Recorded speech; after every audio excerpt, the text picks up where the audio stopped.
Okay.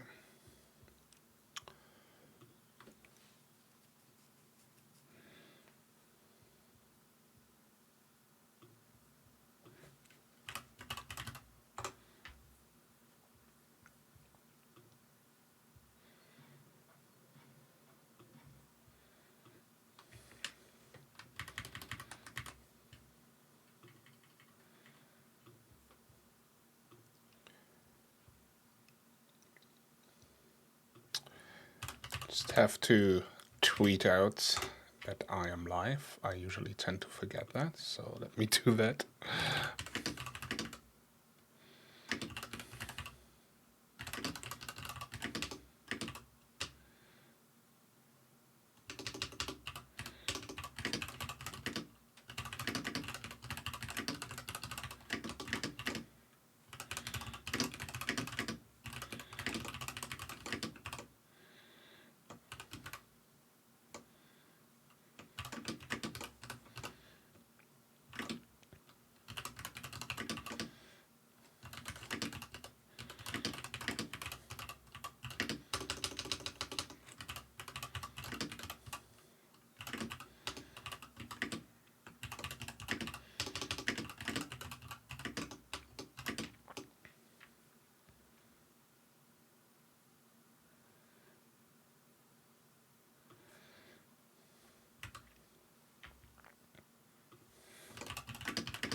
Okay.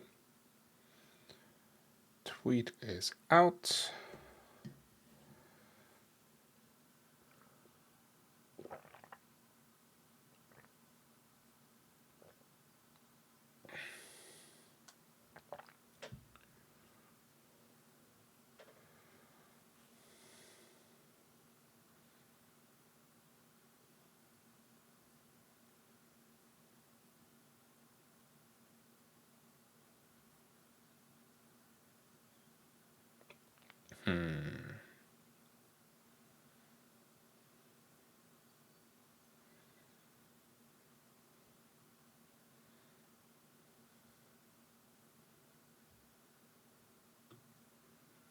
Sorry, I've been looking at a tweet from someone where someone retweeted me, but I have no idea what they're saying. Do you get that sometimes on Twitter? It's just sometimes it's like people write something, so you just look at it and you're just like, huh? You must be from a different world.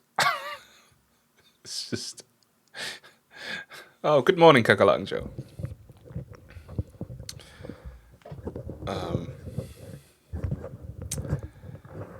Sorry, I need to adjust my mic. Twitter is a world of its own, I suppose.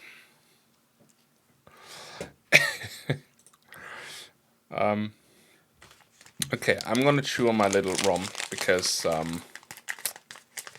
we have an ad that starts in about 2 minutes, anyways, and after that I will carry on.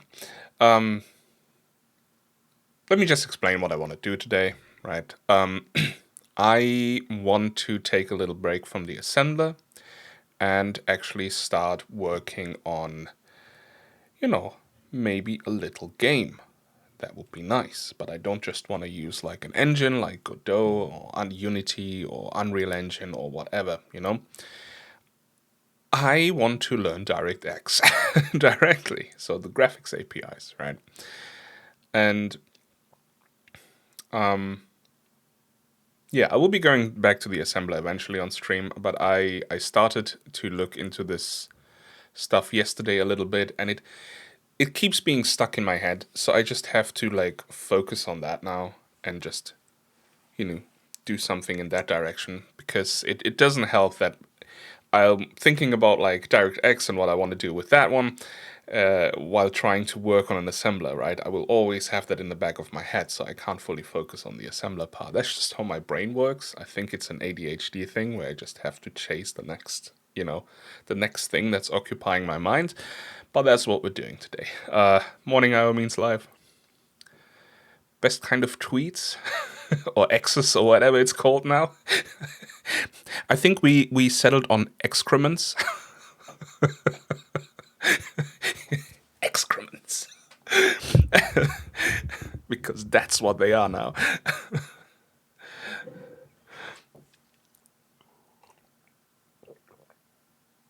Anyways, ads start in 15 seconds. I'm sorry, but while the ads are going, I'm gonna chow down on this, and then we can continue and finally start properly.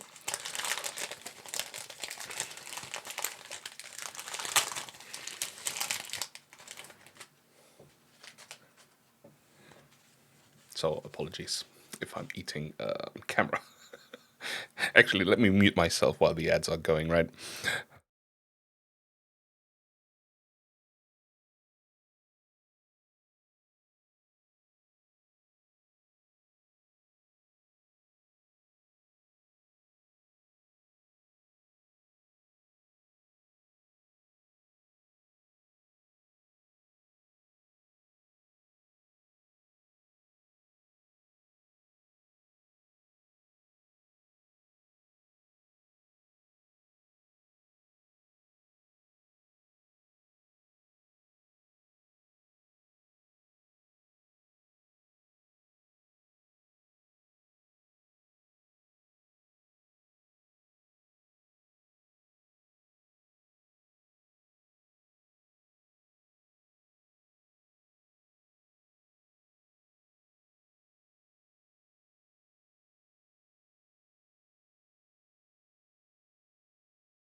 Okay, this will be more for the benefit of recording, so if anyone watches without ads, but you have this ad countdown that says ads are starting in like so and so many seconds, and then it reaches 0, and then you expect the ads to start.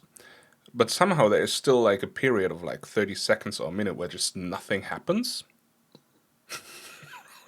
So it's like a bit misleading. I don't know. It's kind of weird.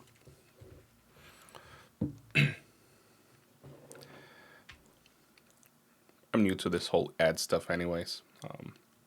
It's not like it adds up too much, but whatever.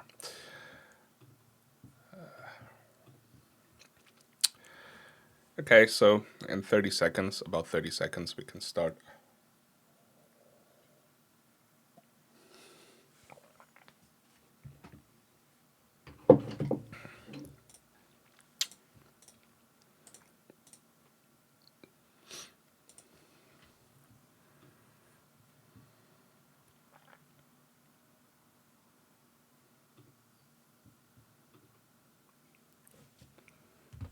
Totally random.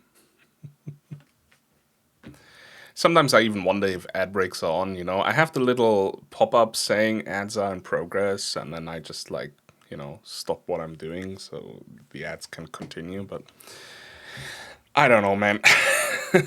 I haven't figured this stuff out. Let me just quickly hide incriminating evidence on my PC. I'm joking, of course. I have a shit ton of tabs open though because I'm learning something new right now. Okay, let me switch the camera to my PC. There we go. Hello. Need to adjust font sizes again, don't I? Choose. We go to 18. Okay, so this project right here doesn't do anything fancy at the moment. I just have a way to report fatal Windows errors and exit the process, right? Which means it just shows up a message box if something goes wrong. I have my trusted Dani libs right here. I have my third-party libraries, which at the moment is just STB. Most ads are only 10 seconds long anyway, so why it counts for a minute is a mystery to me. Oh, really? They're just 10 seconds? And then I just sit there for like 10 minutes? Sorry, a minute. Well, that's good to know.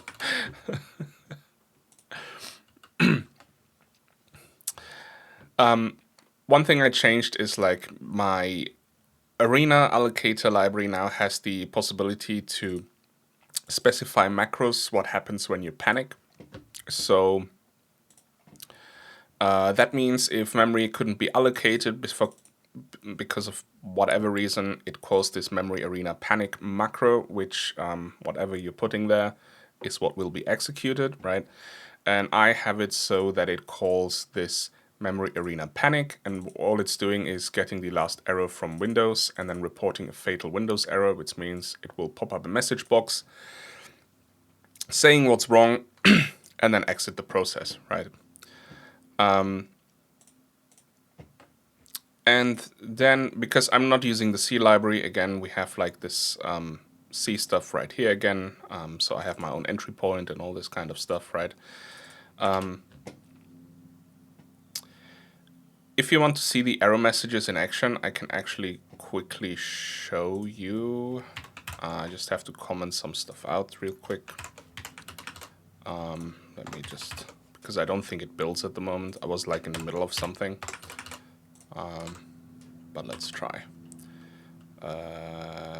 CLS, probably need to zoom in a bit here as well, right? Can I build? Yeah. Okay, so let's say, for example, I have a huge commit size, right? So let's say we are reserving 40 terabytes, but also committing 40 terabytes, right? And then we say build run. There you go. Faded memory. This is what the project is called at the moment. Faded memory. Fatal error. Faded memory encountered a fatal error and needs to be terminated. System error message. The paging file is too small for this operation to complete. Right. So this last sentence here, the paging file is too small for this operation to complete, is the error message specified by Microsoft for Windows, because you just get the error code and this is the associated error message with this code, right? I might decide to do something else at some point, but error messages shouldn't happen too much, right? The only thing that could really go wrong is like, you can't open a window, we can't initialize DirectX, right? Or we can't allocate enough memory. That's basically it. Those are all the error conditions within the game. Everything else should still make it work somehow, right? Okay, maybe if like a font or texture can't be loaded, but we might be able to do something there. We can bake a texture in. That's like the default texture, so it will still show something. It's just gonna be garbage. But I'm getting ahead of myself. I don't even know how to do this stuff yet, because, you know, the last time I had something to do with DirectX, believe it or not, was with DirectX 6, I believe. Let me refresh my memory on this one. Yeah, it had this logo still, like the atomic thing. The radiation logo. It was a long time ago, man.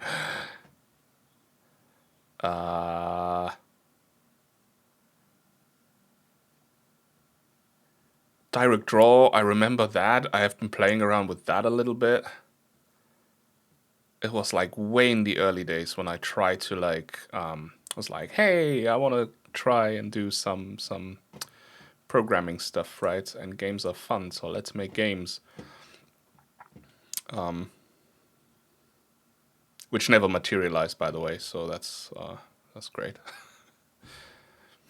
Also, my camera is kind of wonky. Hang on. I need to move it a little bit like this. That's better.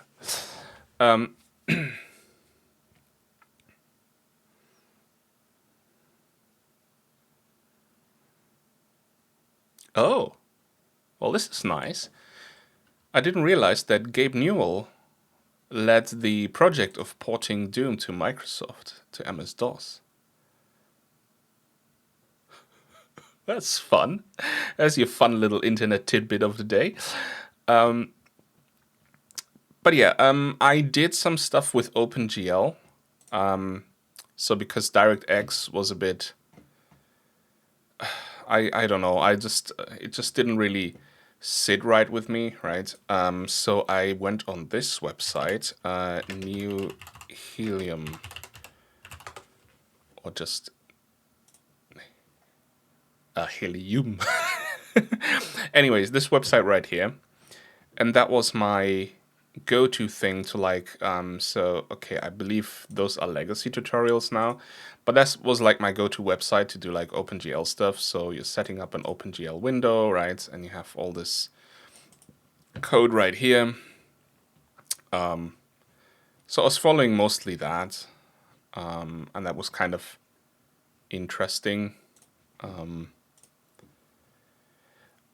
And I got like some 3D stuff working, like Doom style, when you have like a little room and you moved your camera and you had like a spinning cube there and all this kind of stuff. So that was fun.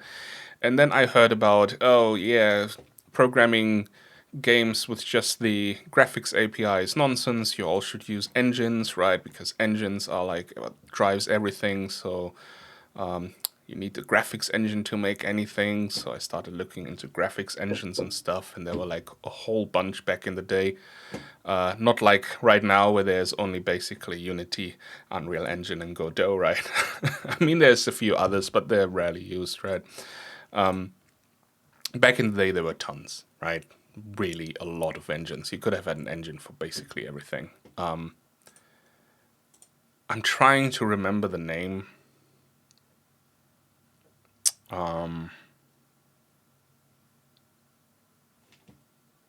Actually, you know what?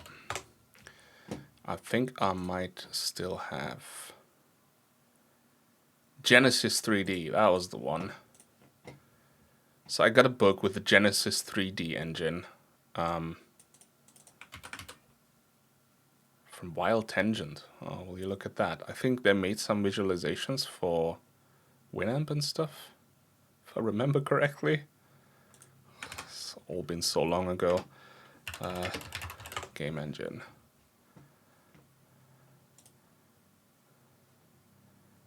Okay. Oh, that aged well. Yeah, that's the stuff. Look at that. And this was when I had no idea about programming, right? And oh, cool, the website works great. When I had no idea about programming, people were like, yeah, you need to use game engines. And there was this book which had like a game engine shipped on CD, right? And because internet resources weren't really a thing, at least not for me, I just had like a really shitty internet connection and like, except for the Neo Helium site, but that was already, kind of a stretch to go there. But yeah, there was also Irrlicht. Irrlicht engine. Yeah, this one.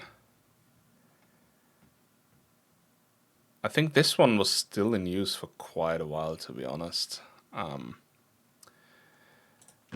But yeah, anyways, the point is I try to use like a lot of engines and stuff like that. And then at some point,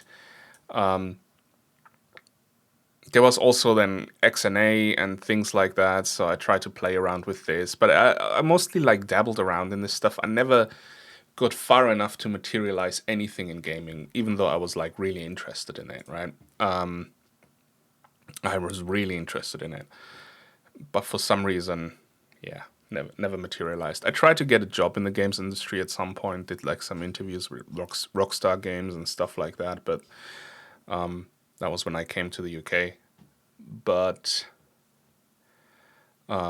another company actually offered way more money than Rockstar to go to them, and that was like some business software stuff. So I went to that company instead, and then ever since, I just worked on financial software in the back end, and like because it paid better. But I kind of want to get back into like game stuff and actually try to finish a proper game. That would be nice. I mean, I did finish 2 games, but those were like, a Pong clone in XNA. And then there was, what was it? A Breakout clone. I don't think it actually still break it. No, URL not found. Break it, Windows Store. I wonder if it's still there. I don't think it is.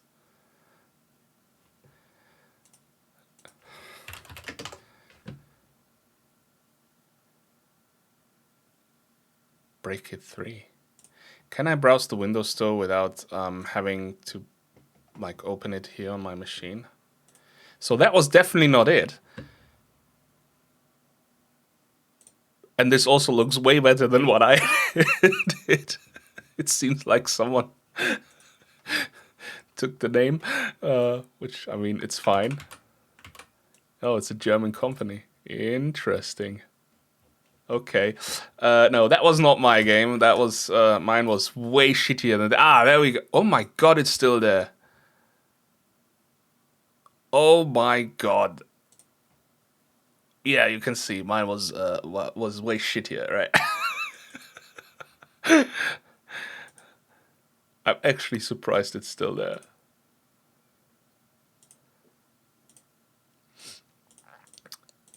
Yeah. Well, that was my first attempt in trying to get something out. But you think it was decent? All I remember is the very annoying title music that I had. That was all. Okay, no. I thought I muted myself.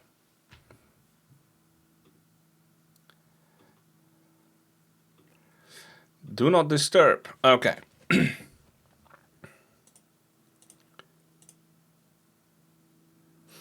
Yeah, so that's fun. That phone call took me out a bit. Sorry. So yeah, that was the only one I actually like released on this thing. I think this was the very first attempt with direct draw. Right, you had this little ship. I had some asteroids that were flying down that you could shoot. But yeah, I mean, barely anything like tangible, right? Anything good. So okay, so I thought I'd give this a shot and try to learn DirectX again, because like I said, the last time I looked at it was like DirectX 6 or whatever. And this little Break-It clone that I just showed on the Windows Store, that was actually in Direct 2D. But I had like a helper library, so I didn't really know what I was doing. The helper library was like doing most of the heavy lifting. I just literally specified textures and put them in positions, and then I could render text and stuff. Now I kind of want to do this all from scratch. And so let's start. Oh, right. I should reset this, right? I just showed you the error message. So today's stream is going to be it's probably not going to be that much programming. I don't know. It's probably going to be reading a lot of documentation and stuff like that. But just to learn what goes into, trying to get something onto the screen with modern Windows. And so the first thing we need is obviously Window. Now, I found this repository here. I know that's a good start, right? That is from Casey Muratori. And that is about creating windows. Okay. So creating windows, I know how to do. It's not that big of a deal, right? And then you have the message loop, and that's fine. But there is a thing in Windows that if you drag a window or you resize it, your message loop gets blocked until the resizing or moving stops, because you're getting the resize, the drag event, for example, right? And then as you drag the window, the drag event is ongoing, and then you release. And then, well, then you can do other things. So, and while you're dragging the window or you're resizing it, most of your game code rendering or game logic stuff won't happen, because the message loop is effectively blocked, right? So one way to do this is to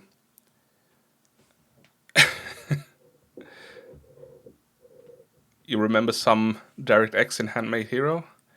I never watched Handmade Hero that far, if he ever went into DirectX. I remember I only watched the very beginning where he didn't do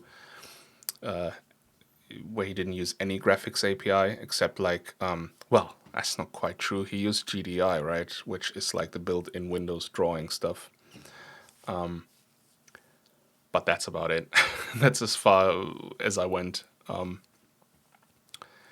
It's like, it's nice to watch like a stream, someone trying to work on a game from the ground up, but you know, I'm someone who wants to do things by themselves as well. So I kind of wanted to get going. That's why I didn't watch much of it. It's just too little time in the day to watch everything, right? But yeah, anyway, so the way he's doing that is basically creating a separate thread to create the windows on, and then have the main loop on a different thread. So while the resizing happens and this message loop gets blocked for this thread here, your game logic can still happen, which I thought is kind of cool. So I just thought to sort of copy what he did as a first thing. And the weird thing is, when you create a thread, you need kind of a window handle, apparently. So what he's doing is he's opening a service window, essentially, that doesn't display on screen. So yeah, and this is where I was starting out. So I'm just going to do the same thing. So this is the main loop of the program. I'm utilizing a threading model outlined by Casey Muratori, which will prevent the Windows message loop from blocking the game code when windows are dragged or resized. This Python is licensed under MIT. You want to make sure that you put the license in there, obviously. I don't just want to copy code and be like, yeah, I came up with that. No, let's give proper attribution where proper attribution is due, right? So we have a create service window function. That is gonna be down here. Let me remove all the comments. How about that? Because that is kind of bonkers right now. Okay. So all it's doing is getting the module handle, right? Creating the Windows class. I just called it faded memory service window, doing all this kind of stuff. Register class X, fine. If anything fails, we're gonna call fatal Windows error, which basically calls exit process. We do this, we make sure that the window is created, right? And then we can call out create a new thread.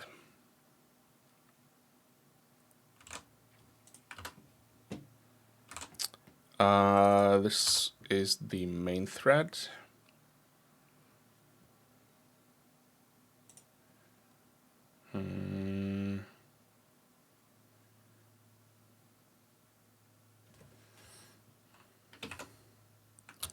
I wonder if I want to return the window handle and then just...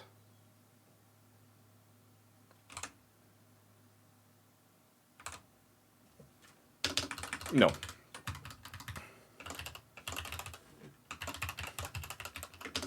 Let's call this create service window and start main thread, because that's what we're doing. No need for short method names or function names, sorry. It's functions, not methods. That gets me all the time. So let's call create thread. Is it create thread? Yes, but I don't know what it actually needs. So create thread.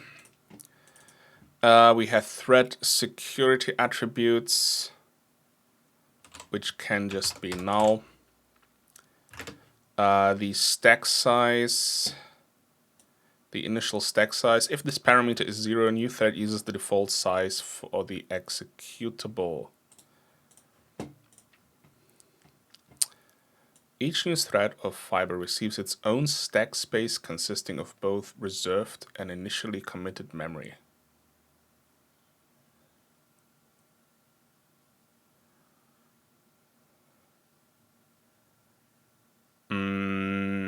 Okay. This might be quite costly then, because... So usually you reserve 1 megabyte and then only commit a page worth, which is 4 kilobytes, I believe, right? Oh, again, Control S.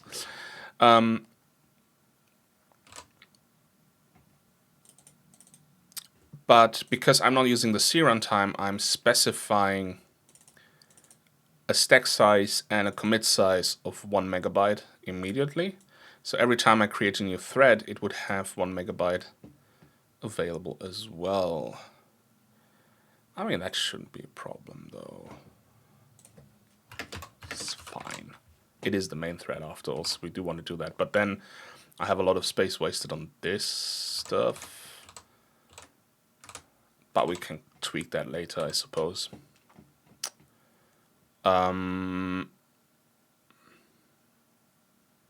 Yeah, I'm gonna tweak that later.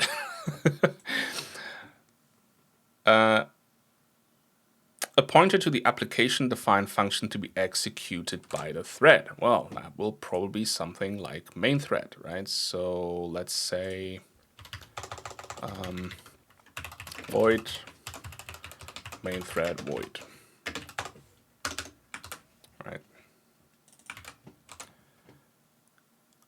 See thread proc callback. Oh no, it actually does have a little bit more to it. So this is a double word, so a U32. Win API resolves to nothing, on 64 bits at least. And then we have a void pointer to parameters.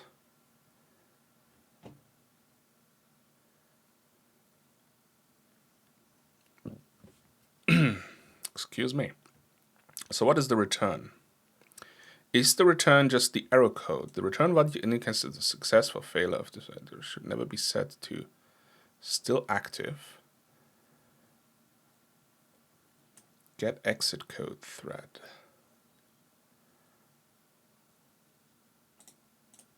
I need to be a bit more specific, dude.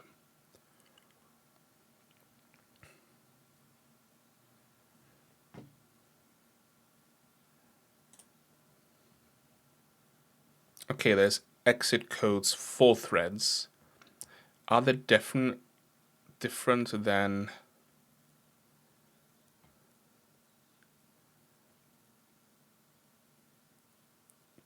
normal exit codes for a process? I don't think they are. They seem to be the same.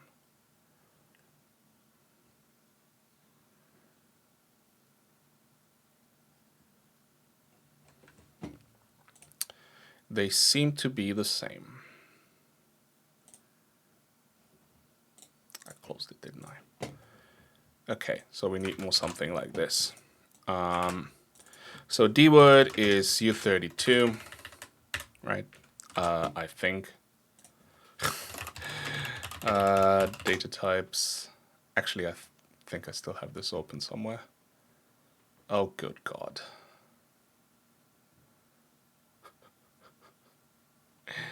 I need to sort out my tabs.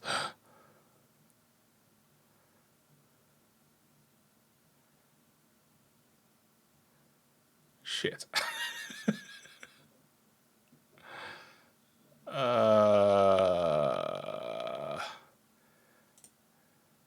Okay, let's close some stuff.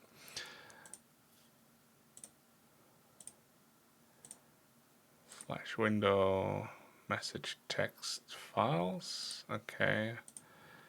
No, don't need that. Fatal exit we don't need. Compiler warnings we don't need. Get startup info we don't need. This is DirectX stuff. Okay, what is here? Virtual memory, virtual free, reserving committing, memory pools, memory management. Last error code, get last error. Okay, so that was all nonsense. What's this? Predefined macros. Okay, don't need this. Format message.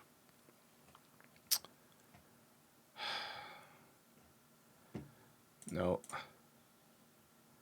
Large integer. Okay, but there it is. There is the Windows data types. That's what I wanted, right? So dword. A 32-bit unsigned integer. There we go. Okay, I still remember correctly. Thread proc. So long pointer void is just this, right? And then whatever the parameter is gonna be. And then what to be returned? I guess program success.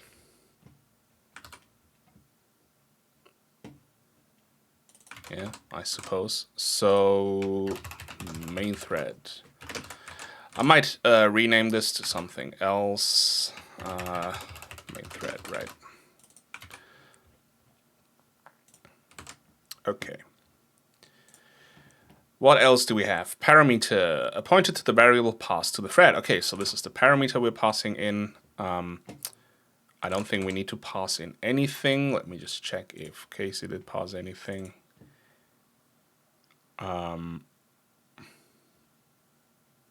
Did I skip something? Because he's passing the window. Oh, start at... no.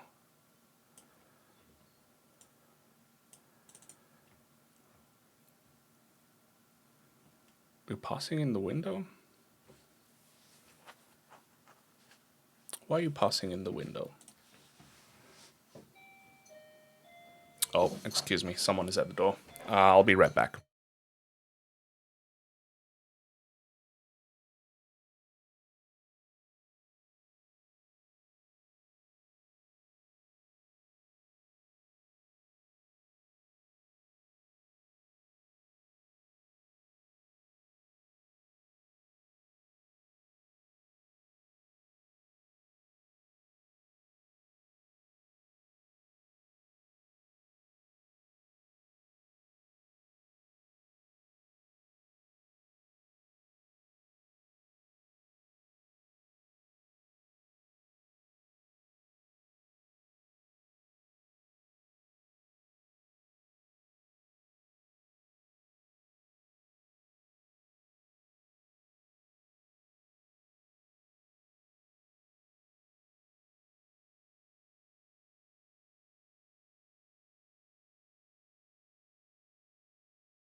Right on time with an ad break. Excellent.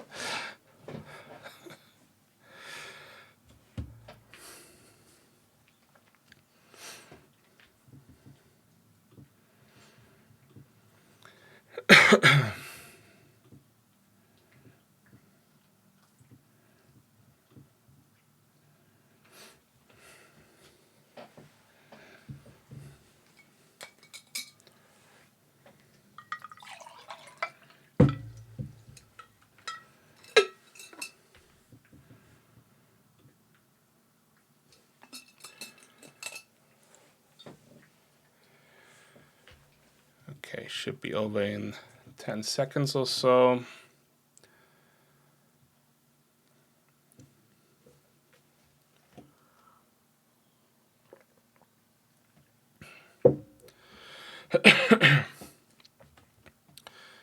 Okay.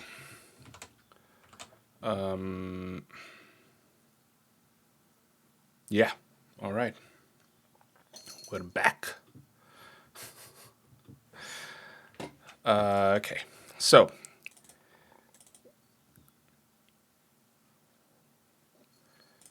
Casey's passing in the service window. I wonder why. So let's look. Param.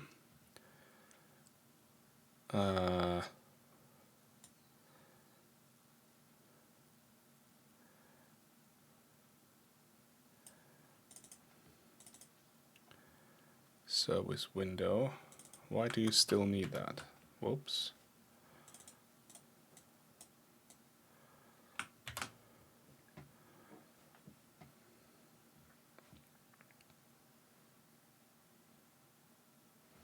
Oh, because you want to send the message to the service window, which will then handle the window creation on the other thread.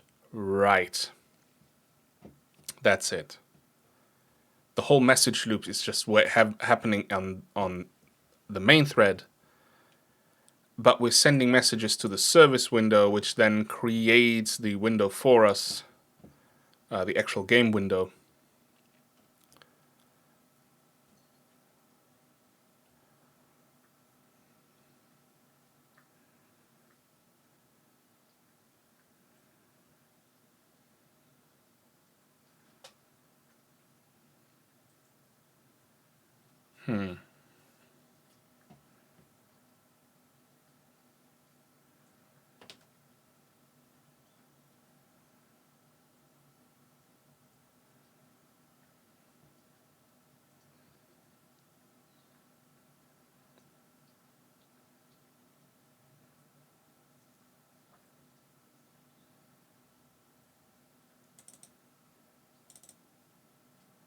Is it becoming a child window of that one?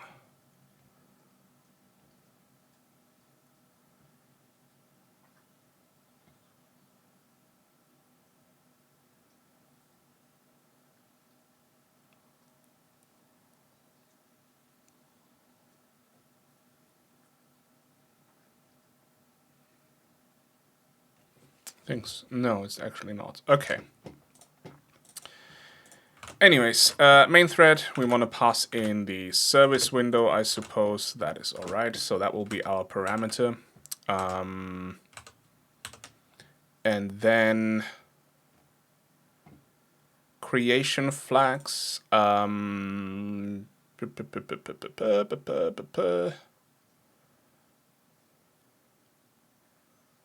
No, don't need any of that.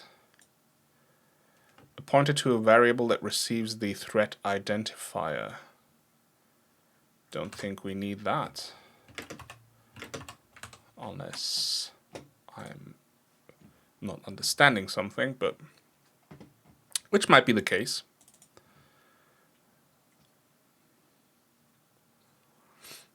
Well, he is storing main thread ID. Because you want to post the message, okay. But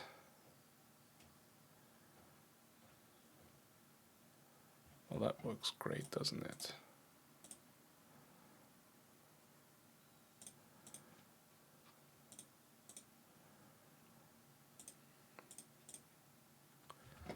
I see, so we have a global here. Okay, fine. So G main thread ID. So, and create thread can fail, I've seen, so the return value, if the function fails, the return value is null to get extended information. Okay, so this is just a case of if create thread equals null, then we report a fatal Windows error with the last error that Windows received. So, and we have a static, what is the thread ID? It's a D word, so static u32 G main thread ID.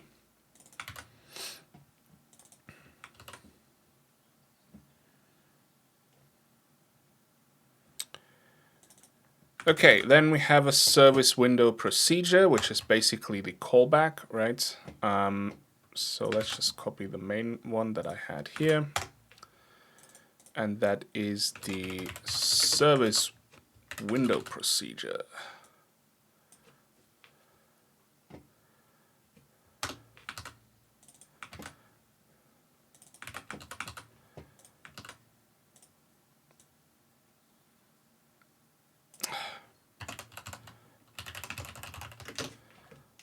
I call it a message handler instead. Okay. So, and that is this part. This is the main message loop, which will block because we're just doing a get message.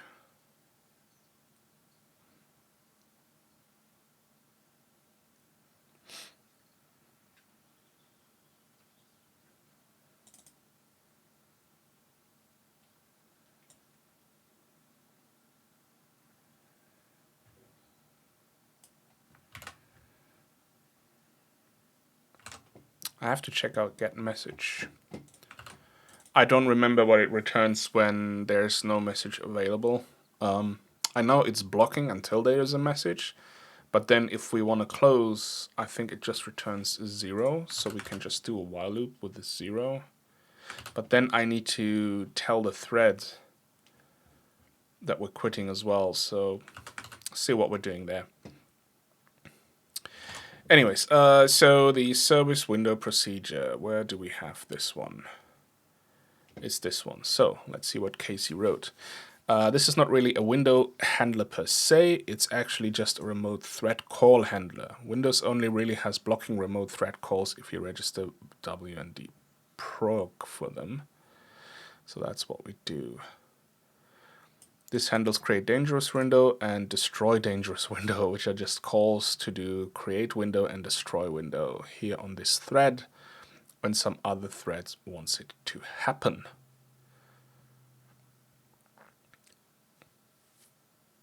Ah, I see. So, okay, now I understand what he's doing.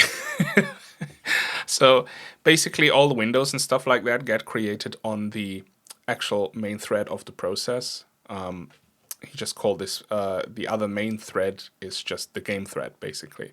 So we have the main thread of the process, which the process lives in, right, where we do all this stuff. We're creating the windows, and all the Windows messages get handled and things like that. And then we have a completely separate thread that does all the drawing and game loop and all this kind of stuff. So now if you have an event on that particular window that we opened and you drag it around, which usually blocks the message queue, your game code can still continue, right? So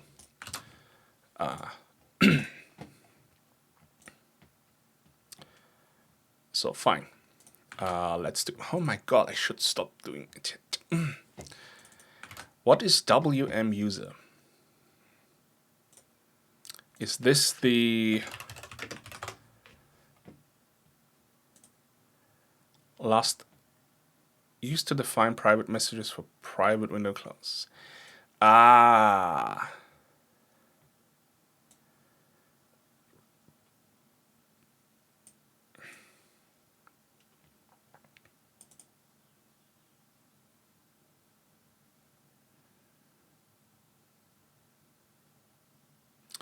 So this is message constants, basically. So all the ones before WM user are defined or reserved for Windows-specific things, right? And everything after that, so actually including this number, so from hex 400 to all the way 7FFFF, is available for us to use as application developers, right? There is WM app.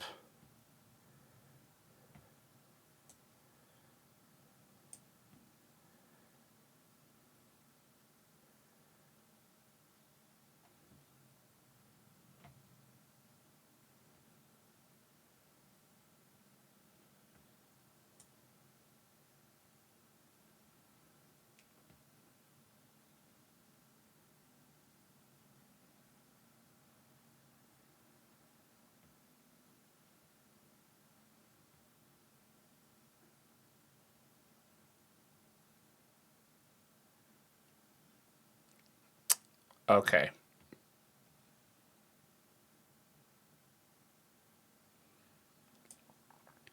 Okay, so I was wondering why there is the distinction between WM user and WM app. But basically, this range of messages with WM user is something that application developers can use to send messages between windows within their own program, right? Some things like buttons and list boxes and stuff like that fall within those range, right? So probably have to check that, but we won't use any of those because we're not using, Windows UI functions, so we should be fine. We just need a window to draw into, right? And then we have WN app. With this range is actually something that is reserved for messages that you want to send across processes, so across applications. Okay.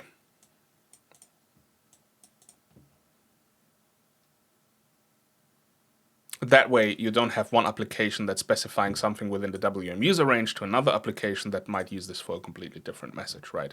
So that is kind of the agreed upon range that you should use when you want to do that. Nothing stops you from sending something in this range, right? It's just basically, I should stop pressing Control S. But okay, since we're only using that within our own things, so this is why we can specify messages like that. Okay. Right, okay, so let's define messages. So what we can do is define, and what do we want?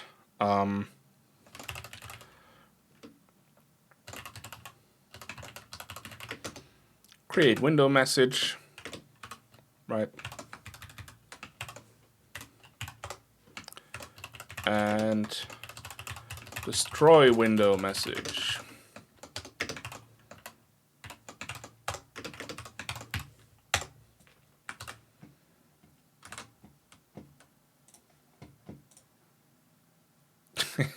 It's okay. In case he's using hex lead. Sure. I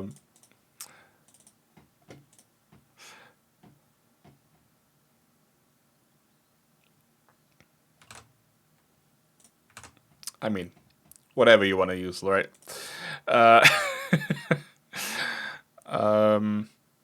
Okay, so then he just acts upon the message, right? So, okay, that is fair enough. So switch message type, right? We're looking at the message type. If we have a create window message, we want to do something. And if we have a destroy window message, we want to do something else, right? We're going to figure out what in a second, and then just calls default for the default window proc. Okay, that's kind of what I did before as well. So, so this would just be result equals default window proc, but we're using the A, and we want to pass in the window, the message type, W param L param. Right? I had like this message loop here, def window proc. There we go.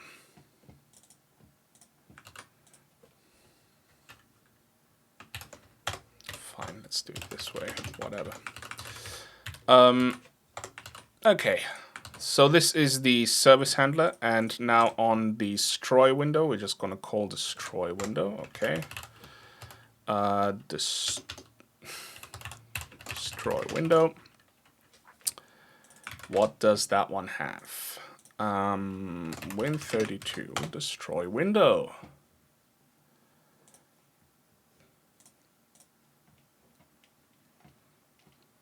It just takes in a window handle,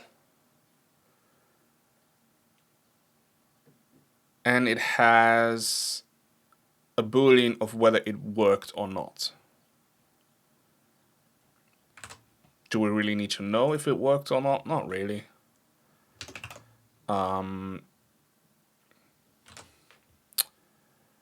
So the window handle would be lparam, I suppose. Hey, thanks for the follow. Ah, null null. Yep. Awesome bot. Cool.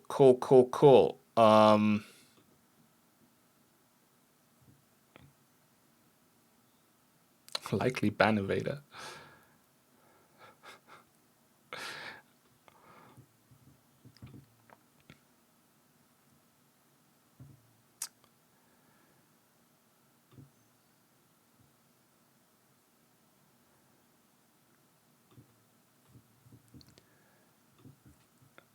It's amazing.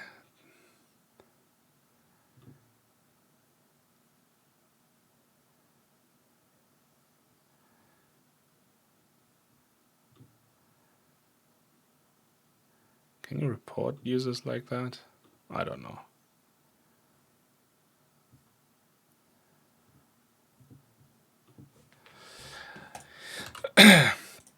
Anyways, okay. I do not care whether the window actually got closed or not, so I wanted to check if it is. Oh no, it's W param. Okay.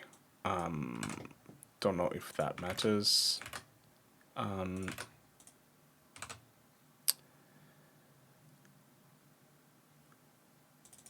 A Windows handle should just be a void pointer, right? So let's just do that.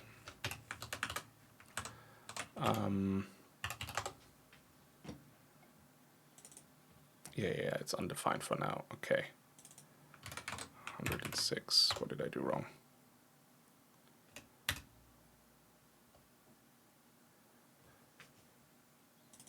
What?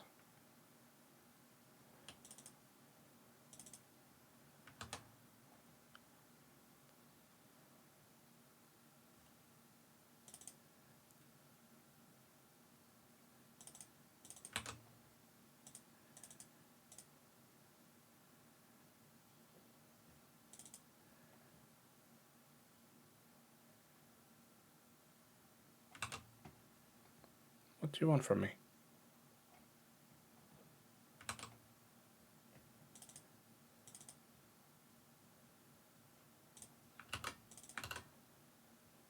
Oh, because... Right. Great. Right, okay, so, and then on create window, we probably just want to call create window X, right? Yep, so casting this to whatever struct we have here.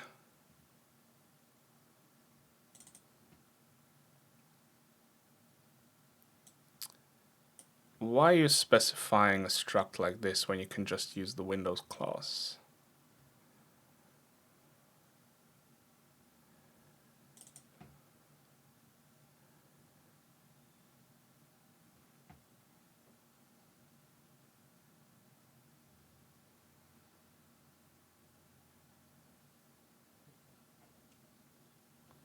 Oh no, you can't.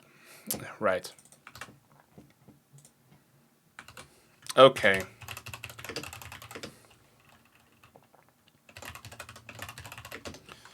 Let's call this Win32 window.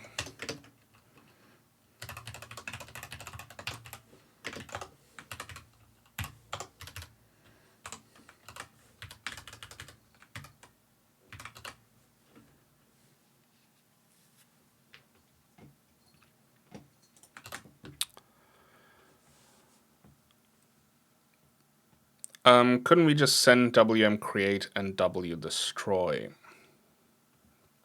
That is a good question.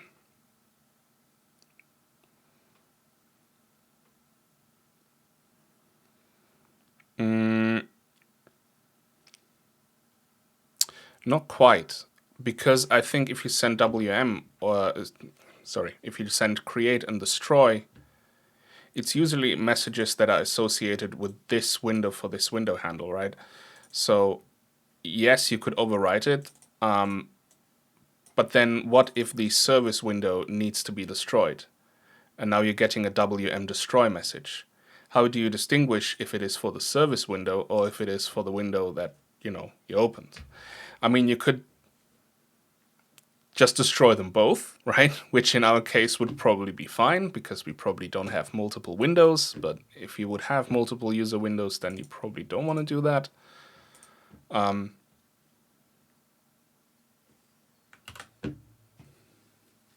So I think I'm going to leave it with those separate messages just to make intentions clear. Otherwise, it might get too confusing.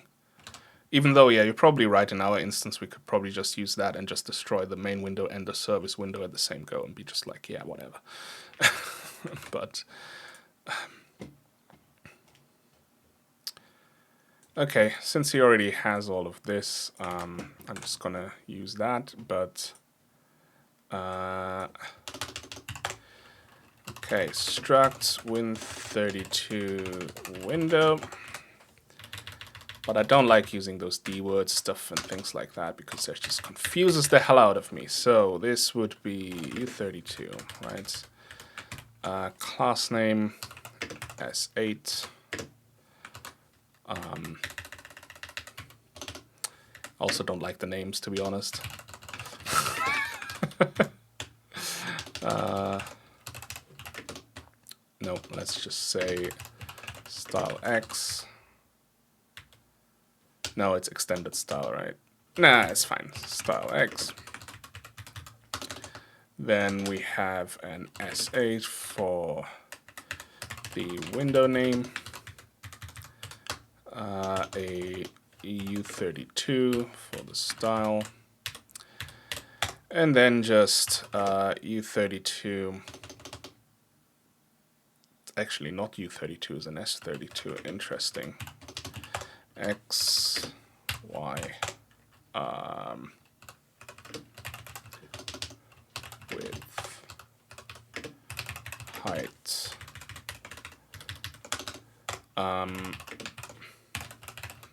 parent, without the parentheses though.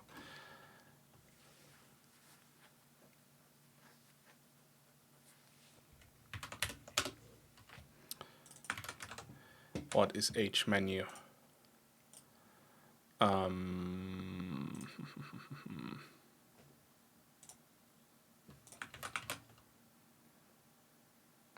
It's a handle. And handle is just a void pointer. Okay.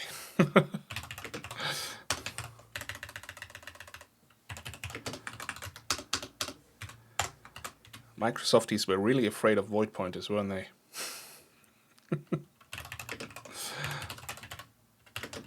Instance and param.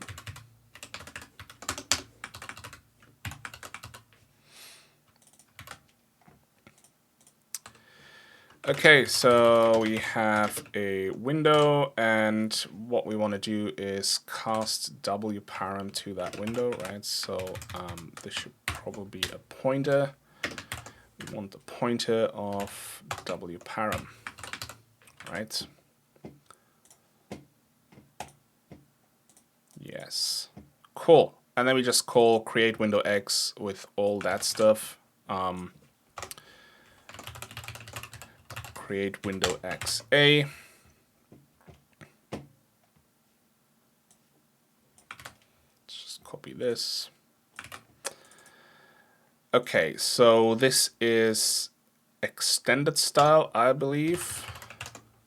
So style X. Then we have class name.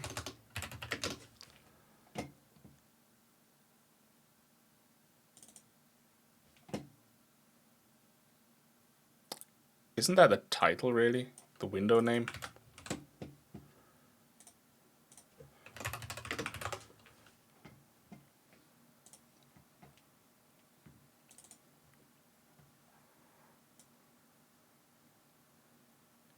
Yeah, that will appear in the title bar. So really, it's a title. Right.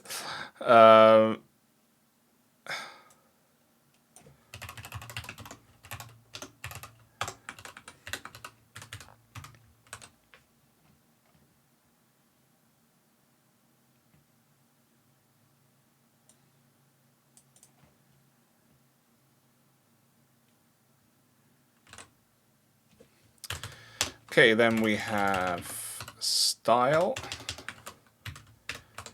and then all of these is like X, Y, width, and height. X, Y, width, height. The parent, right? The menu, sure. Not sure. I will be specifying those anyways. Menu. Then we have the instance. And then what's the last one? Just lparam. Param.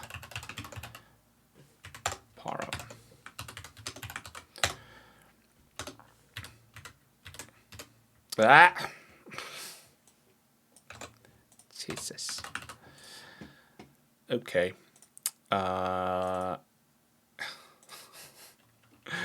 Fine. Win32 window. Shoot. How about handle? There we go. Now, if handle is 0, we fail to create the main window. And what does that mean?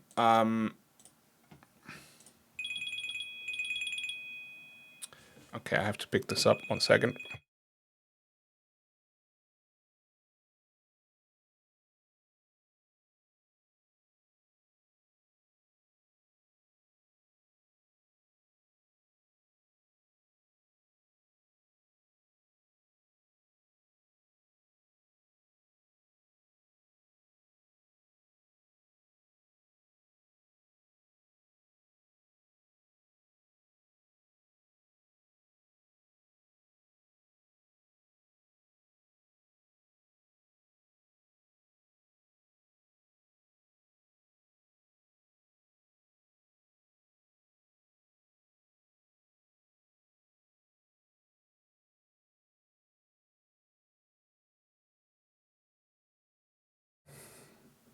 All right, back. Yeah, I put myself in Do Not Disturb mode, but if something comes through in Do Not Disturb mode, I better pick that up. So that is the rules.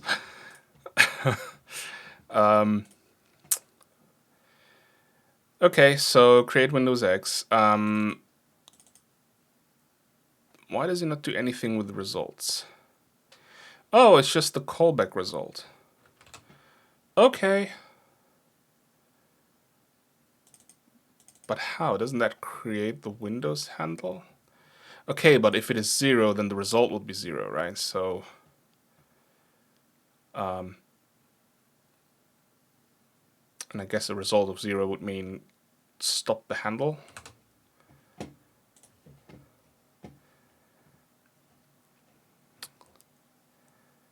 I think so.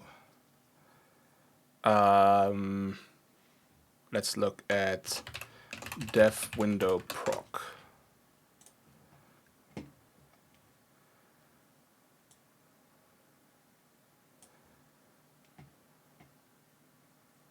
Window procedures. About Windows procedures.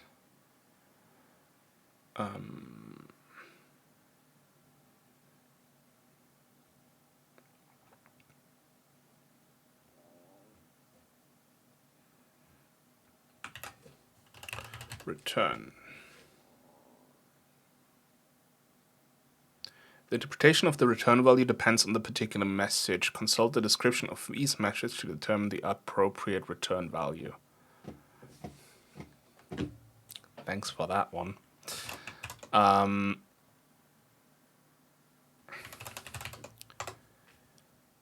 So we have wm create.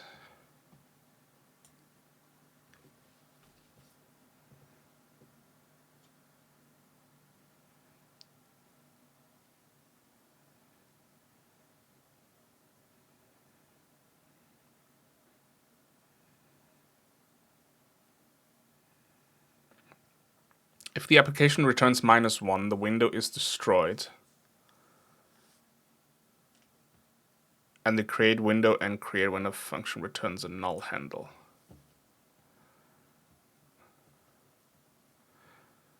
So let's just follow.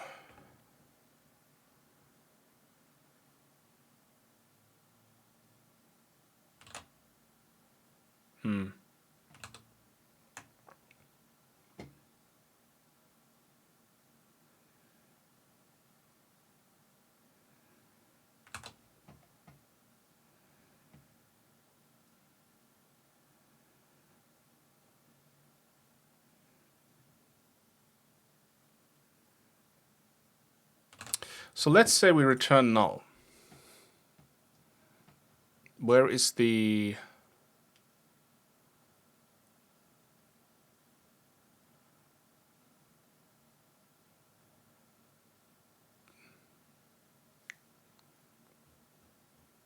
here?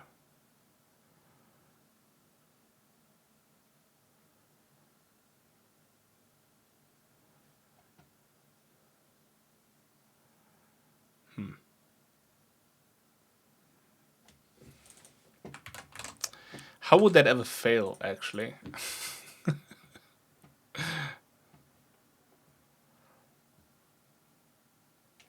hang on, this is create thread.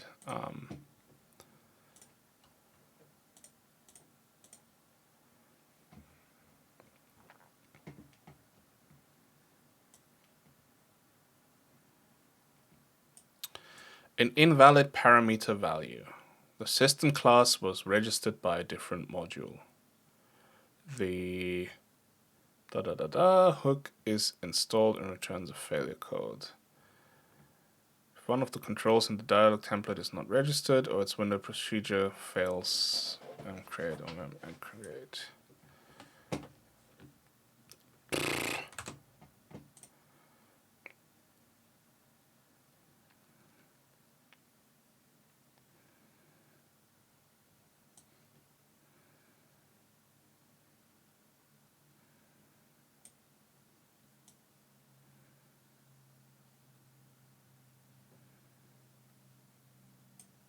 I mean, if this fails, it will resolve to result 0.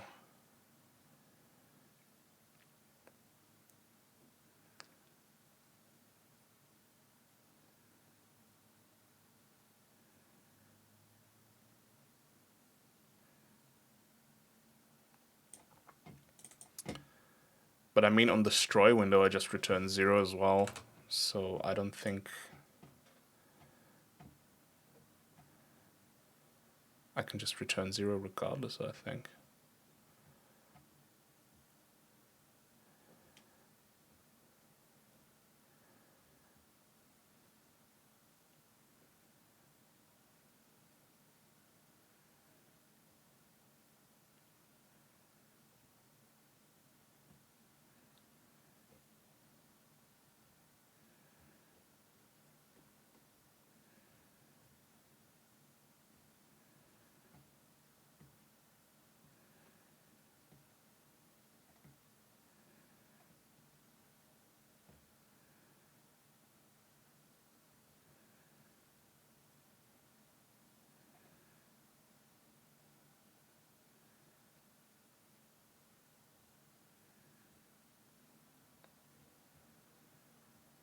What is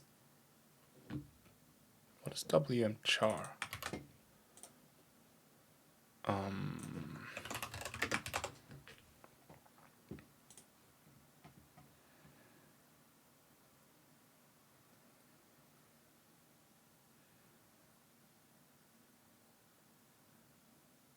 Okay.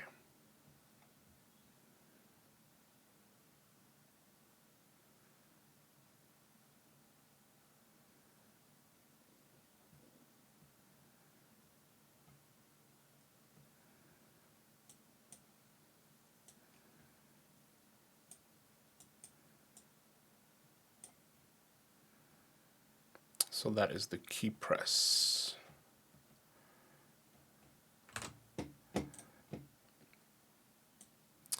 Fine. I'm just a bit worried if I do this.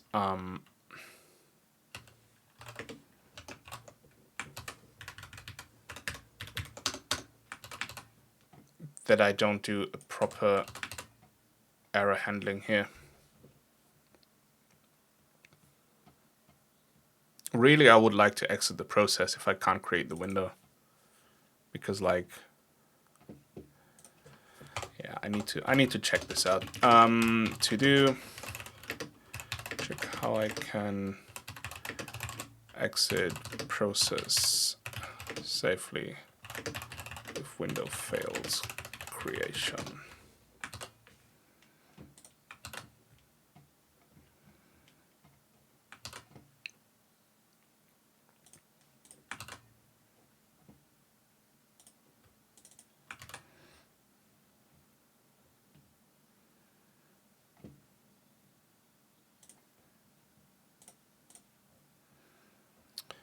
Okay, so those were the service things. We could now go on with the main loop.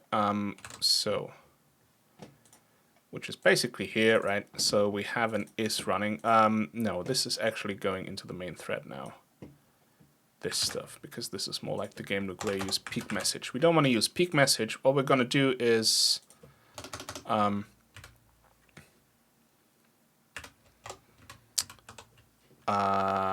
While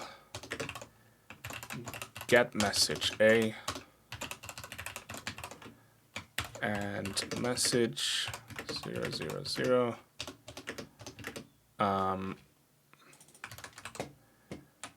I think, I don't, hang on. Win32 get message A. So we have the message, handle, filter, min, max, yeah.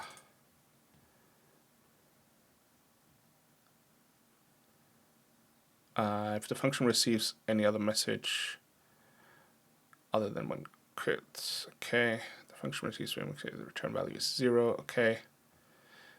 If there's an error, the return value is -1.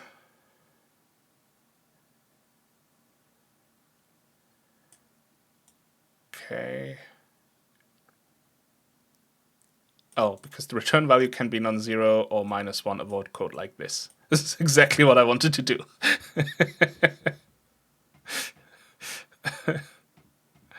Okay, fine. You got me there. Okay, so they're suggesting something like this. Let's do S32 results and then while result equals get message A. We want the message. So if the handle is 0,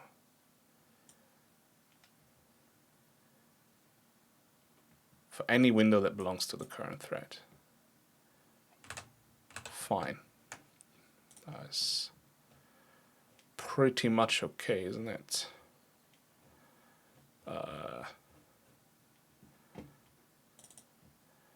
Yeah.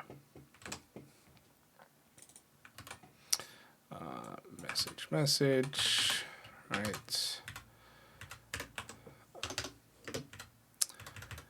And if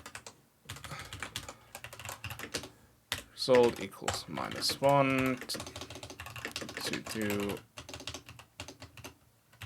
handle error.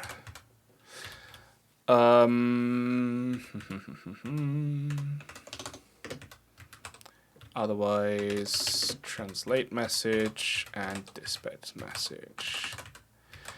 But we also want to send specific messages to our main thread, right?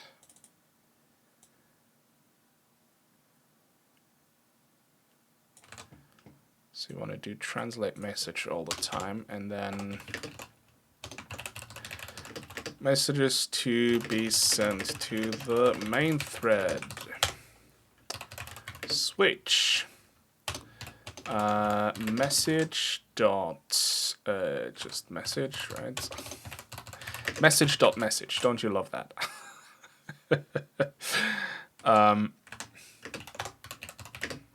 So, and then we can basically decide what kind of things we want to handle on the main thread. For example, in this example here, Casey handles like translated key down messages, stuff like that, and WM quit or size. For now, let's just do WM quit. And then as we go on, we can do something else. Okay, then post thread message. So I've actually never used this. This is all new to me. So post thread message A. So we need a thread ID of where we want to post the message at, right? To which thread makes sense. The type of the message to be posted, which probably will be WM quit, right? Additional message specific information, which is probably stored in the message struct as well. If the function fails, the return value is 0.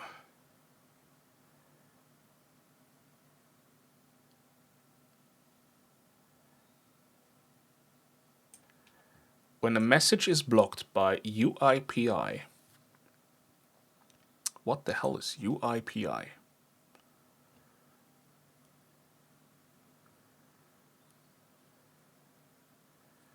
The message posting is subject to UIPI. Don't just drop acronyms and don't, like...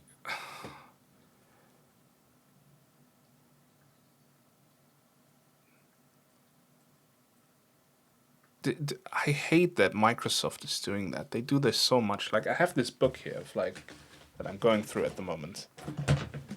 Windows internals, right?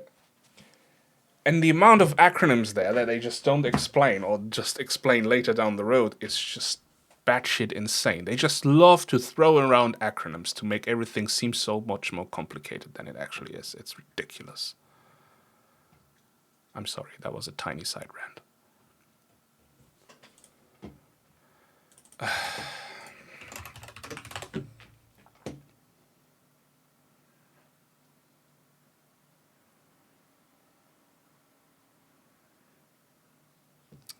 User interface privilege isolation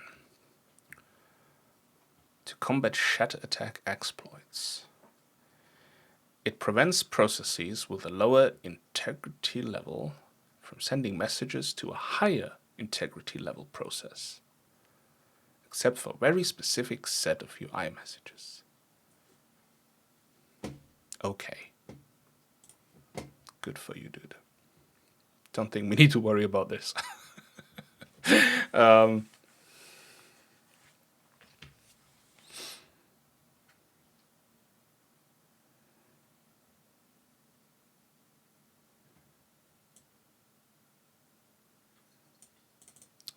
So this can only happen if the thread ID is invalid, or if the specified thread by the ID does not have a message queue.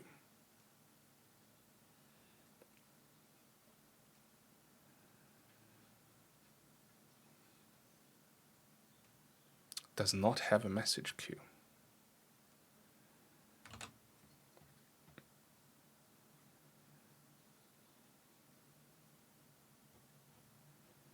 How can you not have a message queue for a thread? Let's see. Create thread.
Oh, well, you look at that. By default, every thread has 1 megabyte of stack space. Oh, well.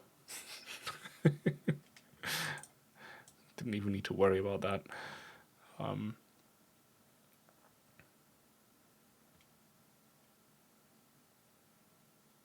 It's talking about building queues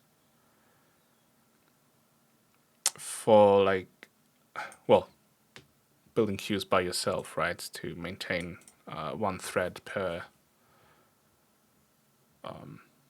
processor. But that's not what the other thing is talking about, right?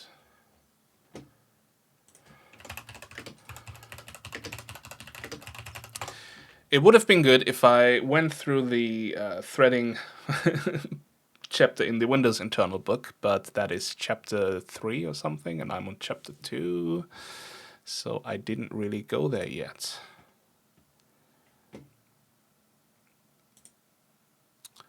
So message queues. I mean,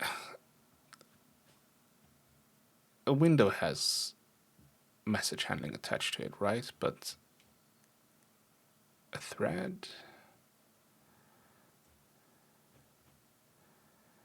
Non-queued messages. Message handling, right? Okay, yeah.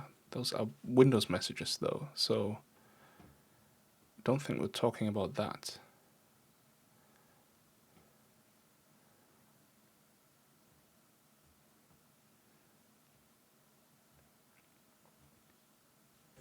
No.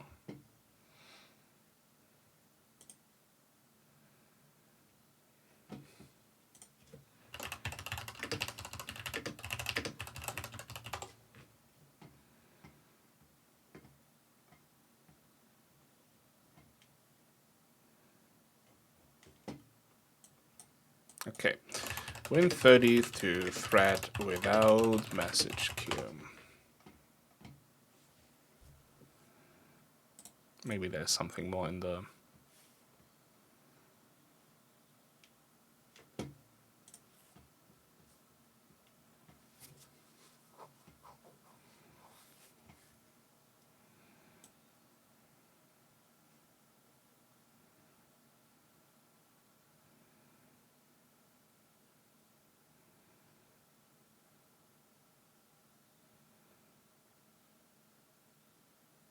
Does it really just mean it's a thread that doesn't have a window attached to it?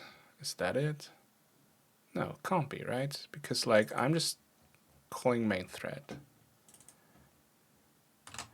Wait, where do I actually dispatch this message to? I might misunderstand something here. Post thread message.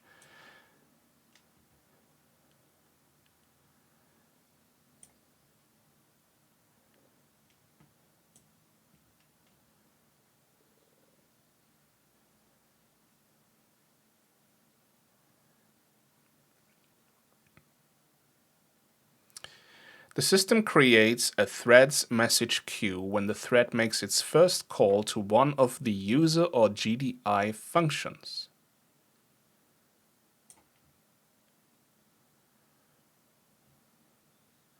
So our main thread would have to call one of the user or GDI functions to then get a message queue.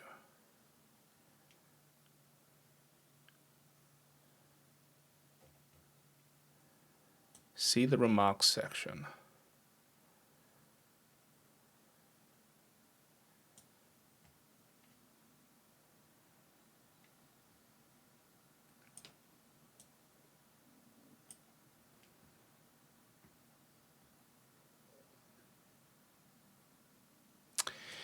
In the thread to which the message will be posted, call peak message to force the system to create the message queue.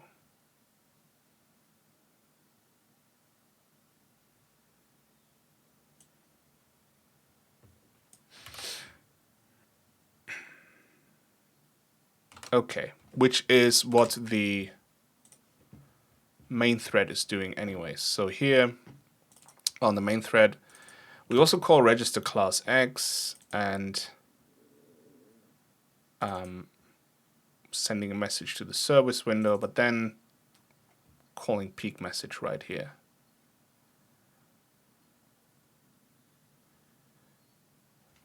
They specify to call peak message with WM user for some reason and no remove.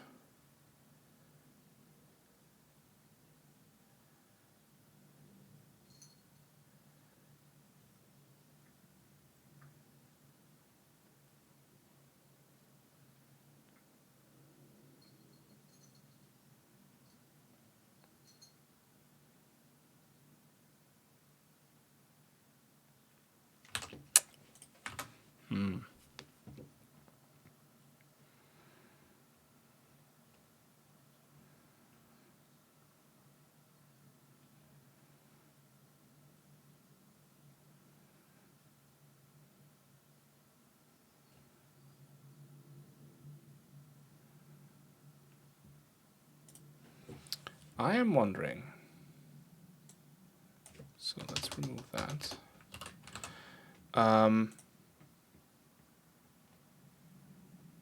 How did you not have erase?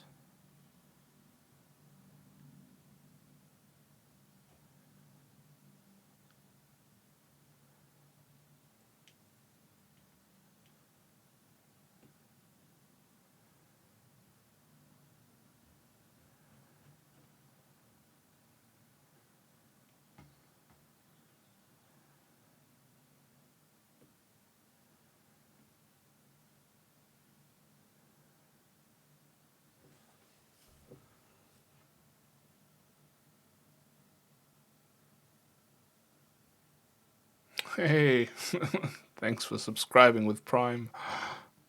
Didn't know there were notifications for that. So, okay, what I'm thinking is, this right here, how does that not create a race condition, or can potentially create a race condition, if this thread is not ready to receive messages yet?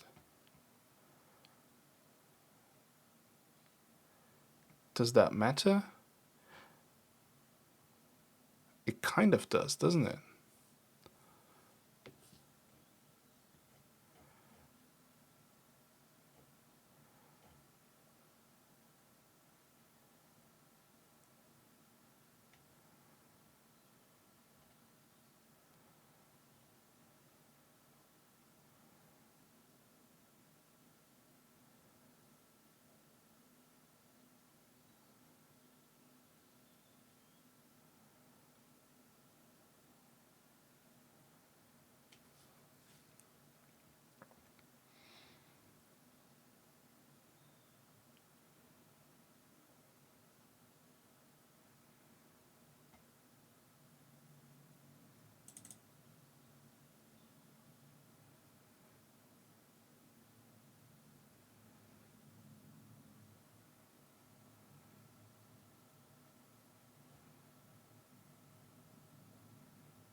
Okay, so this is like just a demo, right? So where he basically presses a key to then spawn a window, right?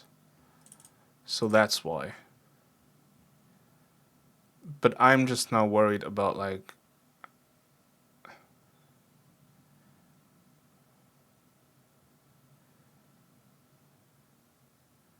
well, no, this sends the first message. Okay, so the main thread starts up. It sends the first message to, you know, to the service window to create our new window, which is fine. So this is the very first window you want to spawn up. Let's ignore like this stuff. But this, what if in between those two things, so you spawn the thread and you immediately get a WM quit message because someone killed the process or whatever, right? Would you get a WM quit? When do you get a WM quit? Maybe I'm just worrying too much.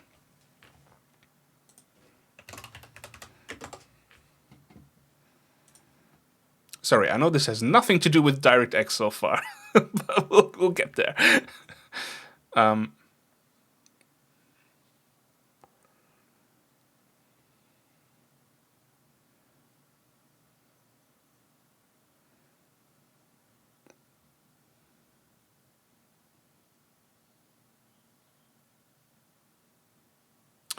Okay, I think WM quit can only happen like when there's actually a window, right? So then you would call WM quit. But if we call WM quit anyways, we quit the main thread, which means like we kill the process anyways. So even if this is still in flight, it's just going to destroy all the handles anyway and not like...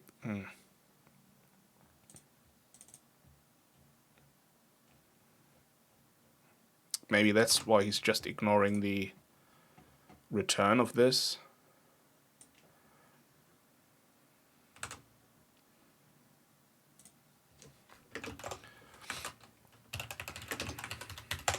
Okay.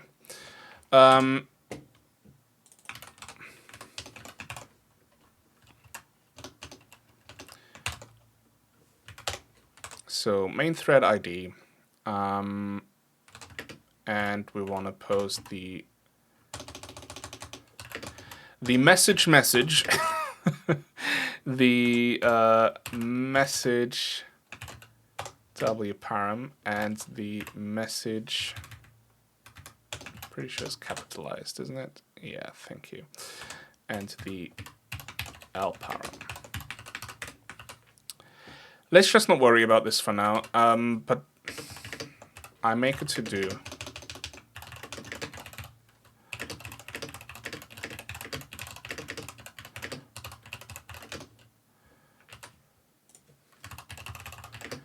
I'm not too convinced that this can't cause a race condition.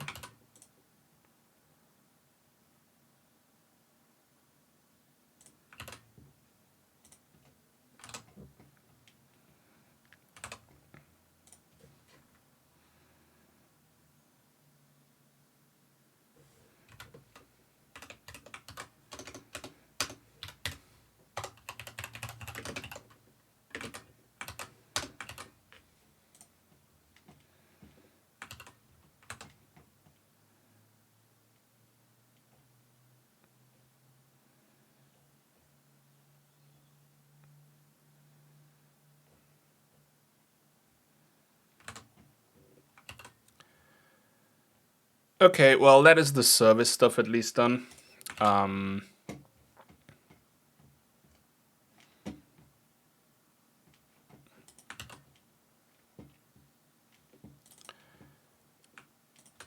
So let's say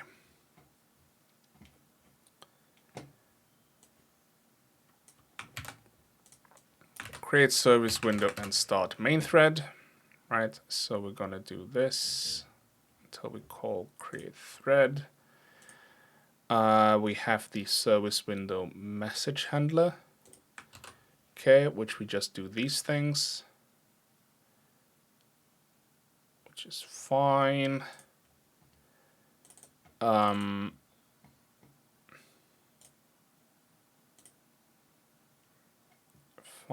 Fine.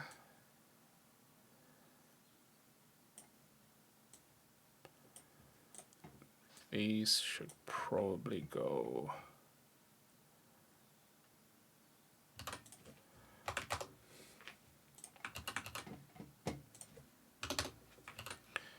In here. This one goes all the way on top.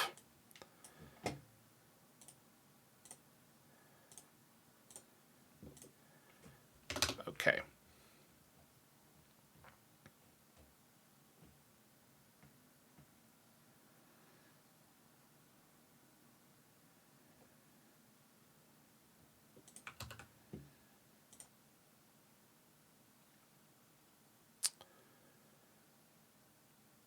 So what do I want to do when I handle an error? If I cannot get any messages, I don't know, but let's for now just call program failure.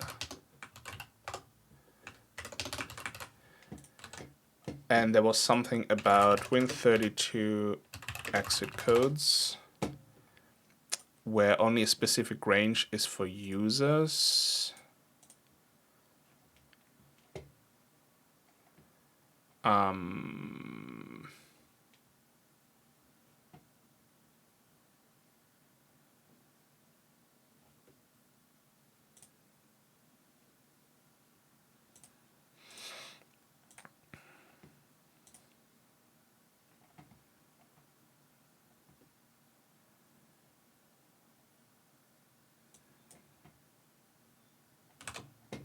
Bit 29.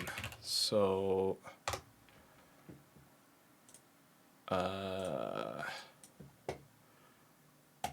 doop.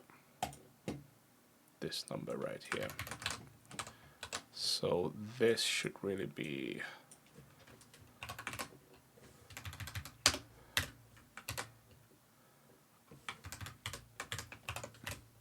Let's just say +1.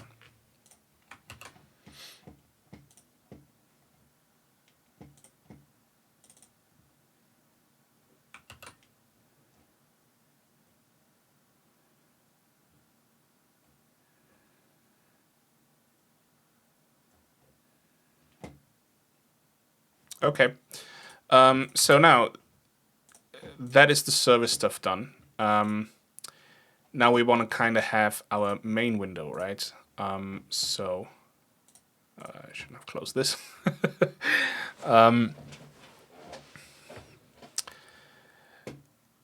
So that will all be happening in the main thread. So we want to create our Windows, register our Windows class on the main thread as well. So let's just copy this stuff, put it in the main thread. Let me just double check if Casey is doing anything else that I missed.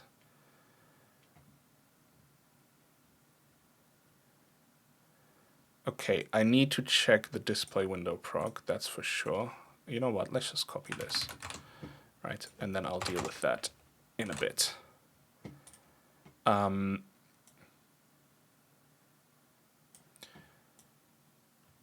Right, you want to get the service window out of the parameters.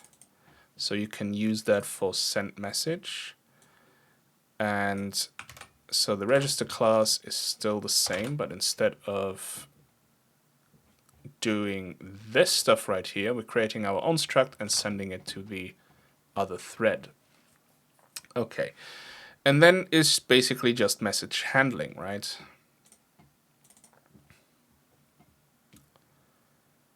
Oh, you're just calling exit process.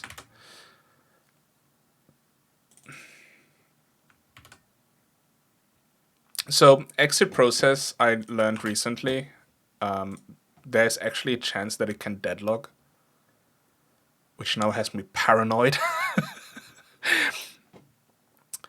If one of the terminated threads in the process holds a lock and the DLL detach code is in one of the loaded DLL attempts to acquire the same lock, then calling exit process results in a deadlock.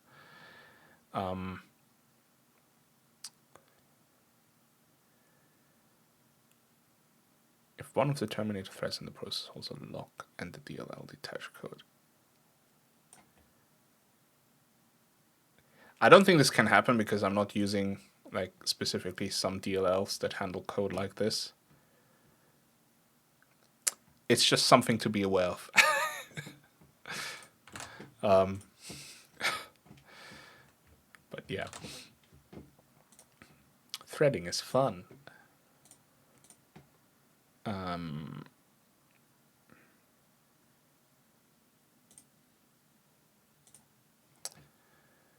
Also, let's copy this link to the remarks. Because I might want to have this wait for signaling if there is really a chance for a... where did I have this? Oh, it's in the main loop, isn't it? So in here, make sure this cannot cause any race conditions somehow. Let's say, just post the link to this in here.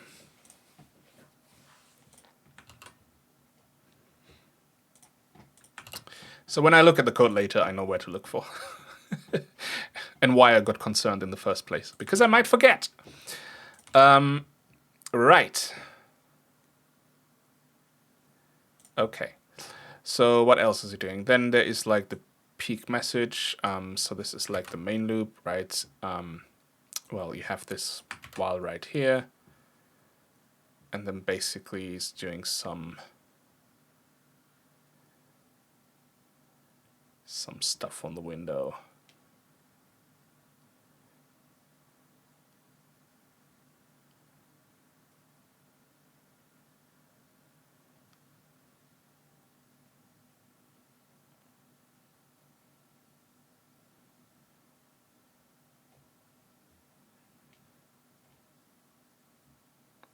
As soon as he has windows, it's just going to do stuff. All right. I mean, I already have kind of a loop down here, which I can probably reuse. Okay, so this is the main thread here with parameter, right? This is the service window, so really service window. That is the module handle. Then we have startup info. Right. That I kind of have to do. This is usually what WinMain does, but I don't have a WinMain because I'm not using the C runtime. I'm actually using my own entry point, so I kind of have to emulate what WinMain would be doing. And it's kind of like this first window show flag, because you can kind of pass it into window what should happen. You know, if you want to show your window on program startup and stuff like that. Okay, so then there is the window class, right? There is the window class name, which let's just put that in here. No need for an extra thingy. And then we have the handle, right? Which is just the module handle. No need to have that separate as well.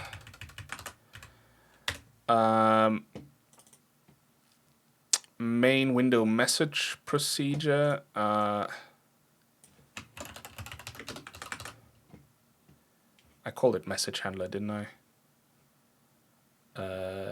Yeah, service window message handler. So let's just keep the same naming.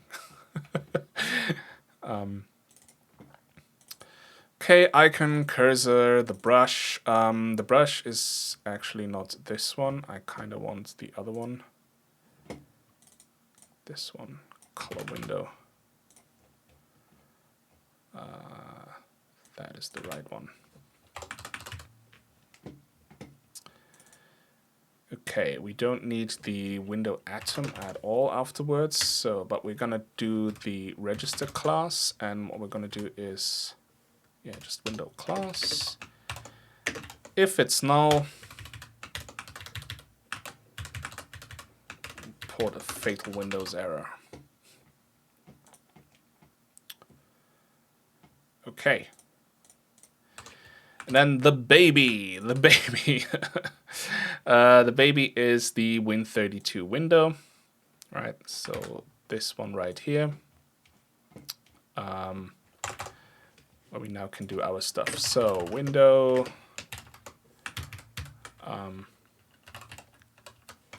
Let's call it Win32 window, whatever. And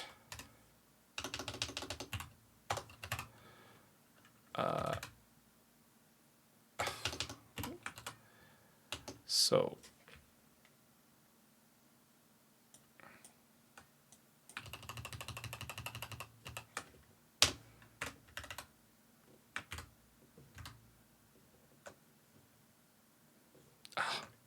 busted.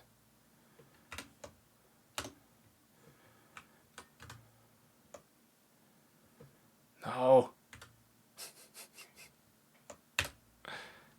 Kind of. Whatever. Okay.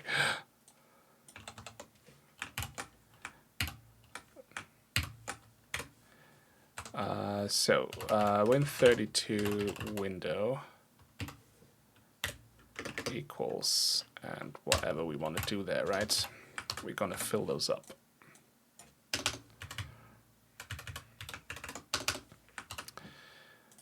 Okay,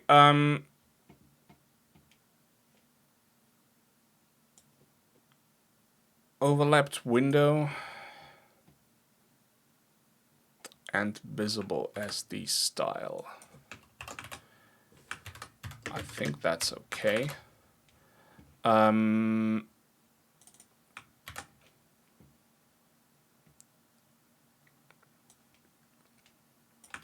This is what I had initially in there. So, and then we have an extra style, which is overlap. Oh my God. Which is overlap window The window class name, well, that is window class.lp as class name. The title, I'm just going to say faded memory alpha 1. And these, yeah, I kind of want to use the default values instead of 0, so I'm going to use this. And parent 0, menu 0, instance, window class h instance, and params, probably 0. Yeah.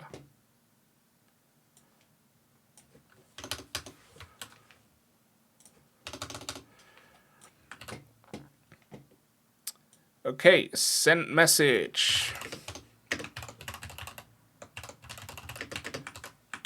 Now we want to send message A.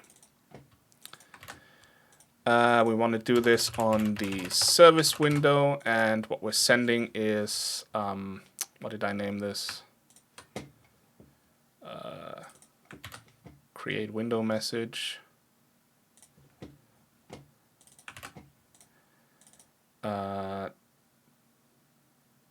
I really need to say wparam?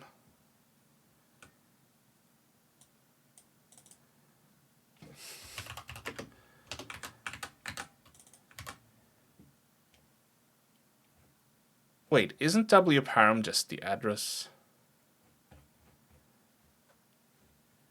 It is, U64. Okay, there you go then. And we want the address of Win32 window.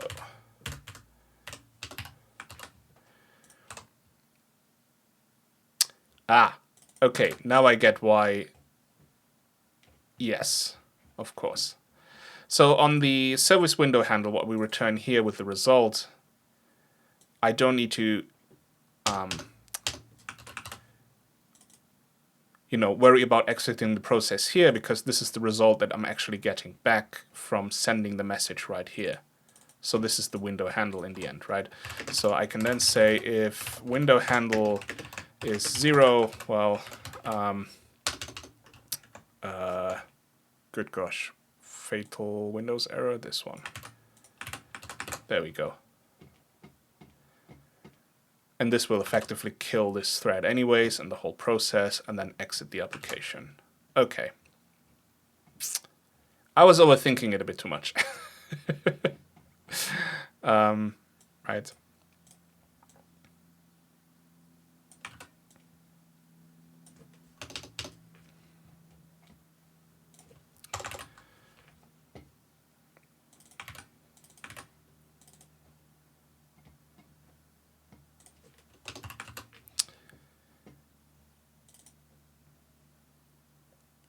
I think if I specify W as visible, I don't need to do the show window stuff.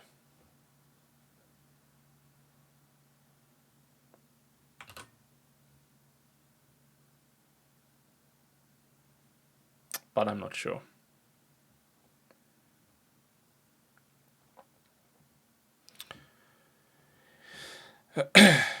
Anyways, then I had like this while is running, right? So I have peak message A, PM remove. I don't need to do this anymore, because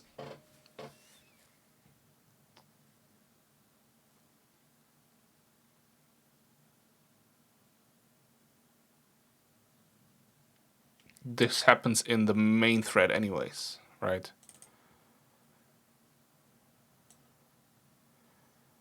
So,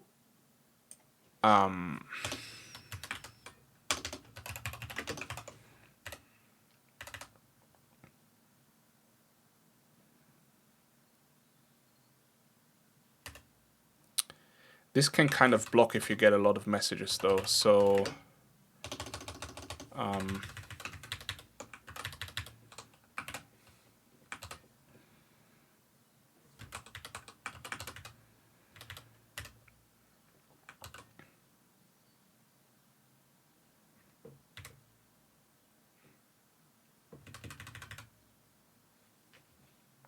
Wait, do I even get WM quit? I don't. Right? No,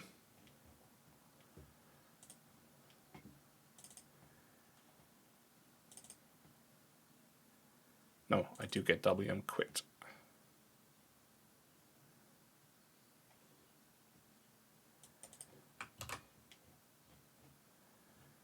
Okay. And then WM quit, we just do this.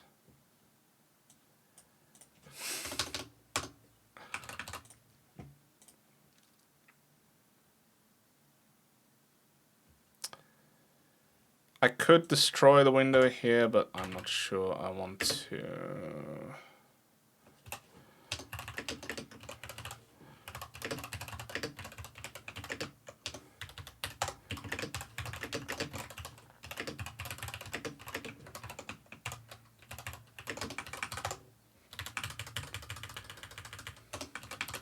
I need to see this in action to actually see what could happen. I don't quite like this while.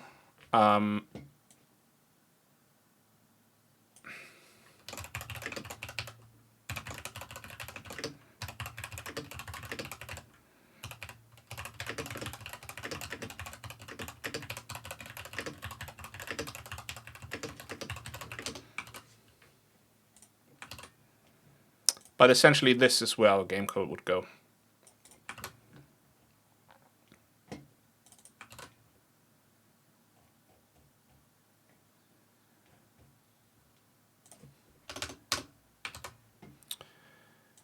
Okay, that is that. And then we need the procedure for the main window, which I actually called main window message handler.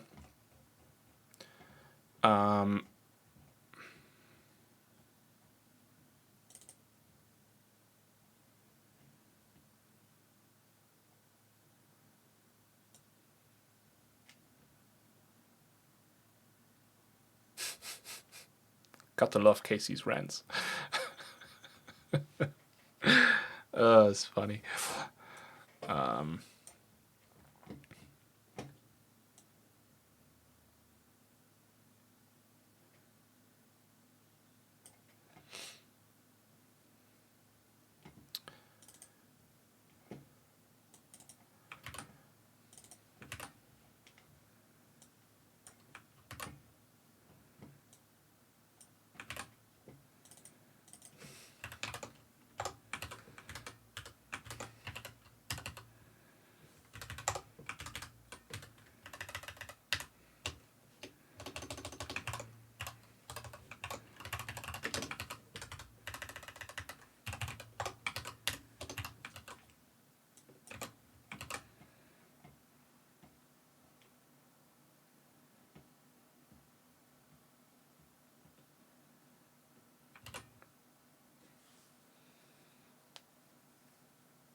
I should really do a switch.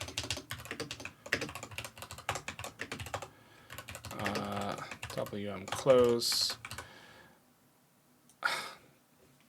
But hang on, I do not really handle WM close messages anyways, right? I just have WM quit.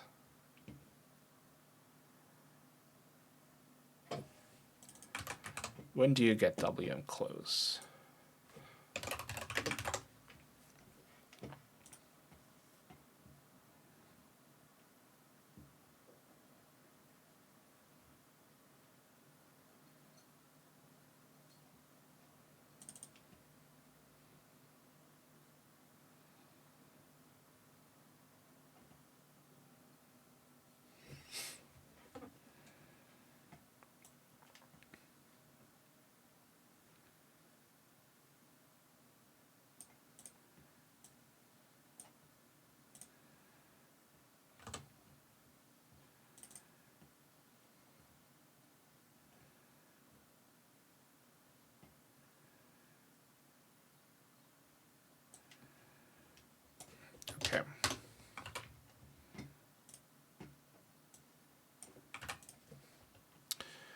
So close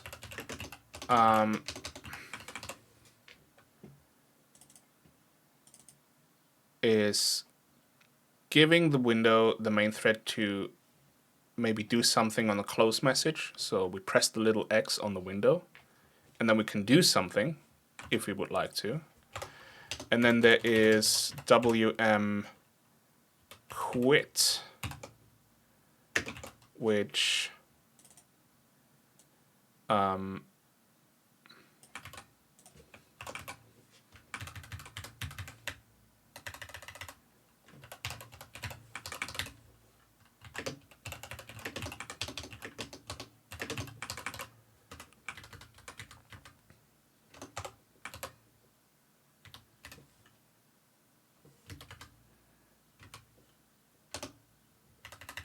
let's just do that, it's fine.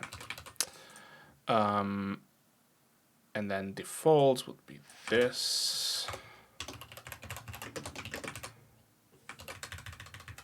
Okay.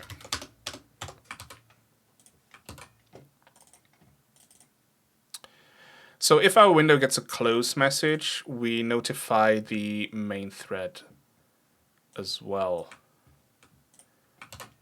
So then on the main thread right here, when we say peak message, we can either get WM quit. So if, let's do a switch message dot message, right?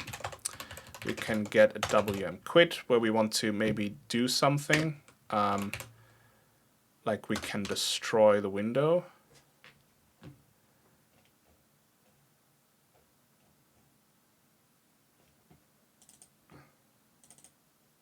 Wait, is it WM destroy?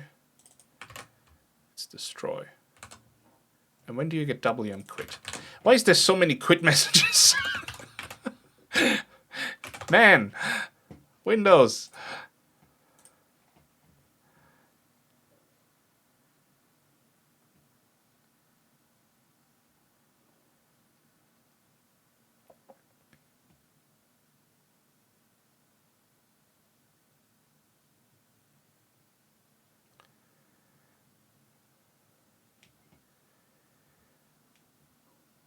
No, WM quit is the last thing. Okay. So, let's visualize.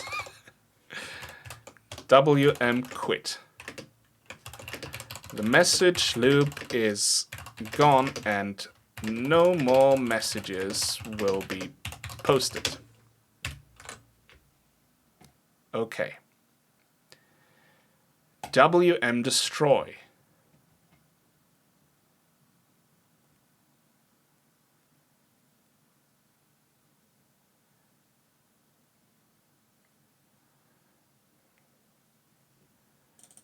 Right.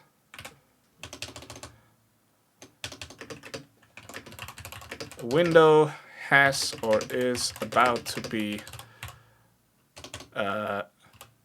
destroyed. Close.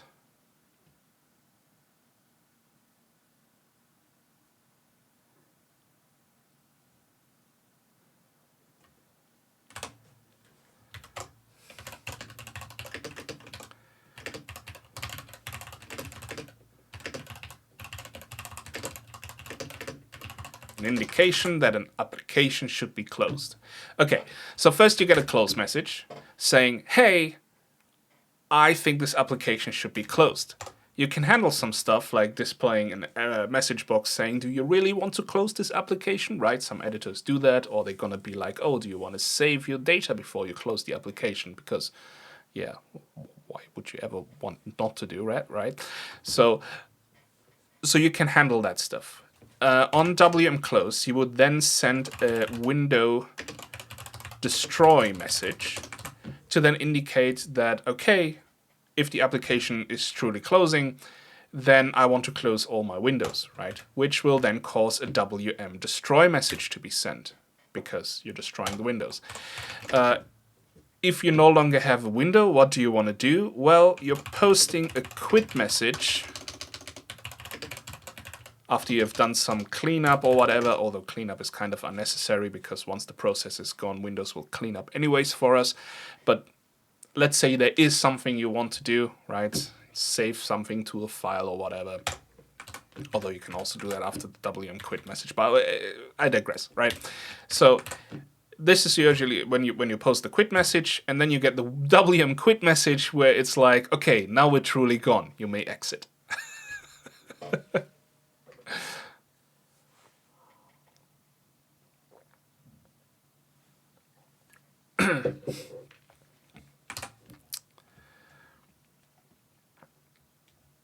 So now let's think about that. So our main Windows handle needs to notify the main thread of doing things, because we're technically not doing anything in the window handle, right? Because this is not where we're running our code. We're running our code in a completely different thread of our gameplay thing. So we need to notify that thread. So once our window gets a close message, that is an indication that this window should be closed, right? So we're posting a message to our main thread saying this window should be closed. Okay.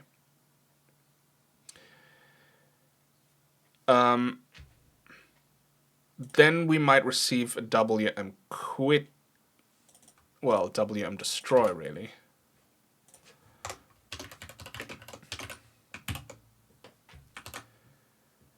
So again, we want to post that message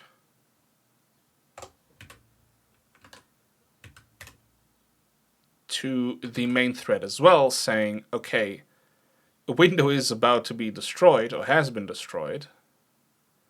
And we also have the quit message, which we probably want to put forward as well.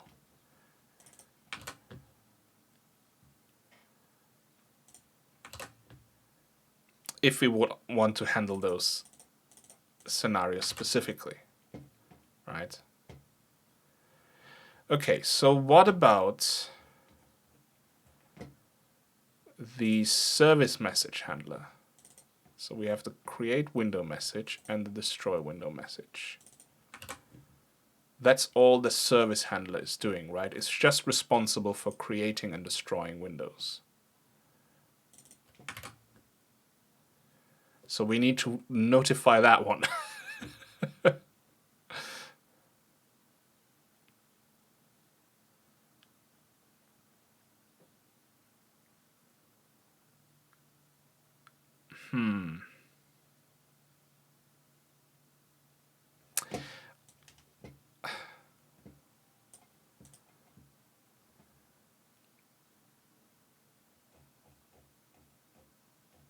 That's too much message passing, to be honest, for all of this.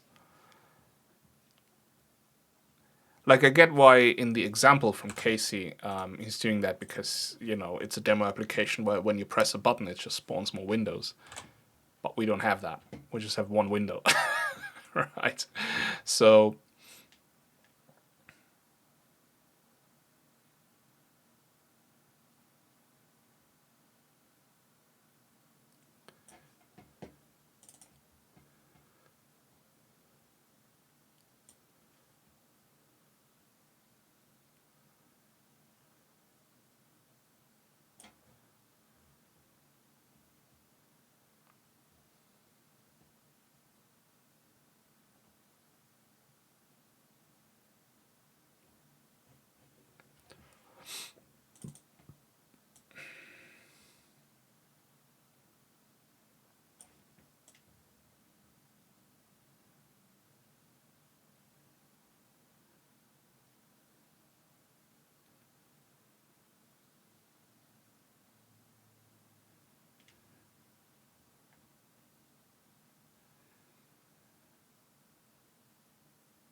I don't think we need to listen to this.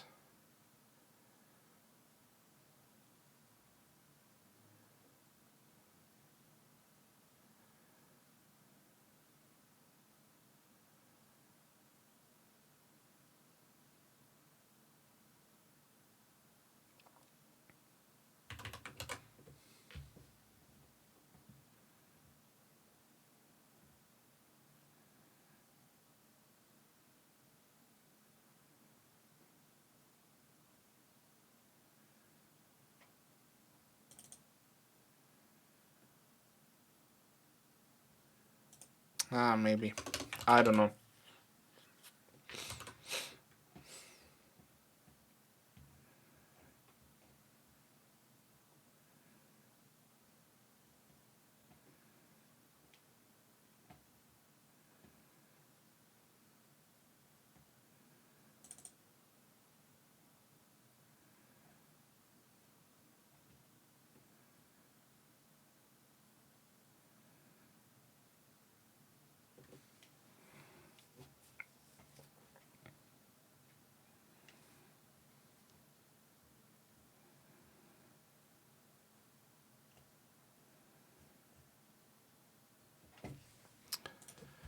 Anyways, I need to see this in action, and I spent a lot of time on this already to just like get a window working, which is kind of ridiculous. So let's just let's keep this up here, right? So we have the WM quit where we post the WM quit message. That is fine, right? This thing kind of does nothing but destroying windows, and main thread we'll get to. This will just post WM close destroy L quit messages onto the main thread. And then the main thread can decide what to do with this right here. So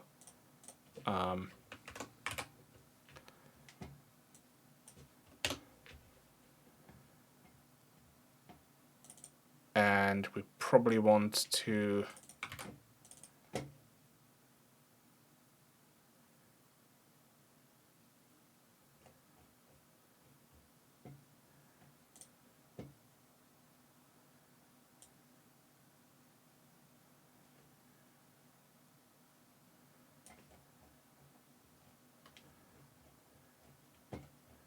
honestly,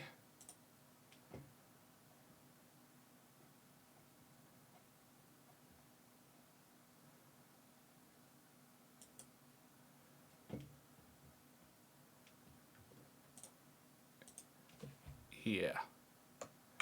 So this should do this to the service window. And we want to say destroy window message. And we want to have the window that needs to be destroyed.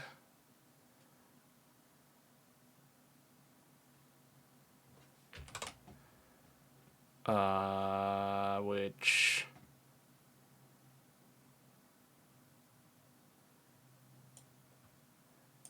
just message W param. Okay.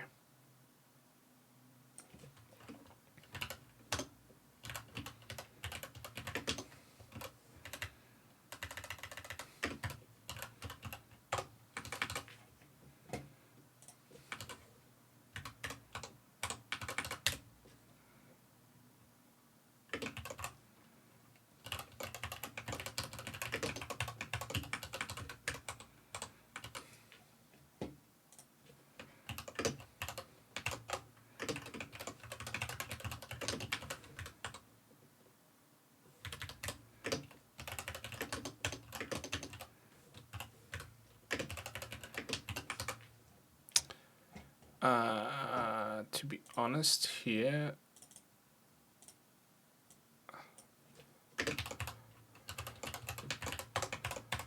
let's just do it like this.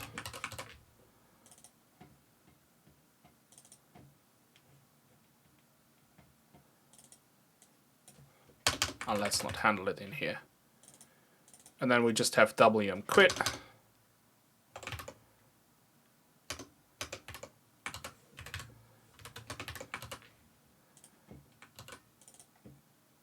what we just set is running to false, so we do our last frame and then basically close.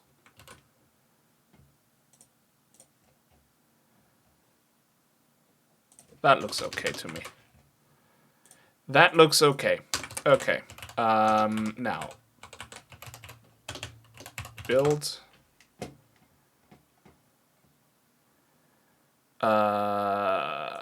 Okay.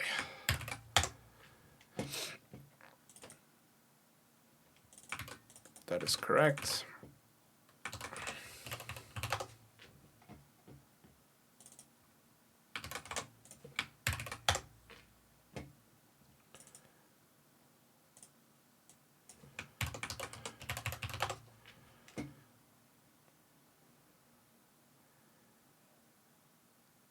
I'm not gonna check the warnings for now. Just trying to get the... All right. Don't need the class name. Handle, no, don't need to do that. Do it in here. Right, okay, build. Okay, the rest are warnings, but I want to fix those as well. So let's see. Different const qualifiers. Why do I care? Why do I care? Why would I care?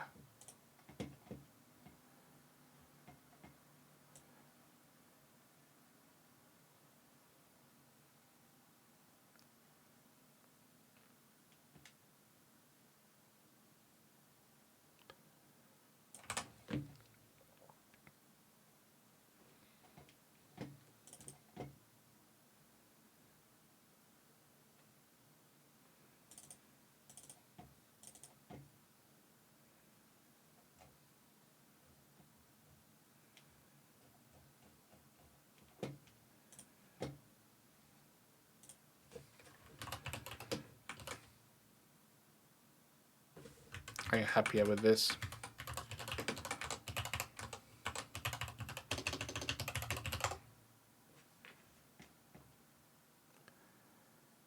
Don't think it matters much, but whatever. Okay. Now 9.5. Whoops, wrong file. Right.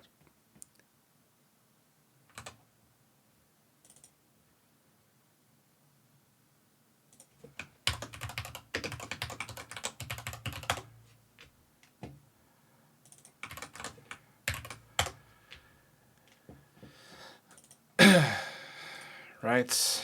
That is correct. That indeed hides it. So let's do Win32 window instead.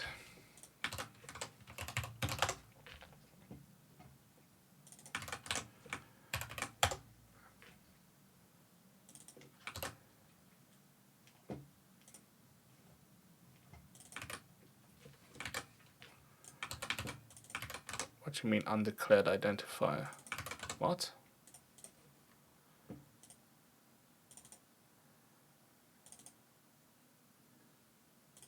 Oh my god.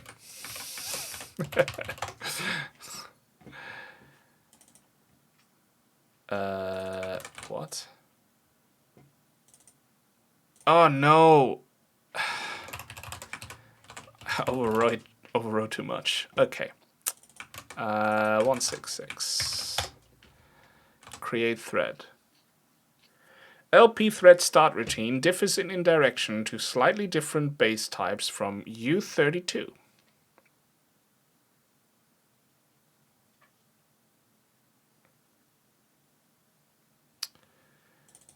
Are you kidding me?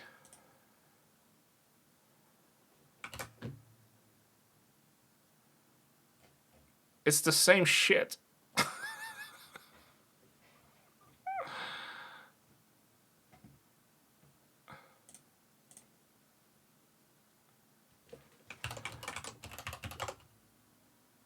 No, that wouldn't be it, right?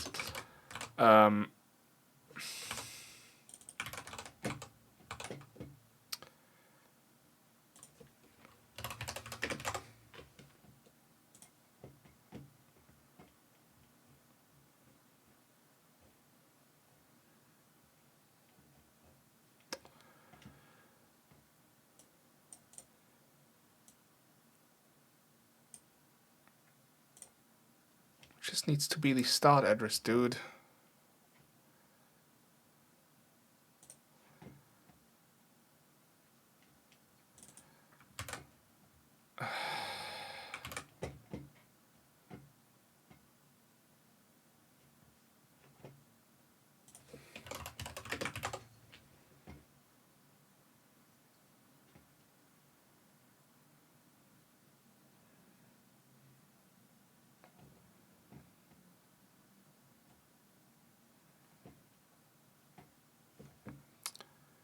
Come on, man.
Yeah, why are you complaining? Why are you complaining? Why are you complaining? Why are you complaining? Why? Why? Why? Can I just tell him to, like, shut up? Okay.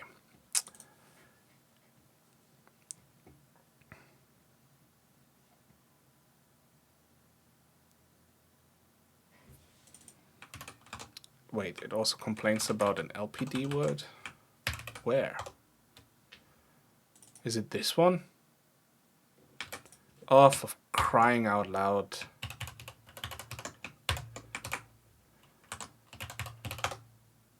Happy, happy. And here.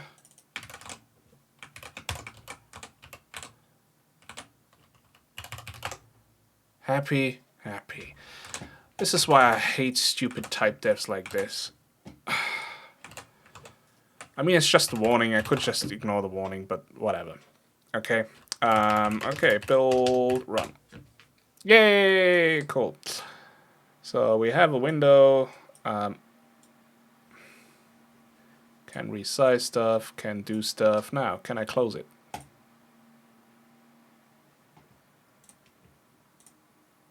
Seems to be working. Okay, cool.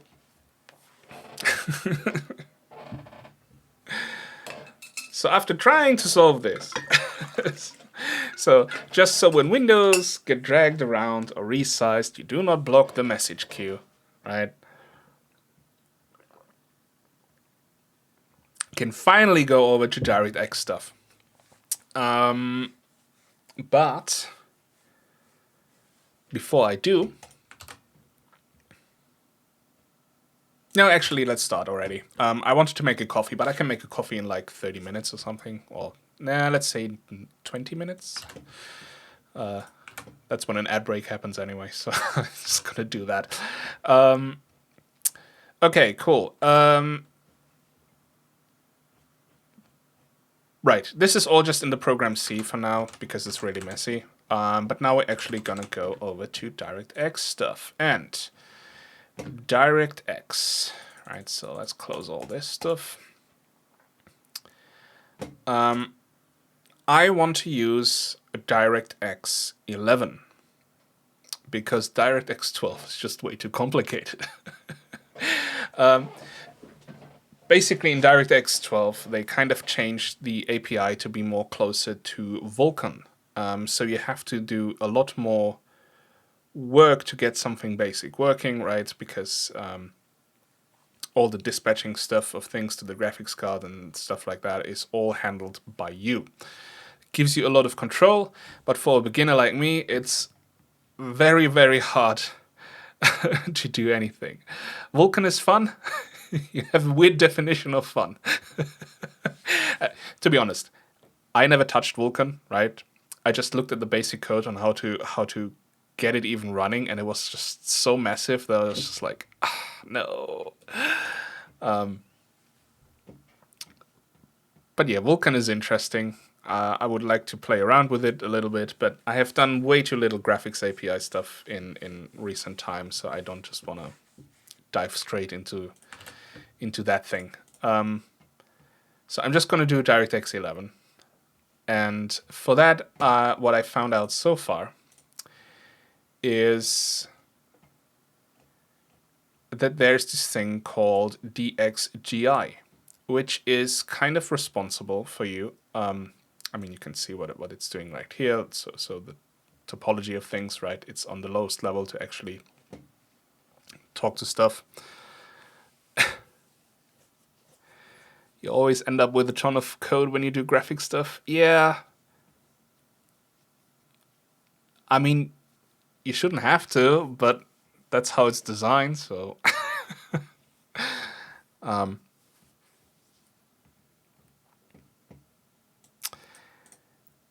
Anyways, I just didn't want to think about, like, you know, different threading stuff, and like, I need to get my bearings first. Let's put it this way.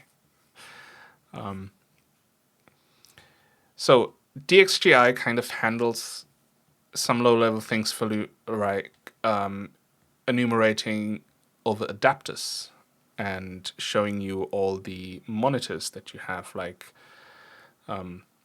you know, attached to your computer and things like that. So this is how you would enumerate through things to actually figure out, okay, what monitor do I actually need, or which graphics output do I actually need to talk to, you know, create or put my graphics onto.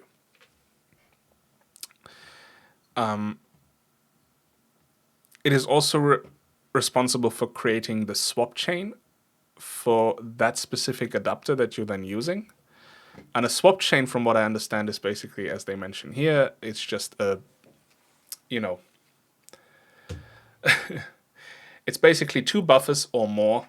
Let's just say you have double buffering, which just means you have two buffers, right? You write into the first buffer, and then at some point you would display that buffer on the screen, and then you write your code into the second buffer while the graphics card is displaying the first buffer, right? So that way you don't have to wait until the graphics card displayed one buffer, so you can then write stuff into it again and then display it again. You know, you always work on the back buffer and then just send it to the front, and you basically swap them around. And you can have multiple buffers like that.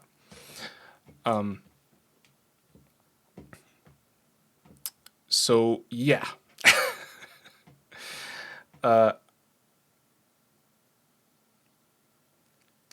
Now let's just figure out how I can enumerate through devices.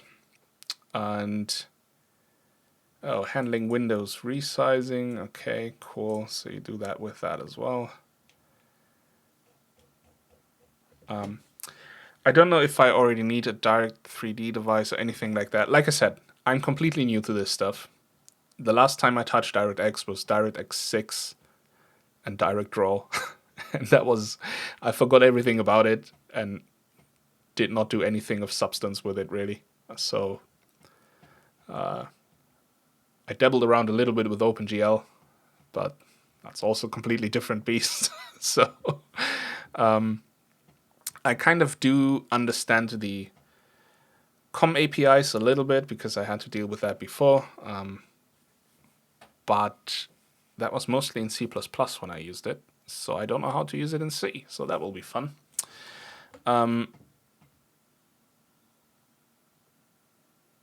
Okay, so I had some tabs already open when I briefly looked into this.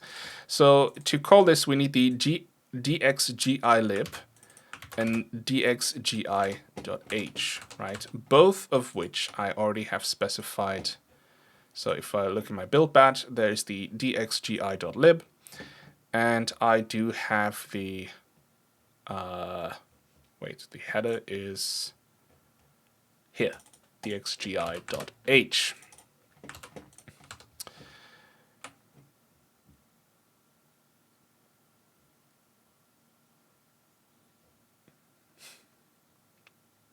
Okay. And apparently there's multiple versions of this. So DXGI, so basically how COM works is Microsoft's way of providing object-oriented programming somehow a little bit, right? So you have interfaces that implement a certain amount of functions, and interfaces can be inherited from each other. The interesting part about COM, the whole COM model, is that you can use that even in languages that do not have the concept of object-oriented programming, such as C, right? So,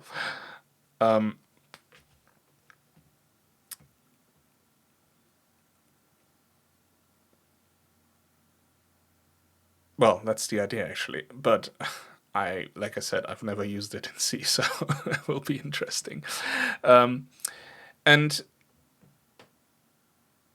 as they needed more functionality for certain things, they basically provided new interfaces to provide that new functionality without breaking the old one, right? So you have DXGI, which is the base interface.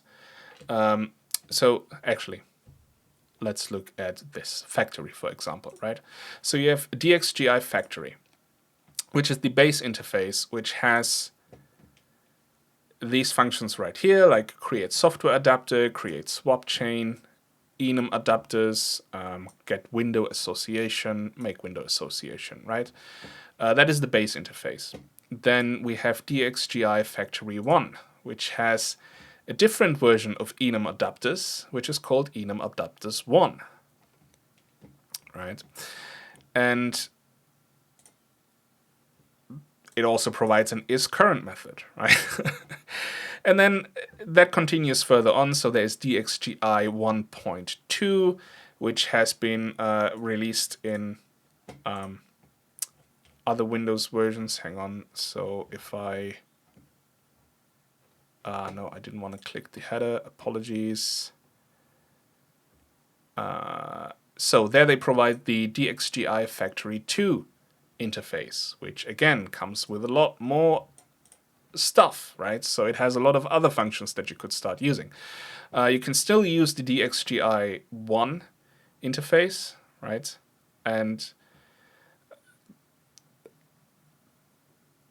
what am I trying to say here? It's basically a way how they provided backwards compatibility, right? So even if you have the new stuff, you can use all the new interfaces with the Factory 2, but the stuff with Factory 1 still remains. But you also need to use a different header for this one. And it also depends on the Windows version. Like some of this newer stuff is only shipped in newer Windows versions, and then you kind of need to figure out which version you're shipping for. Like this goes all the way to 7, like IDXGI Factory 7, right? And this is in this header right here, and only works from Windows 10 upwards. So there you go.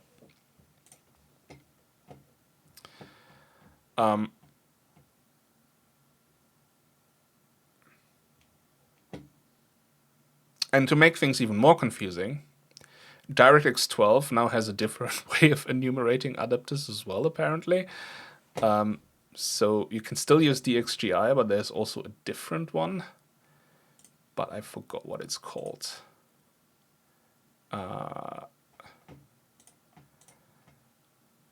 Nope. Nope.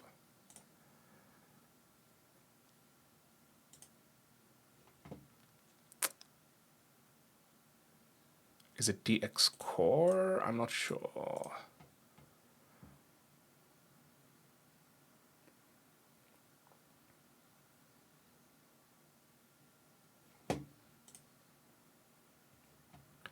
Yeah, DX Core is an adapter enumeration API for graphics and compute devices. So some of its facilities overlap with those of DXGI. DX Core is used by Direct 3D 12. So yeah, in good old Microsoft fashion, let's just provide different APIs. Why not?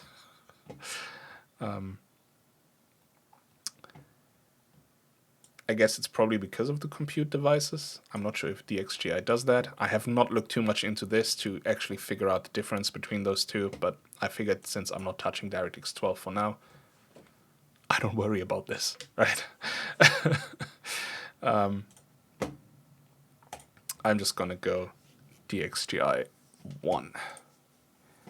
And I just want the DXGI factory one, right? Because I want to use this interface for now. It has the enum adapters 1 stuff.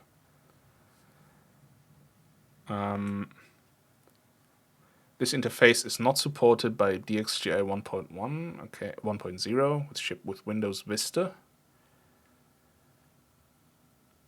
DXGI 1.1 support is required, which is available on Windows 7.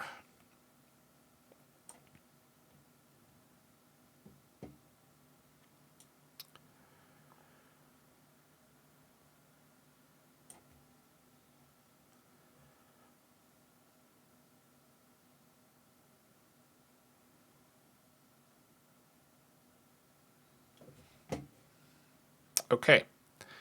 So how do I get a factory? There is create DXGI factory 1. And it has this syntax right here. So let's just try.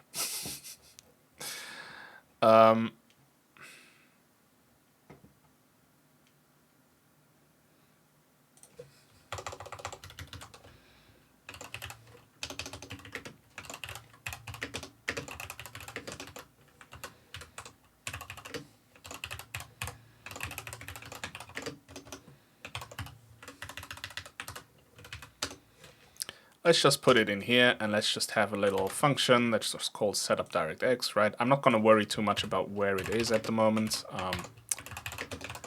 right? I can factor all this out later on into different files and stuff like that.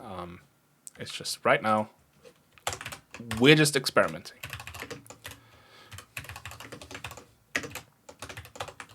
And see what we get.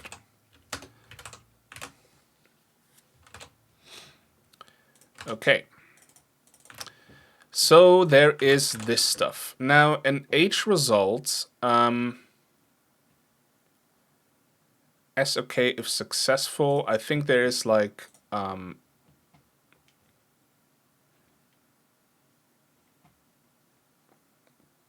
there is, what I want to say, macros that you can use to deal with those error codes, where you can basically just say is success or is failure.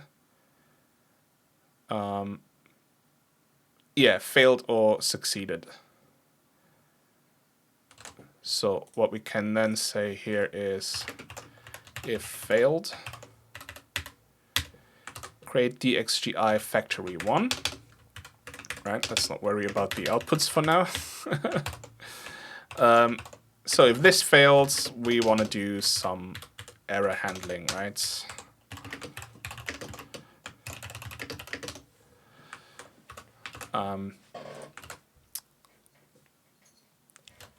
I won't be having any error handling for this at the moment. I mean, we can probably just say fatal Windows error. Although, how do they report detailed errors? For a list of error codes, see DXGI error.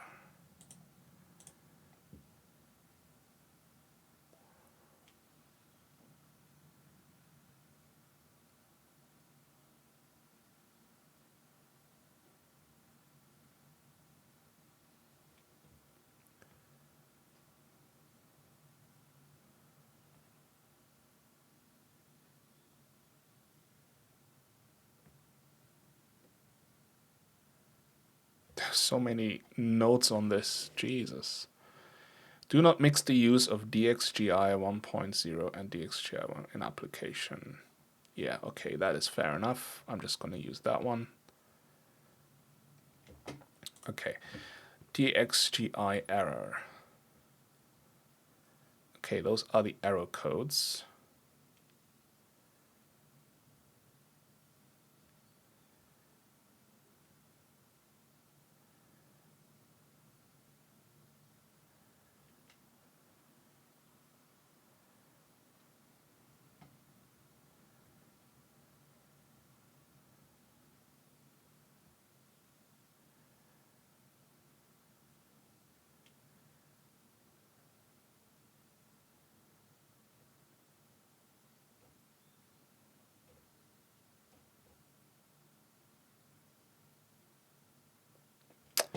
So it probably doesn't have a get last Windows error, right? So if that happens, so this will probably not help.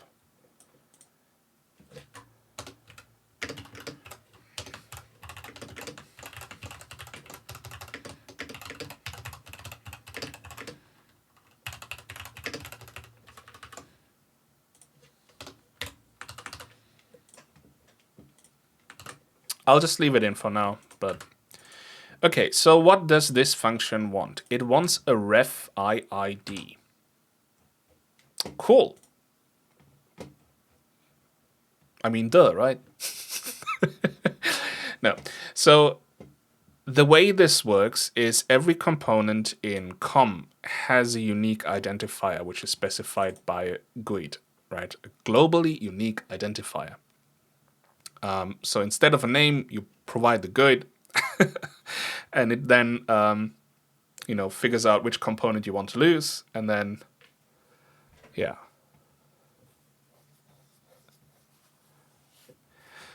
Get last error type of error handling is whack anyway. Why do you say that?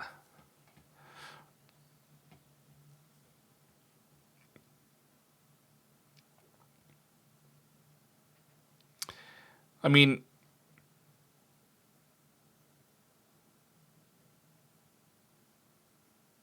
to me, it seems a little bit better than, because you're not polluting your function calls with like some error return types and stuff like that. So I don't really like some of the modern languages that try to put the error type onto the functions itself and then return either an error type or the thing that you actually want. I don't know. I mean, it is whack when you...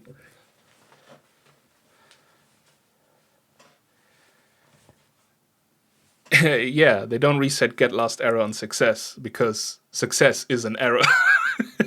So when you call get last error, it returns success, or at least.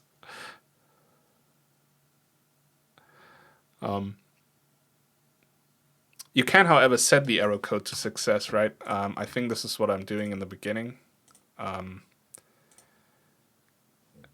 Yeah, set last error to 0.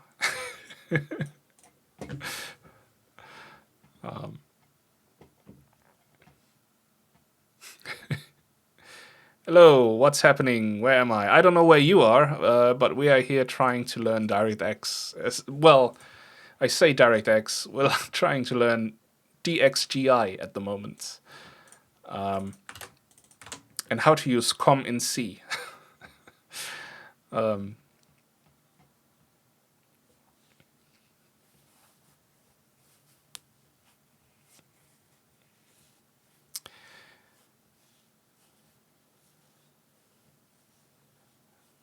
Why DirectX? Yeah, it's basically a graphics API. So old and cranky? Nah, it's not old. It's totally new. Well, it is kind of old, but...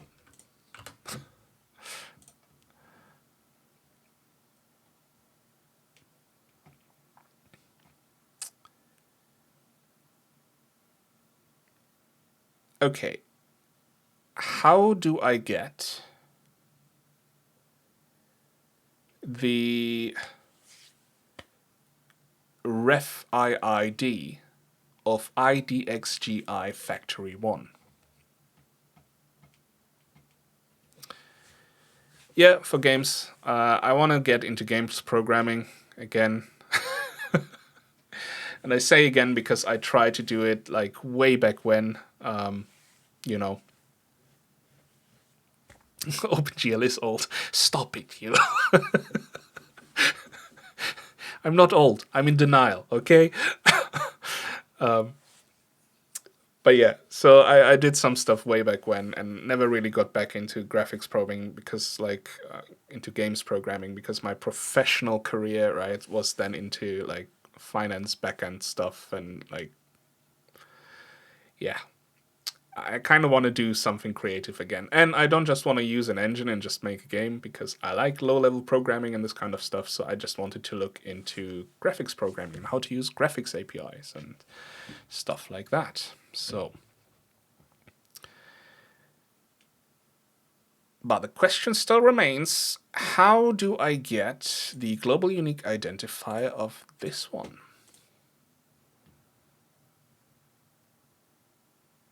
Oh, UUID off. Okay. How does that work, I wonder?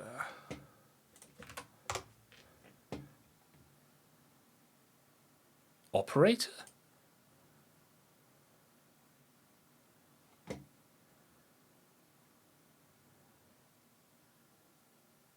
What?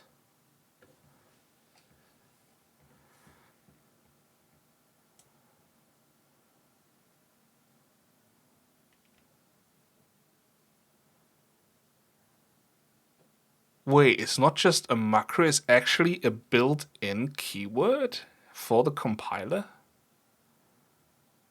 That's nuts. Holy shit.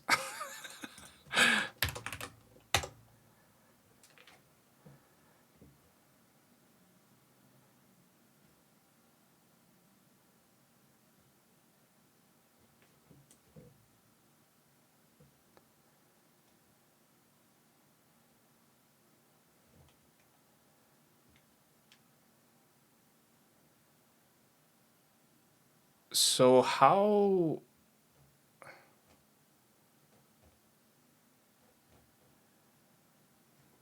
I guess, okay. I just expected it to be a macro as well, to be honest. But apparently it is not.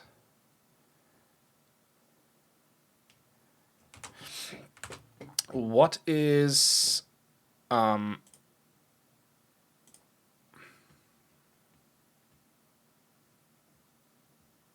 a Microsoft-specific extension? Gotta love it, right?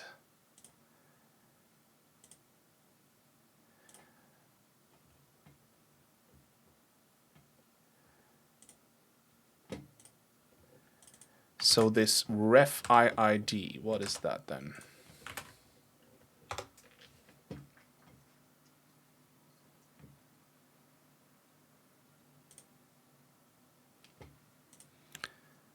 I'm just curious about the type.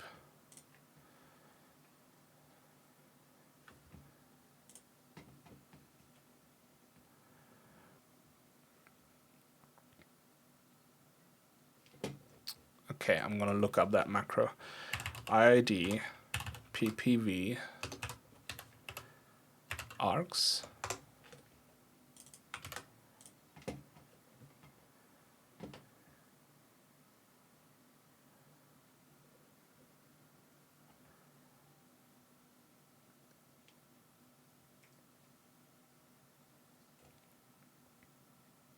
In combase API.h, the Windows shell. How much do you want to bet it just calls?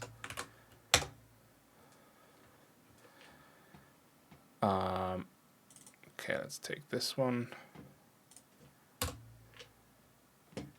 It just calls UUID off. Oh, and I see. Okay, it basically combines both of these arguments into one.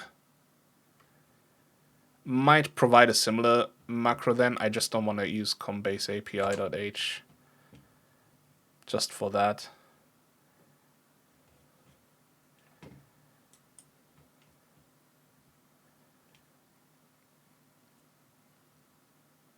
Okay, cool. Thanks for that one. I'm gonna keep it open just in case.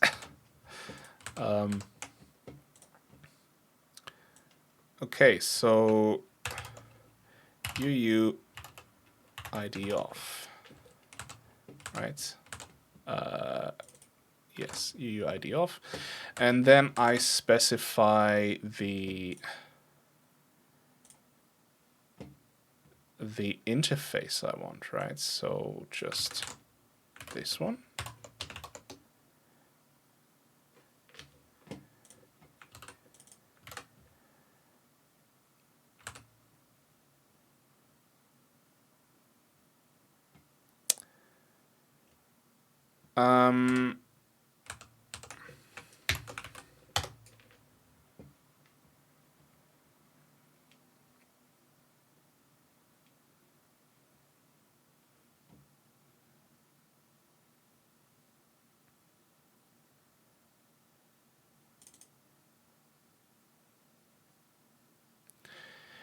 Okay, well,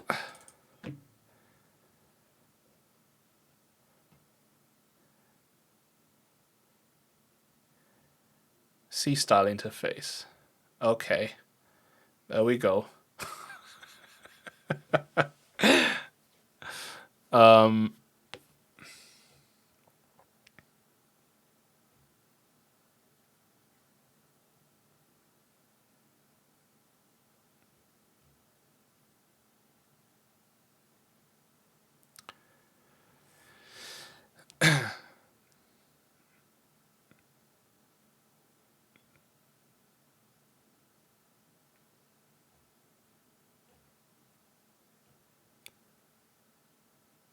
So that is a vtable, right? So all these functions are basically defined as right.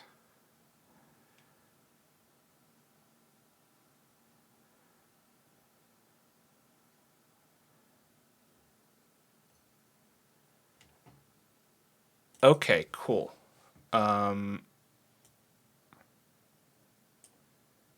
So you can use query interface.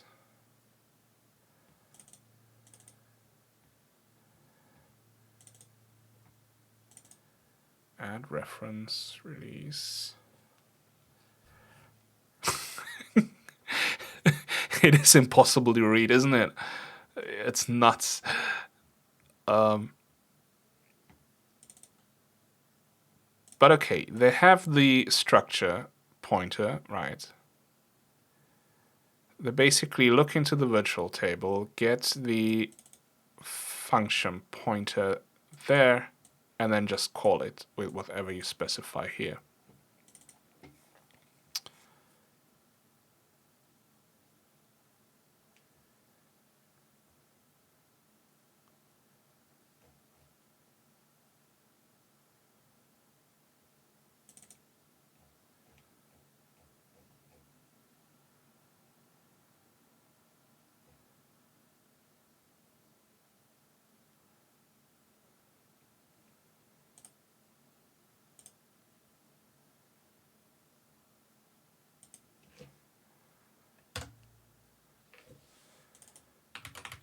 It seems they have a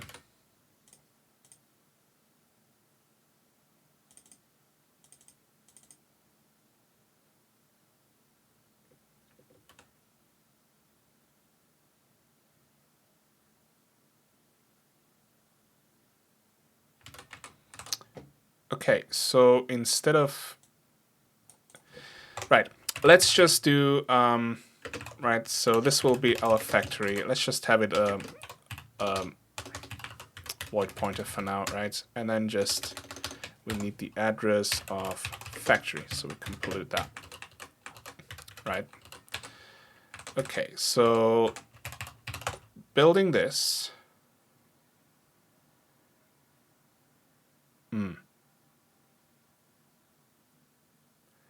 Non-standard extension used. Keyword only supported in C++, not C. Okay, first hurdle. What if I use this?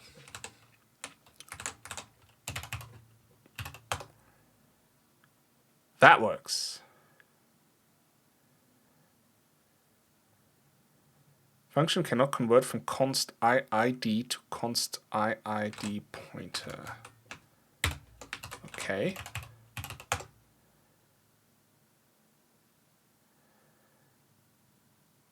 Unresolved external symbol. This is going great so far.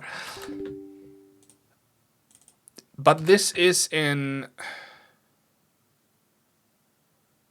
dxgi.h. And I'm importing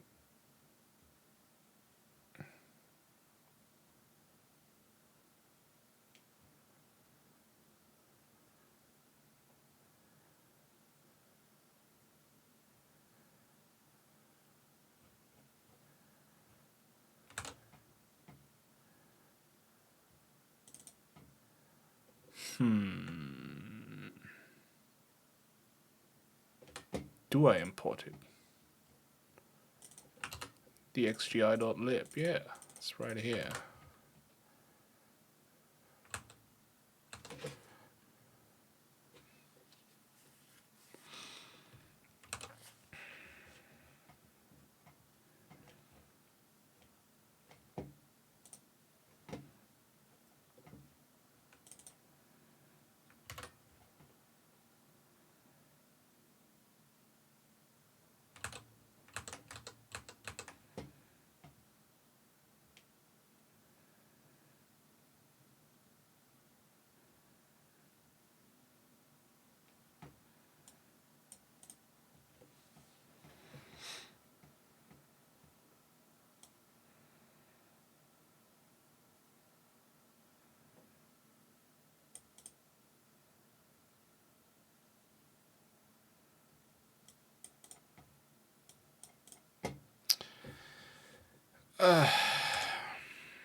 So why can't you find that then?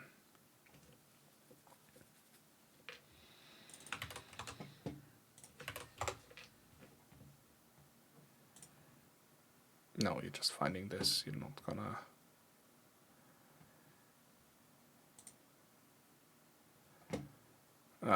Someone asked on Stack Overflow.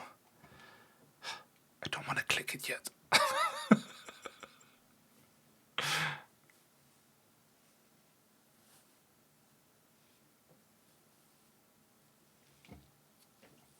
Fine.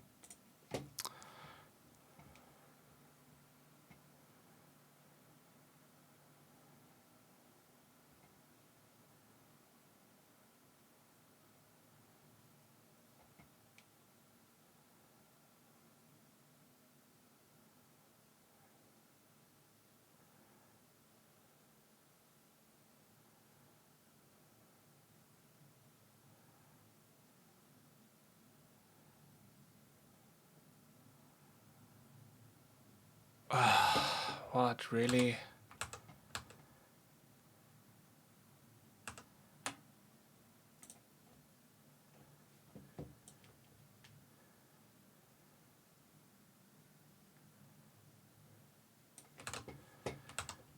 Come on, man.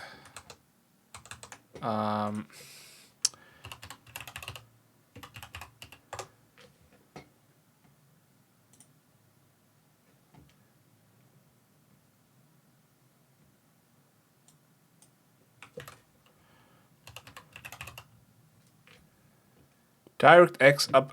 I didn't see this note. Damn. DirectX application should link with dxguid.lib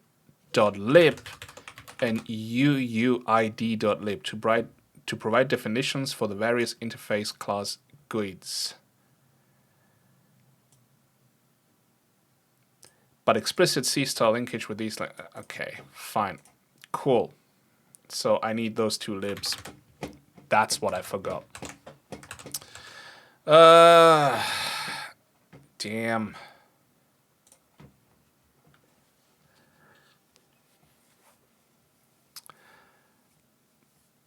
Ming W has UUID. Nice.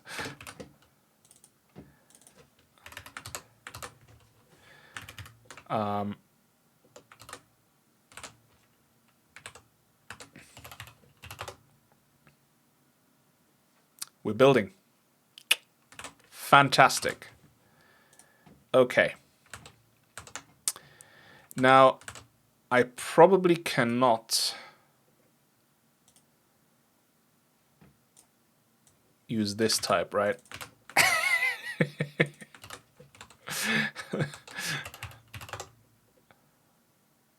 Ah? Really?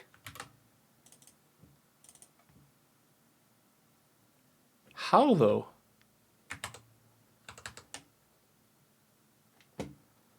Because, hang on.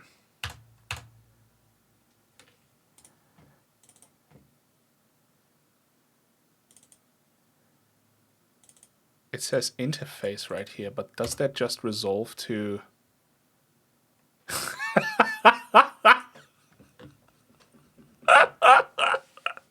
I love it. Yo, dog, we need interface in C. Let's just make it a macro that defines the struct, and struct will just be struct. So our interface is just a struct. That's so cool.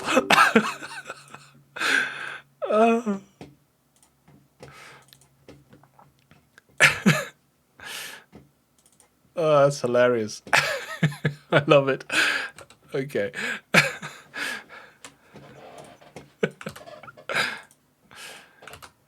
Okay, cool. But that means we can at least use a type. So that is nice. Cool. So we got our DXGI factory. Now, do we? Yeah, okay, we're getting the window, which means we actually passed that point. Right, so what do we do next? Actually, I know what I'm gonna do next. There will be an ad break soon, and I need a coffee.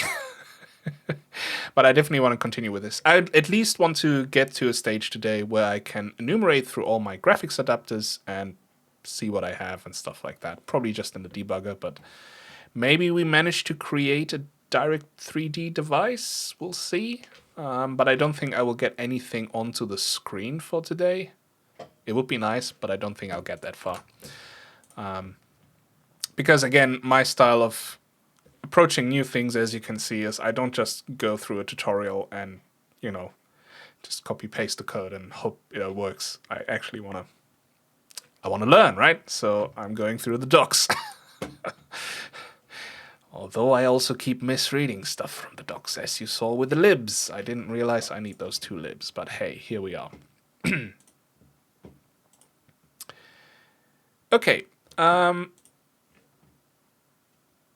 So we have enum adapters and is current.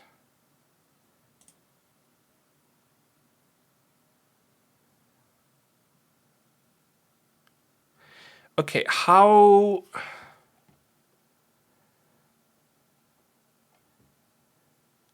Here's the question then. Do I specifically have to do the same thing for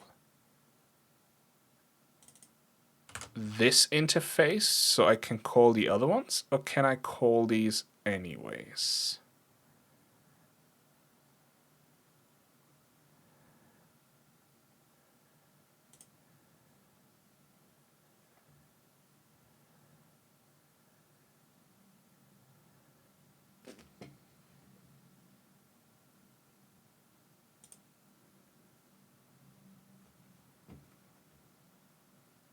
Like, what happens if I call this, right? So let's say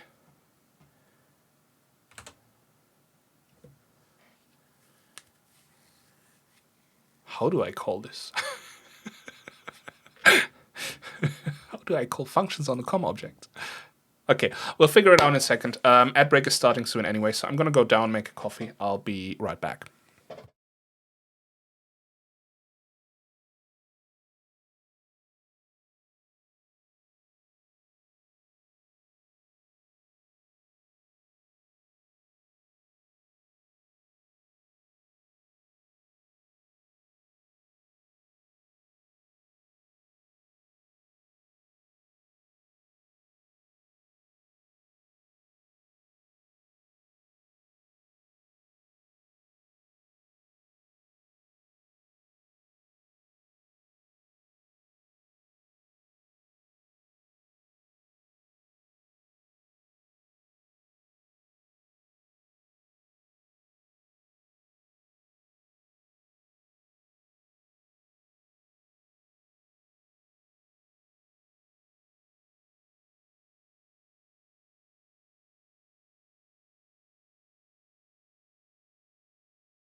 Okay.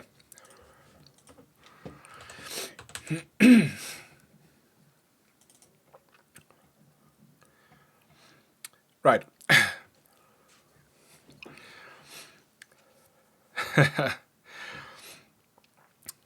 Yeah. So what you posted right there with the error, that won't work. Right? Because it just has the V table in here.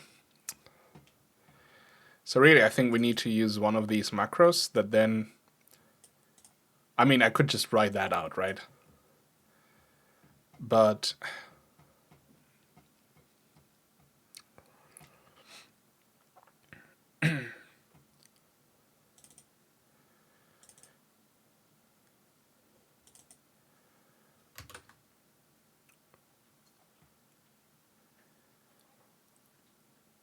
I mean,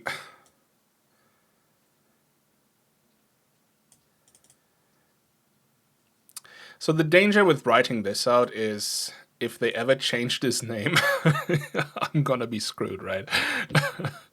So it's probably good to use these macros instead, I suppose.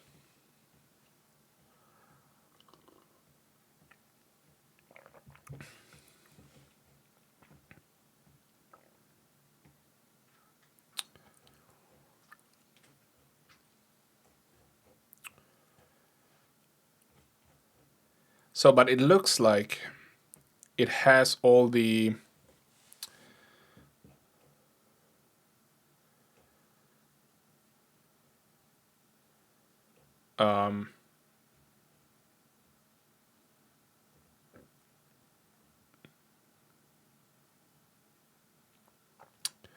yeah, it holds all the functions here for functions for I almost said methods. I wanted to correct myself, but I said functions.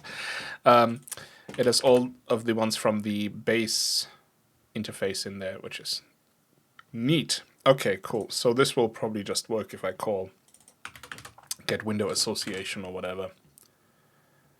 I just want to see if this fails, right? So let's say we have window handle, and let's call this one, and this needs the factory and the window handle, right? And what would this return? An H result.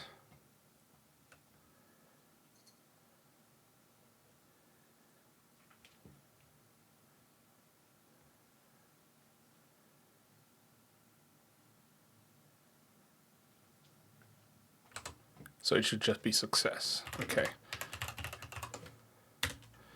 If actually, how about assert succeeded?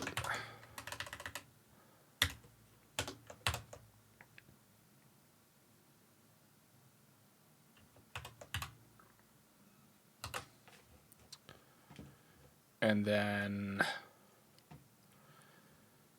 should close the other things.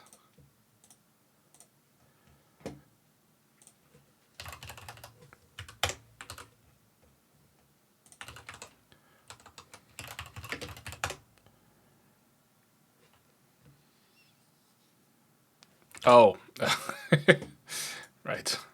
I panicked for a second. Window.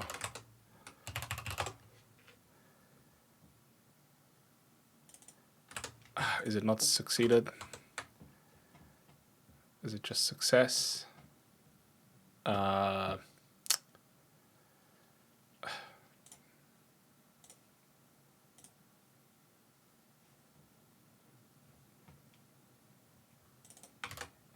No, I should know how to spell succeeded. That would help. God. Okay.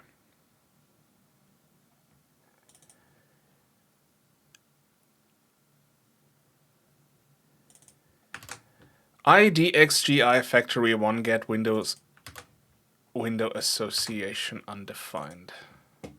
Now, why would you be undefined when you're right here?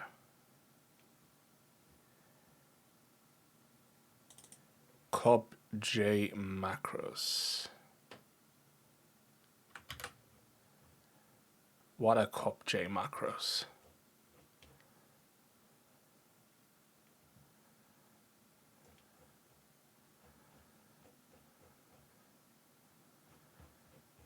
Don't tell me cobj is like someone that works at Microsoft.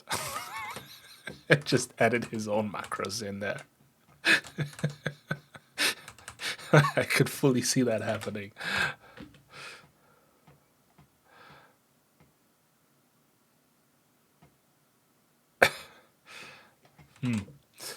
Let's do a search.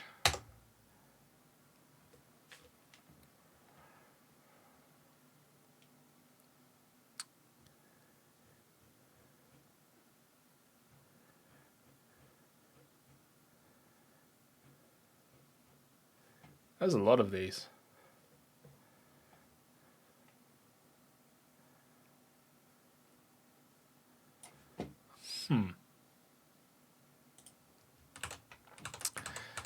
So if I just say, all right, wait, that would have to be done before the header, right? So,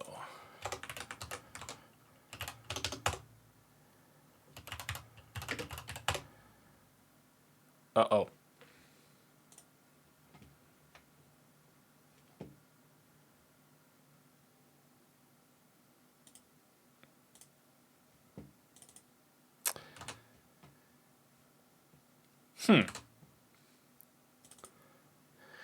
Okay, this crashed, but probably because I don't know what get Windows association does. I just wanted to have something to call real quick, but let's just enumerate the adapters and step through with the debugger and see what's happening.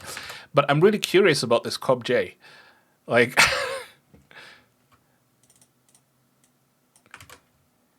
is that an acronym for something that I don't get? Or is it really like...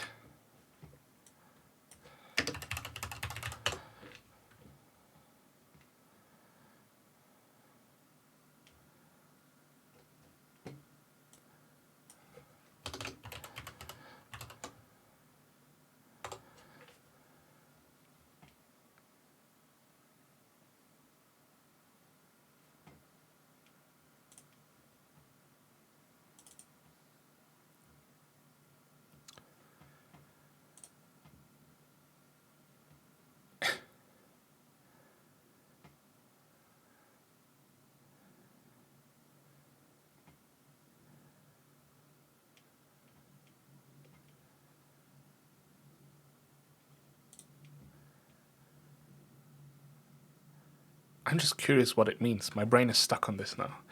See object macros? You know what? You're totally right. I brain farted there.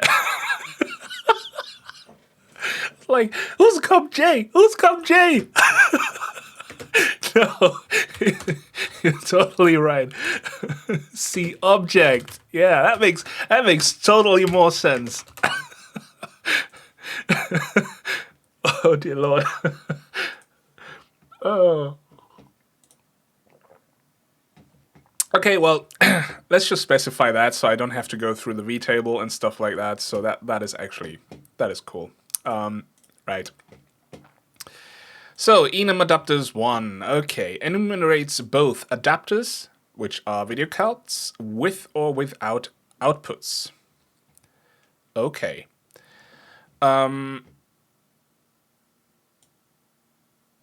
Right, we're specifying a DXGI adapter interface. This parameter must not be null, right? Okay, so this is our return. There was something in the overview.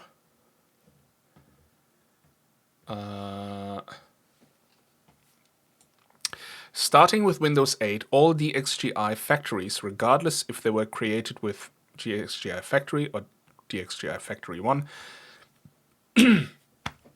enumerate adapters identically. The enumeration order of adapters, which you retrieve with enum adapters and enum adapters 1, is as follows. Adapter with the output on which the desktop primary is displayed. On which the desktop primary is displayed. And an index of 0. Okay, adapters with outputs, and then the adapters without outputs. Okay, so the primary display is always 0, starting from Windows 8. I assume before that they had some kind of a different behavior. Is it worthwhile going through there to figure out what kind of behavior?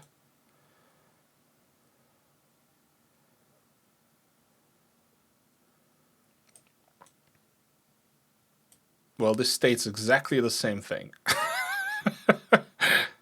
I guess they changed it everywhere.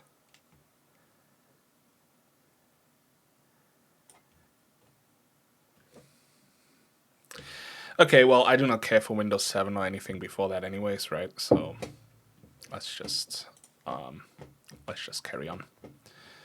Okay, so we do want an DXGI adapter.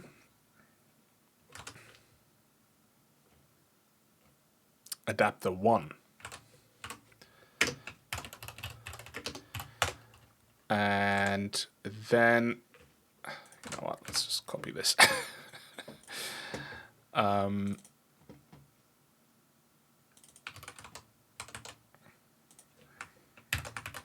No. This one. That's quite a mouthful to type all the time. Okay, so basically this. So while... Oh, what does it do on... SOK if successful, other returns DXGI error not found if the index is greater than or equal to the number of adapters in the local system.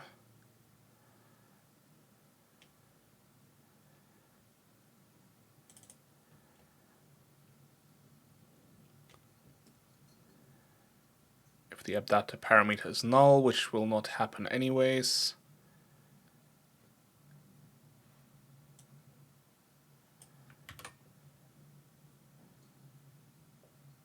Wait, so it just ends with error not found?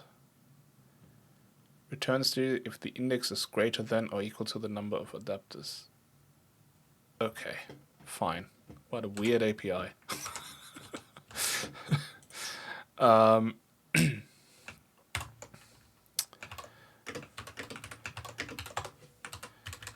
Okay.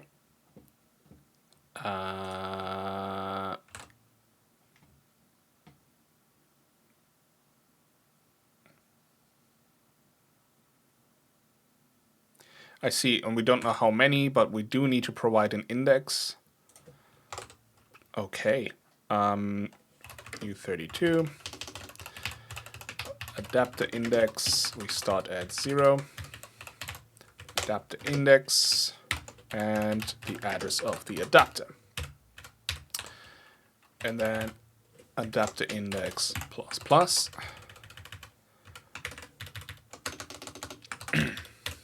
Okay. So this is getting all our adapters.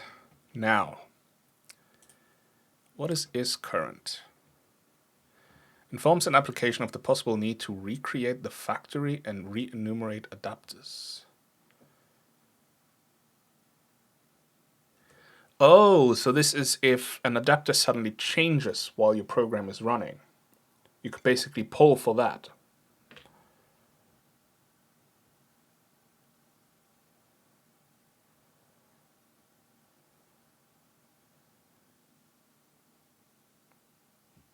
I guess it is set based on the last enum you've been doing.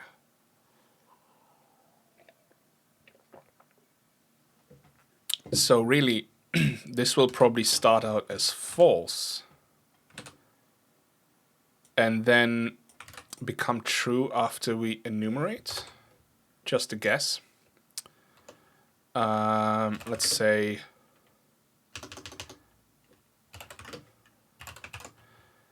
is current.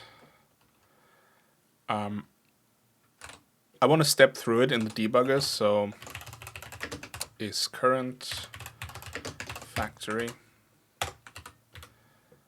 and then we do the same later on.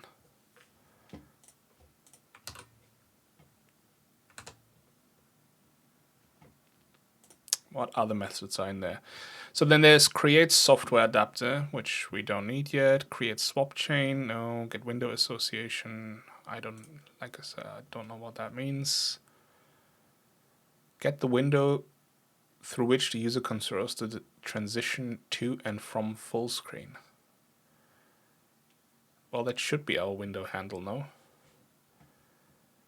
So why did that fail?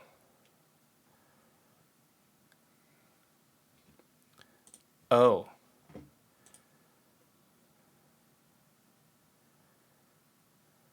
Because it's an out parameter, I was using it wrong. I would need to use that. But you need to make a Windows association before you get a Windows association, right? Okay. Duh.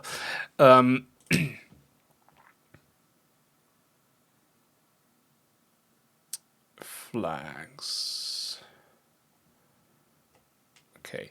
Allows the XGI to monitor an application's message queue for the Alt-Enter key sequence. Yes.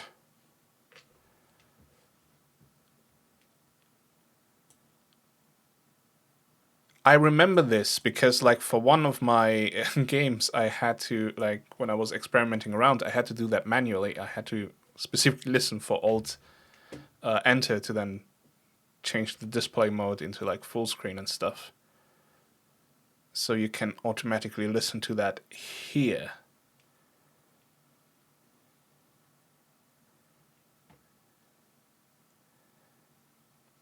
Oh, but now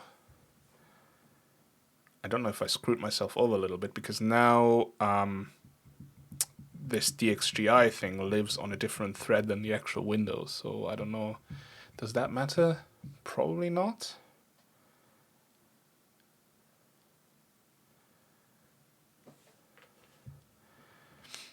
Okay, so this might become useful because I definitely want that feature.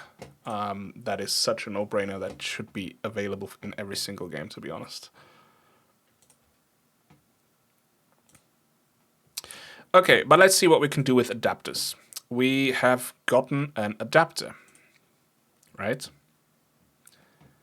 What do we have?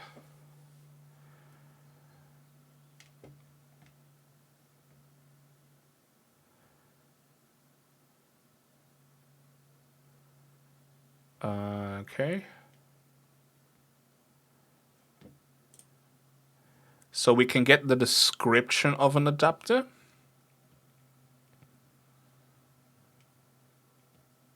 So the video card and stuff. Probably want to take a look at that. And what else? Check interface support. Checks whether the system supports a device interface for graphics component.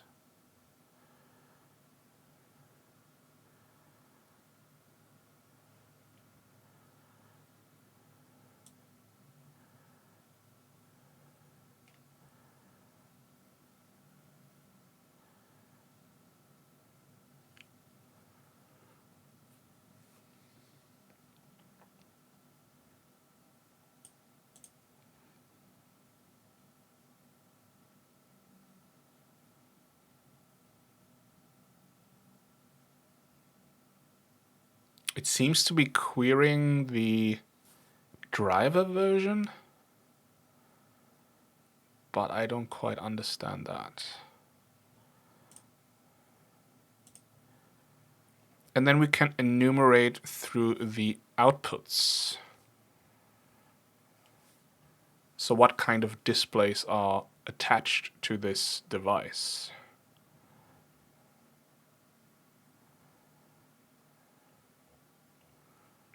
Okay.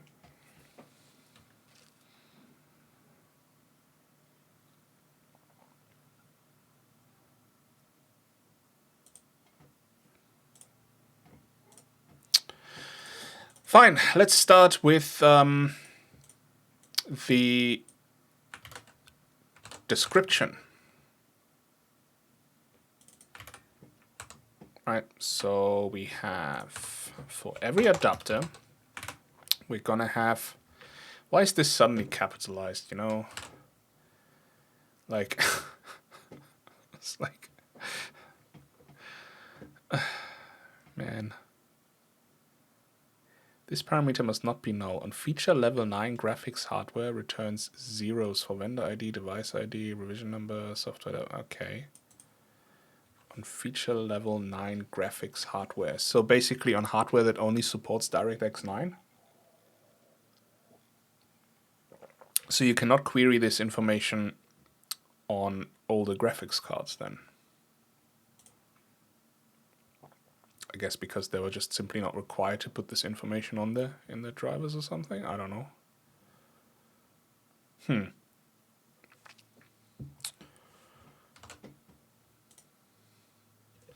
So anyways, we have a description and we can call this, right? So IDXGI adapter 1 get desk 1, and we want the the description, address of description. And we do not need to do anything with it. We can just look up all these values in the debugger, I suppose. Yeah, let's look them up in the debugger. But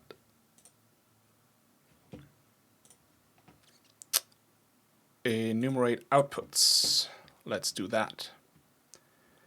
So this basically has the same pattern. You have the index of the output and an IDXGI output interface.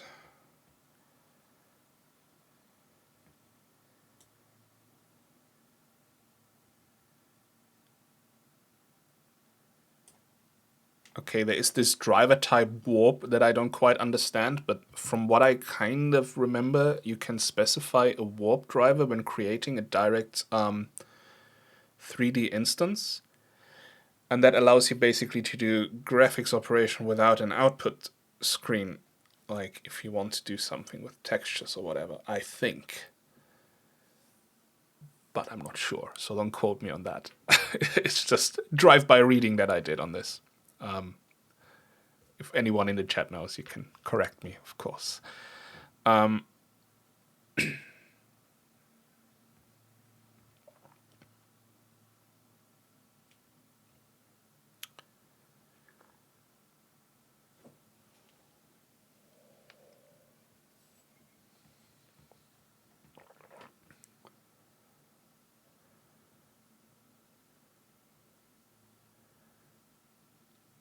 Oh. When the enum outputs method succeeds and fills the pp output parameter... pp. Okay, I'm sorry, I'm a child, okay?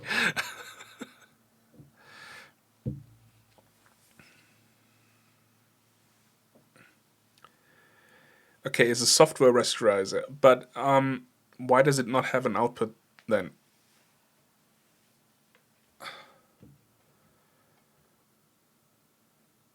Then the adapter has no outputs.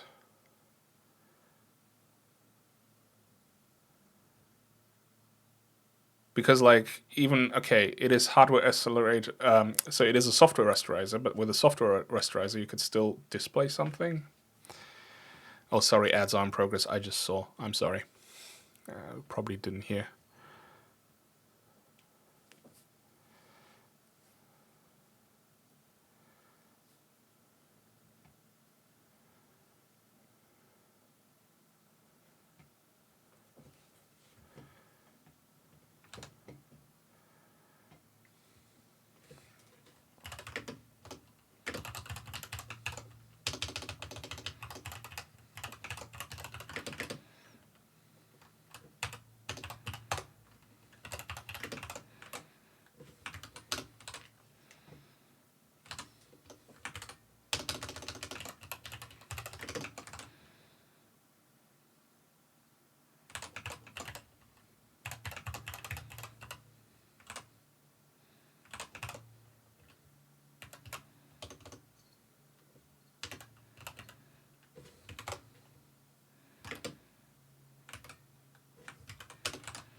Okay.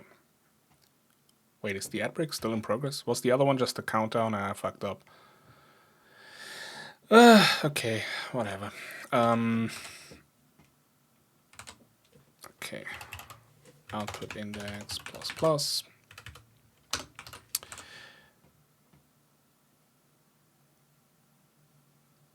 Call the release method to decrement the count. Was that the case for adapters as well?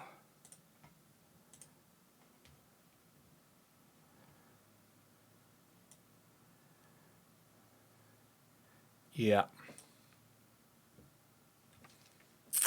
Shoot.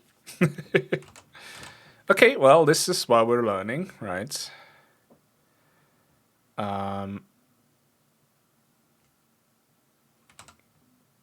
Let's look.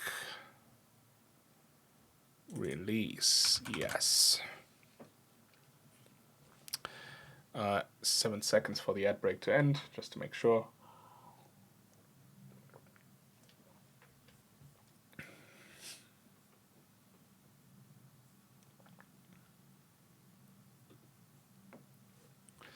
Okay, so ad break should be finished. What I just read in the documentation is also basically, so every time we receive an adapter, it increments the reference count of the adapter, right? So after we're done, really what you want to do is say IDXGI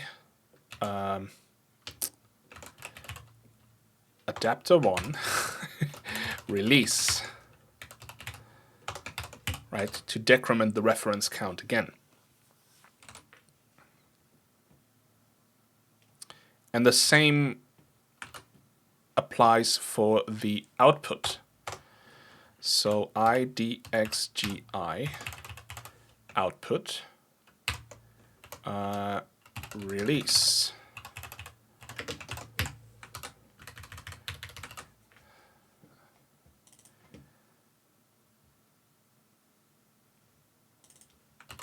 And I wonder with the factory then, once you're done, I mean, I know I call this setup, but this is just an experiment, right? So I assume after you're done with this, you kind of want to do the same thing, right? IDXGI.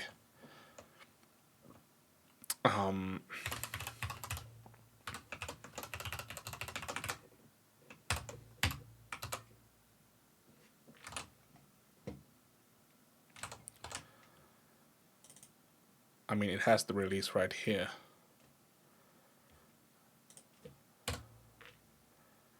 Oh God, no, that was suicide. Okay, release.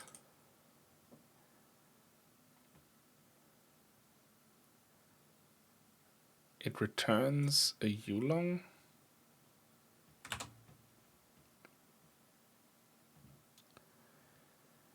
Why do they return ulong?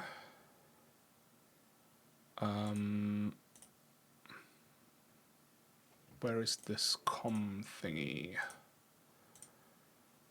I probably closed the tab, didn't I?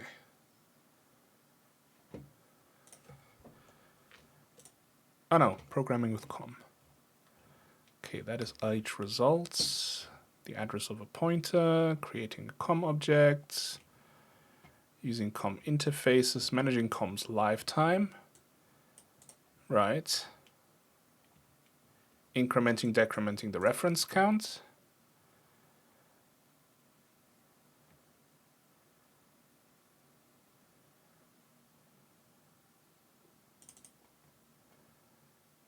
Query interface. What does query interface do?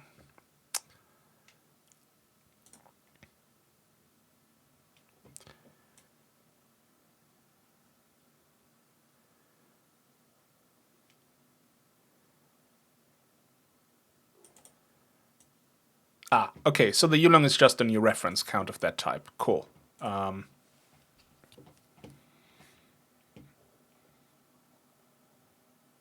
Okay, that's fine. What does query interface do? And why the hell could you not link to it when you link to everything else?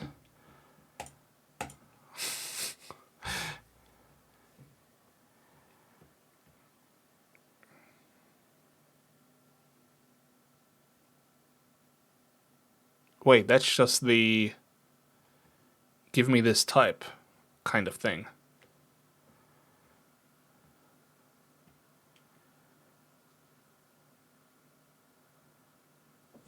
That's basically what we're doing.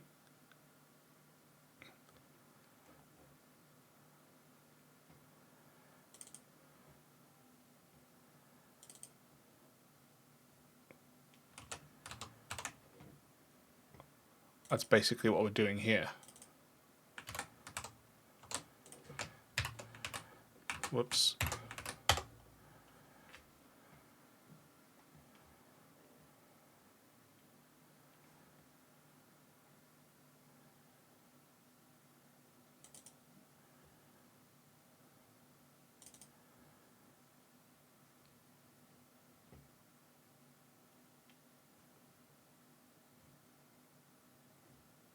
Okay, fine.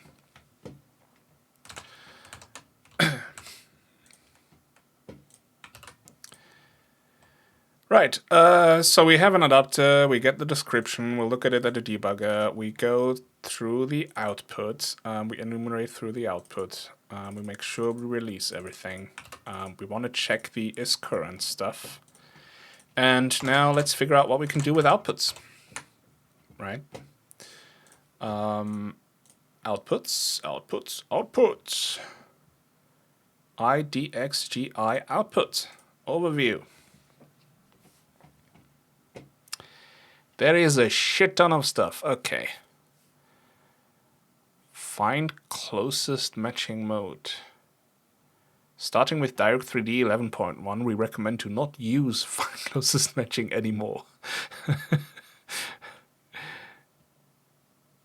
Wait, is it?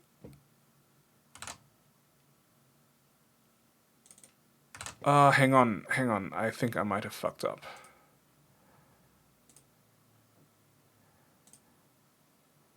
No, it's enum outputs. How do I get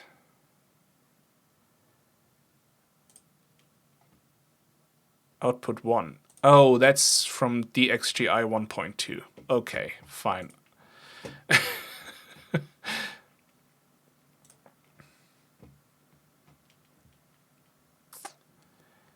I mean, we can get the output description, which has some stuff like device name, desktop coordinates attached to desktop, rotation, and a monitor handle.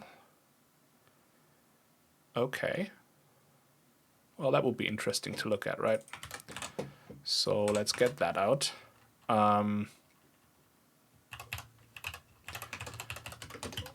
desk. IDXGI output get desk, and then we have output, and we want address of output desk.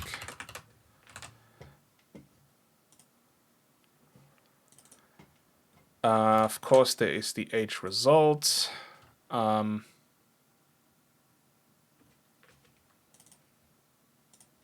So really, if failed, you want to handle that. I just gonna plunk in this so I can at least add a breakpoint if necessary, right? If failed, you want to do that. Man, why do I have like one space there? That's so weird. Anyways.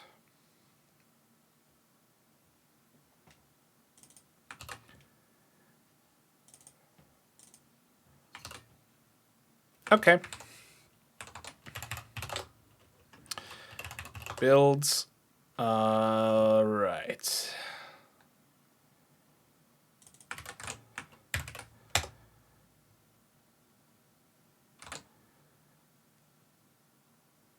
Not enough arguments.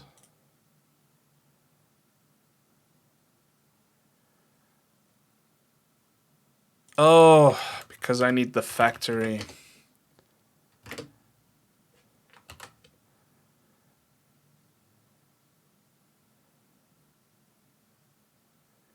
Oh, and then here I need the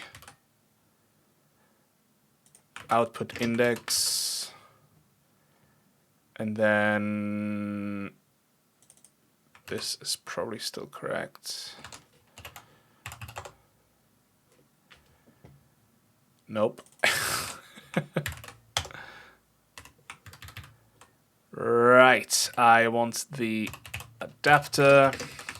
This is gonna trip me over quite a few times, this pattern of like, maybe I really should just use, you know, the vtable thing, but I don't know. Because this is quite a mouthful as well to type all the time.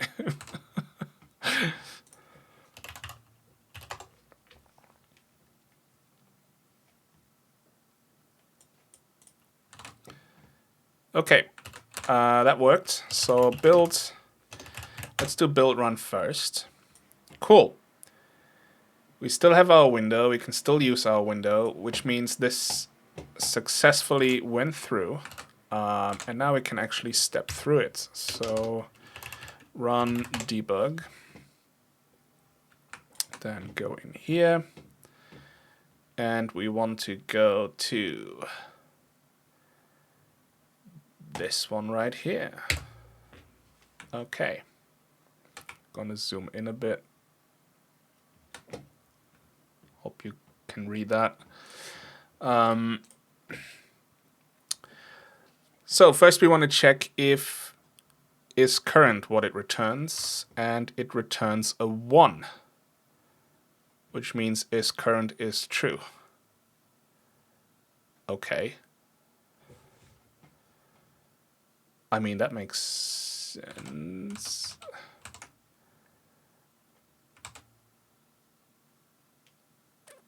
I don't know what I was expecting there.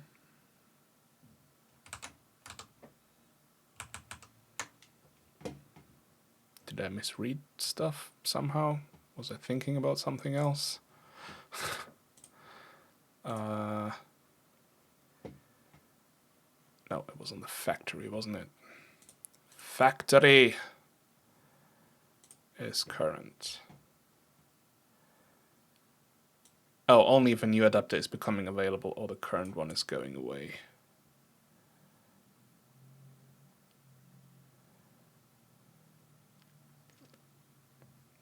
Right.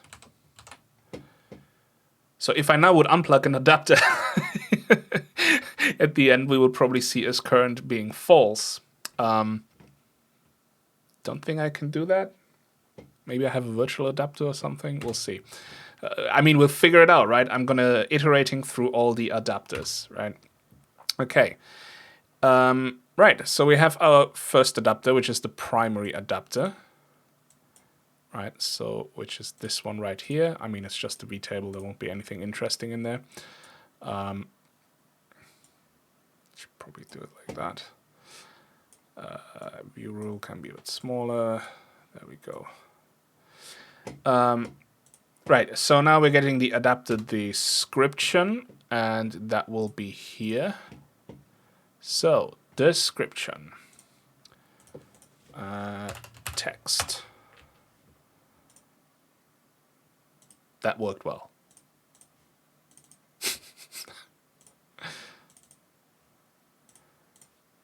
I thought text was one of the rules.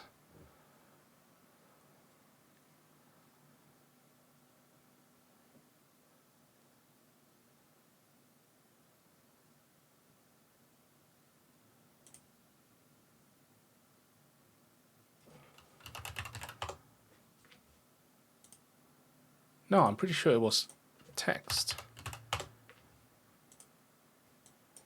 Really? Why are you not working, dude? Oh, because it's a UChar16 and this thing doesn't understand that. Okay, fine. NVIDIA GeForce RTX 360. Well, now you guys all know what graphics card I have, but there you go. That is my primary adapter, an NVIDIA GeForce RTX 360. We have the vendor ID, which, I mean, I don't actually, I don't know.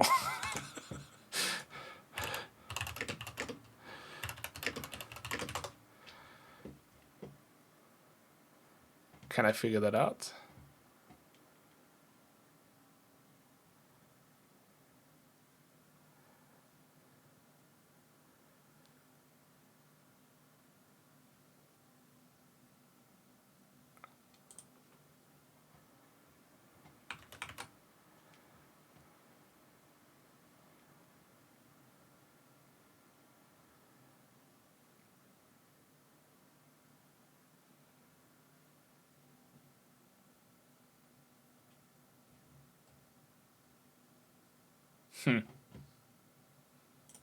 I guess just NVIDIA?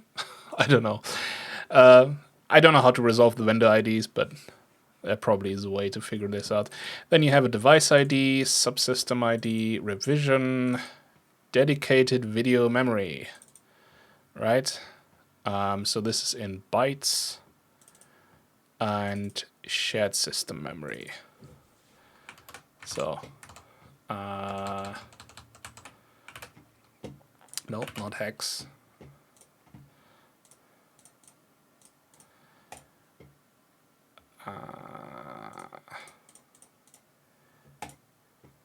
There we go. You can do that again if you want, but okay, it's roughly 12 gigs, right? Or 11. I mean, it's exactly 11.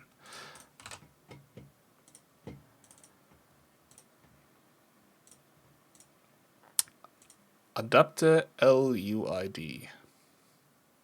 Who knows? Okay, anyways, so this is the graphics card's description. Then we can figure out what kind of outputs are actually attached to this thing, right? So we're gonna go to output, get the first output. And the name is just display 1. Exciting.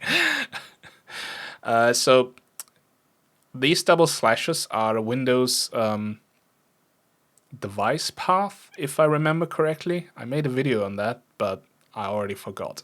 Fantastic. So display 1. Attached to desktop, so this is probably true. Rotation of 1, so probably none. Monitor, well, that doesn't say. Oh, that's just the handle, right? That's the monitor handle. Okay, do we have any more? No. That is correct. I do not have a second display attached to it. Although, I could do that just for fun.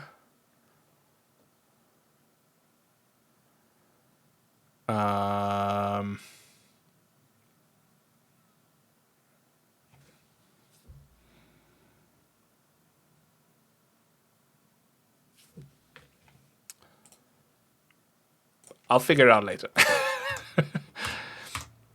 Okay, so we have another graphics adapter.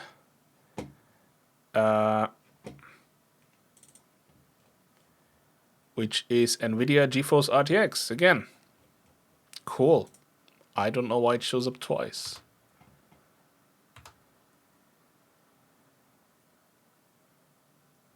Oh, okay, so the first one is the primary. And then it just lists it again, because then you have all the graphics adapters that have stuff attached to it.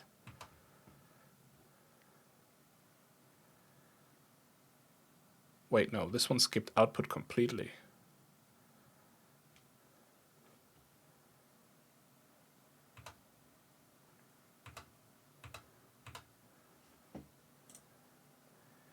AMD Radeon graphics, right? That should be the internal CPU one.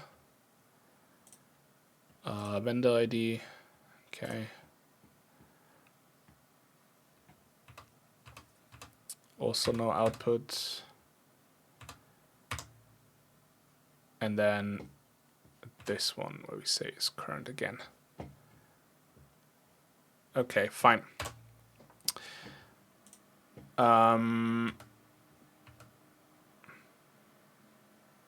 It is running? Oh, right, yeah, it is. I forget about the window. Okay, what if... display settings... no, system, display... Okay. How about...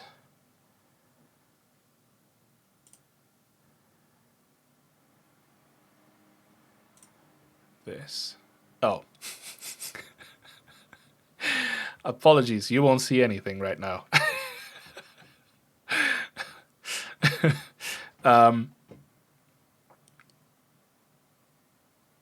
I'll change that in a second. Let me just quickly debug through that line to see if I can get a second output. And then I'll let you guys back in.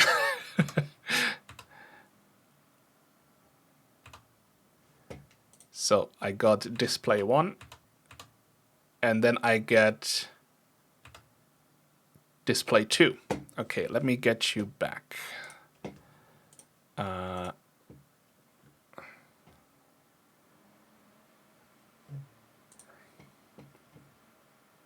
There you go.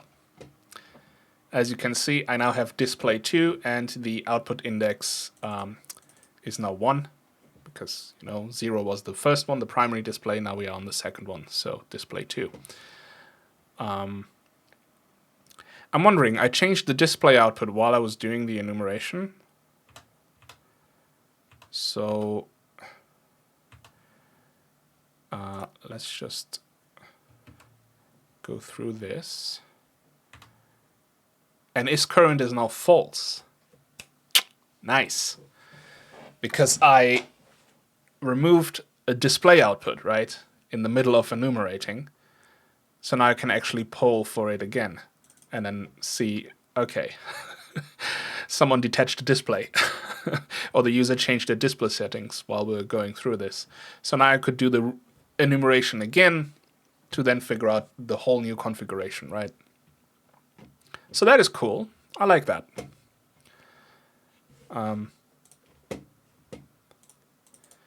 Right, I need to continue this, close this, and then we're done.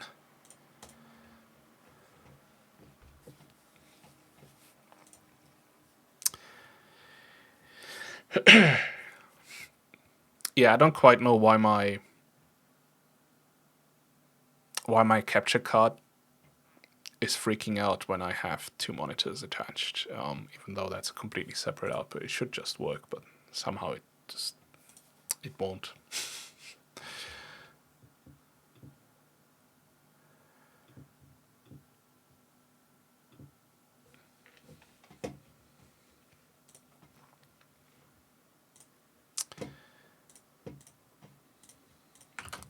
Nice.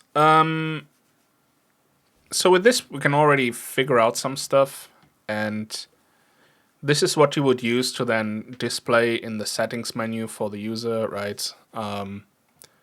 What kind of display output you want your game to go at. Of course, you're going to use the primary display probably for the game.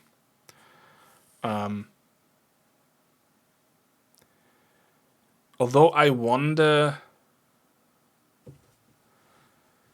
So when you open a new window in Windows, where does it actually open? Does anyone know? Is it always going to be the primary display, or is it from whichever display you do click the executable? I can't test this right now without, Oh, okay. I have to pick that one up as well. Sorry.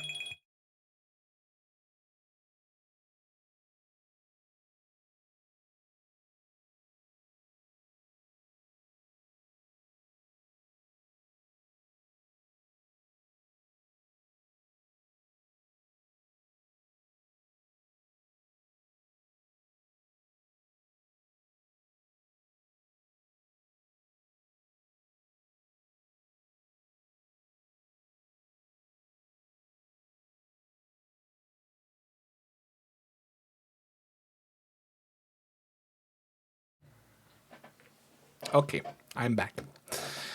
Um,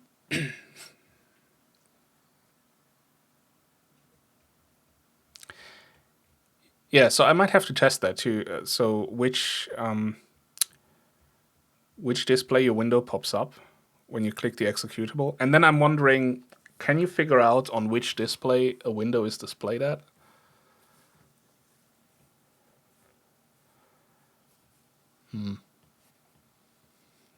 I don't know how that works.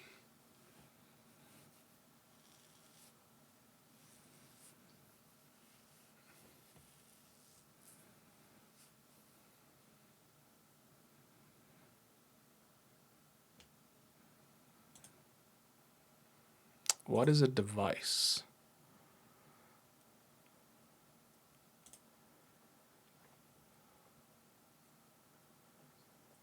An IDXGI device interface implements that produce image data.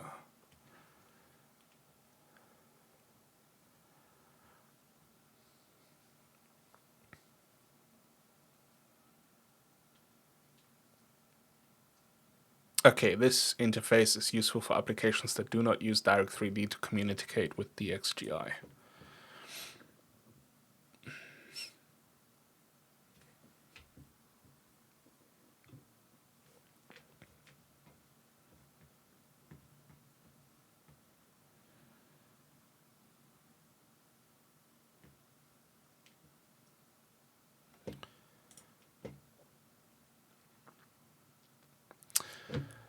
Well, all right, we got this going. If you want to select specific video hardware capabilities when you use Direct3D APIs, we recommend that you iteratively call D3D11 create device with each adapter handle possible hardware feature level. What?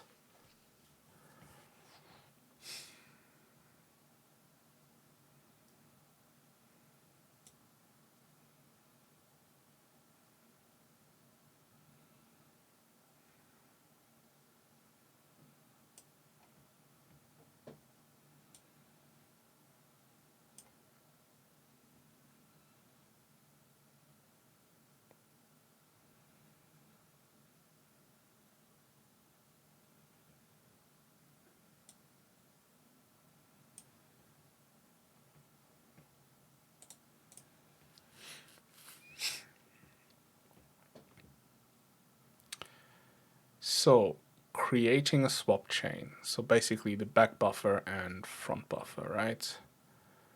But what is D3D11 create device? And there's also create device and swap chain. Okay. Oh, those are just links to the same thing. Okay. A swap chain's buffer are created at a particular size in a particular format. The application specifies these values, or you can inherit the size from the target window at startup. And you can then optionally modify them as the window size changes.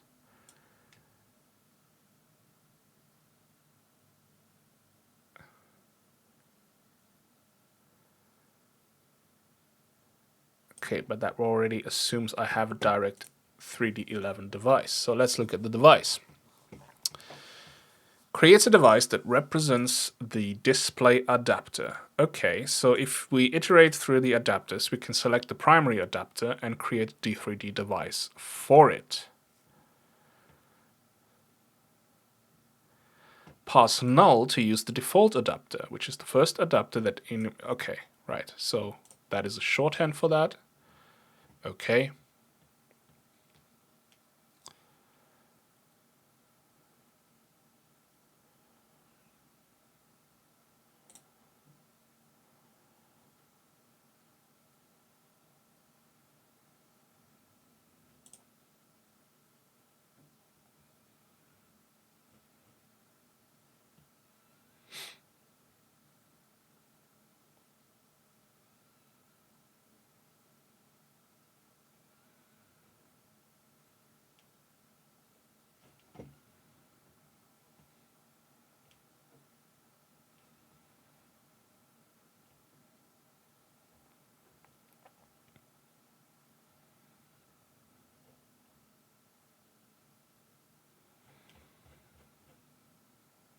So,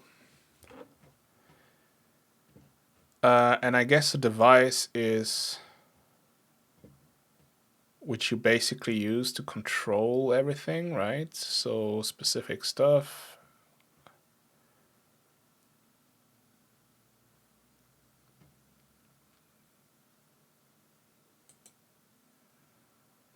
Remarks. Let's read the remarks.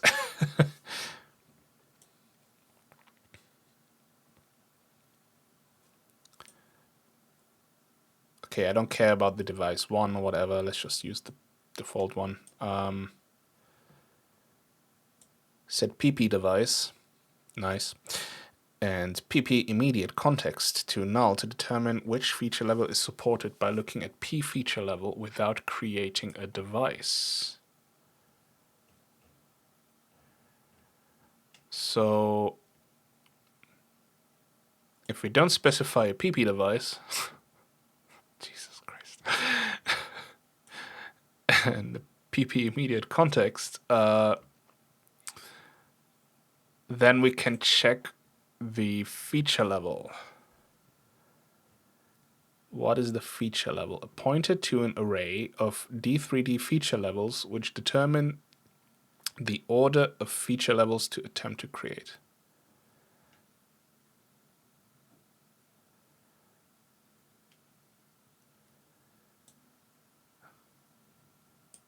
Right, so it basically returns you which direct 3D feature level is available on your graphics card. Is that it? Like all the available feature levels?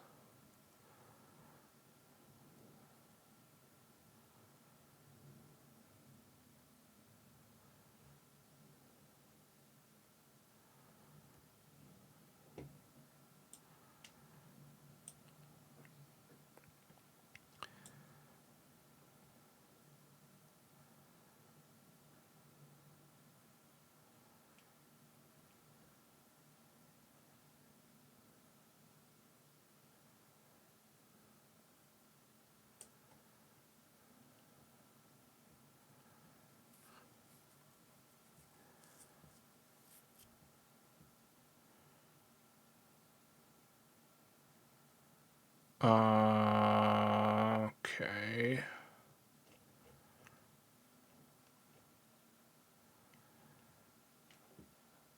So what is driver type? Unknown, hardware, reference, null, software, or warp. Okay, driver type is unknown. So hardware. Hardware driver implements D3D features in hardware. Okay.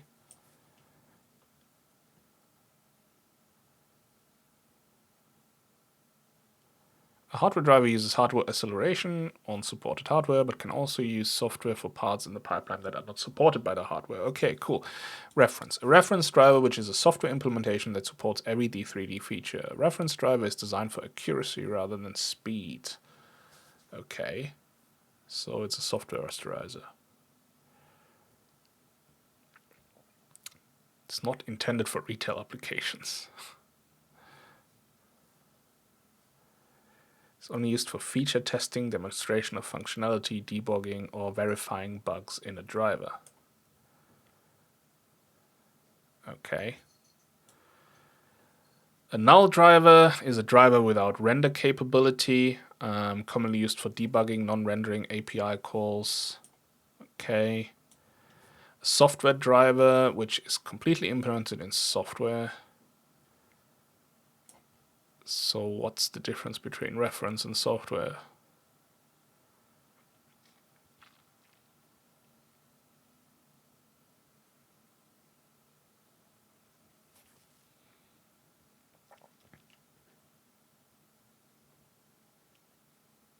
Oh, ad break in progress. I'm sorry.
You can also get the display modes of every output, so that would be interesting to look at, I think.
Well, okay, let's just creating. No,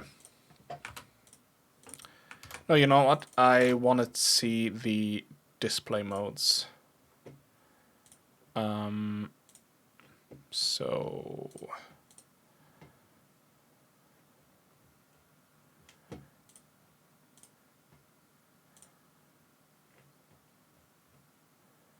no, DXGI output get display mode list.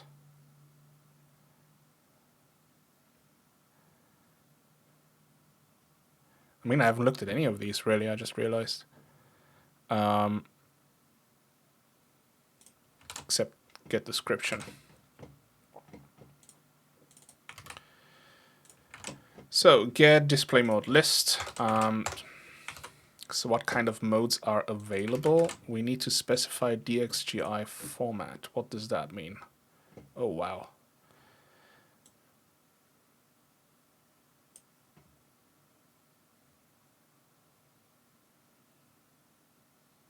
Uh-huh. Yep. Yep, cool. Cool. Cool. So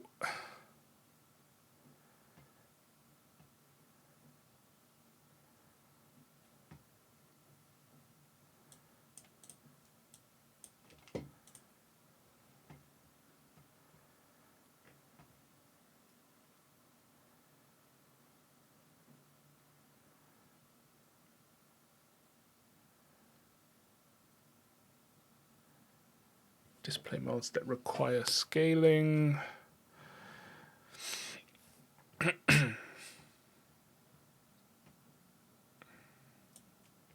In general, in switching from window to full screen modes, a swap chain automatically chooses a primary display mode that meets or exceeds the resolution, color depth, and refresh rate of the swap chain.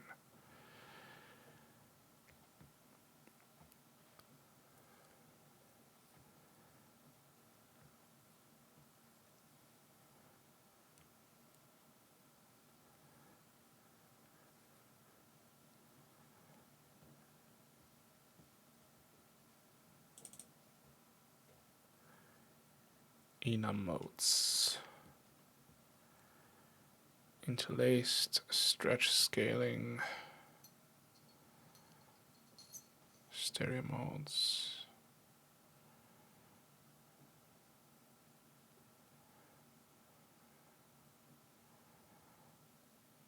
I guess you want interlaced. Right. That is a lot to read up on that I have no idea about.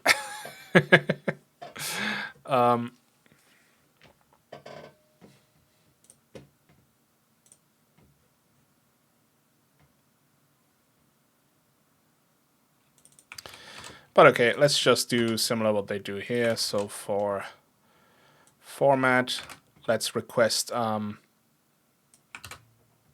RGB and alpha in 32 bits. And interlaced, I suppose.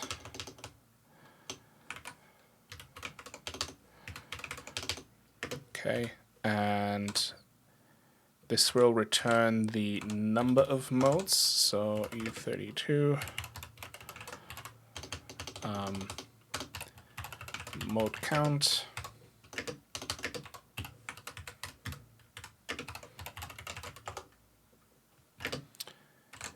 And this is 0, because first you want the count. So if failed IDXGI output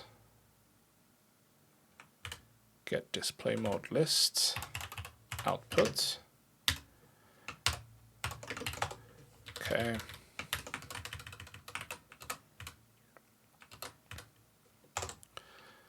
So this is the mode count.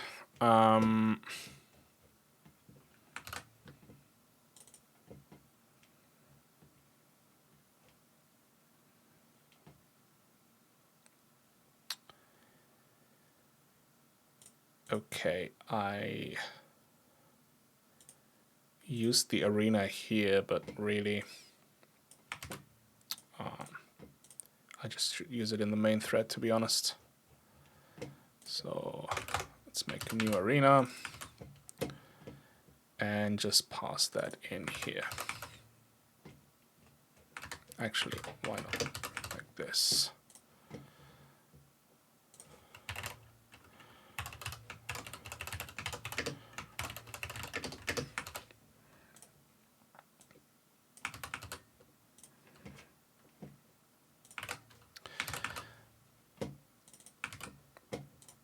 Okay, so what do we need? We need DXGI mode descriptions, right? Modes, get memory arena buffer,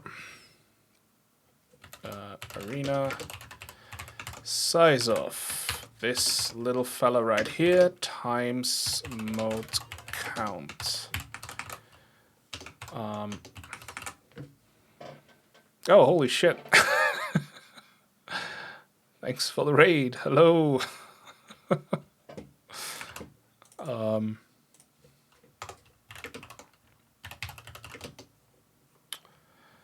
Hello, hello, hello. Welcome. That's quite a lot of you. Hello.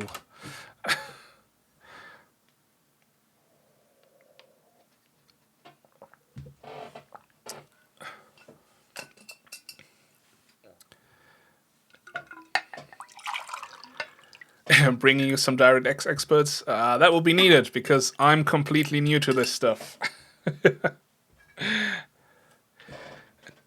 Direct experts, yeah.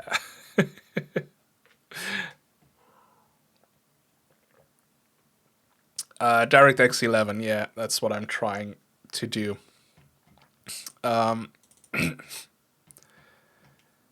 From what I heard, because it's a bit easier to use than DirectX 12, because DirectX 12 is more like Vulkan apparently, so you know, and I don't want to deal with that for the time being. Who needs 12? I guess, I don't know.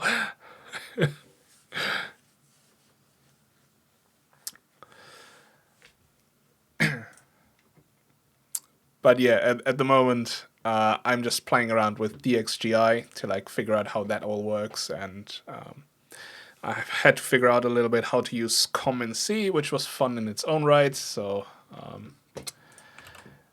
yeah.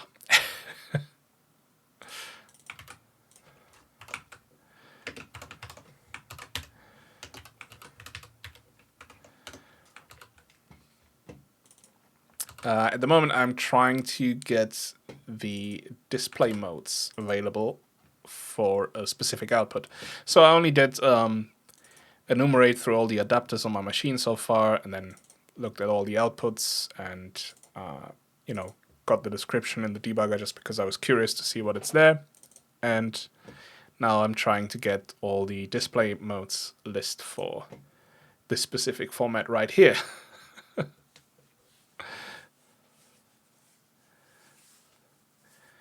knowing DirectX 8. I can do you one better. The last time I looked at DirectX was DirectX 6 or Direct Draw, if that tells you anything. So that is like quite a gap.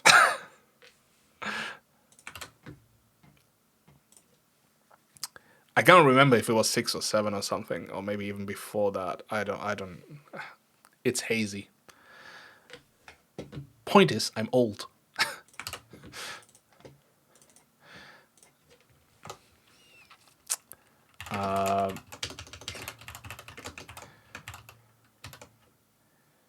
So get display mode list. We call this one again with the same formats and modes and the mode count and the actual modes.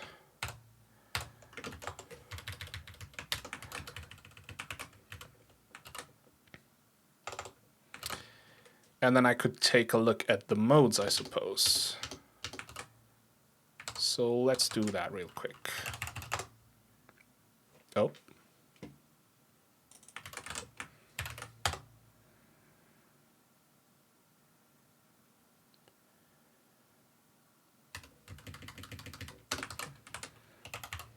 Really?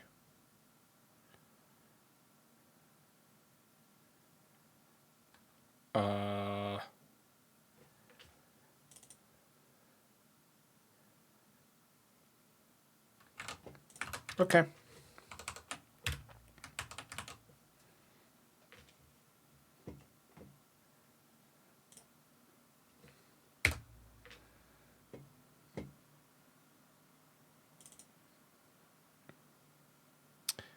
Well,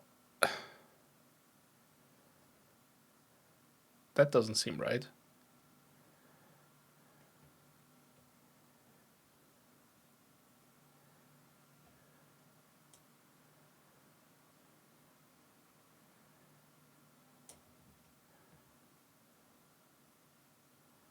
What's the adapter? Output description. Display 1. Wonder if my monitor supports interlaced modes. Yeah, that could be the problem. Probably not, because I don't have any modes. So, what do I use then?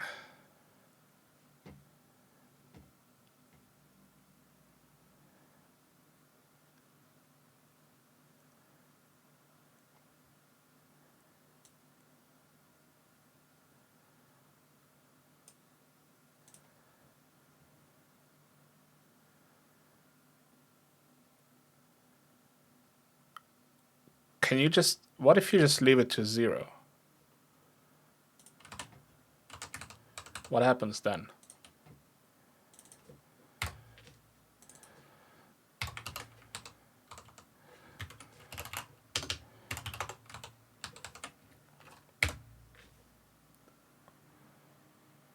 Nope. Is the RAD debugger in a usable state now? I mean, I have been using it for a while and I'm kind of happy with it, but then I'm not like super, super expert user in debuggers or anything like that. For the use cases that I needed it for, it worked all right. Your mileage may vary. I don't know.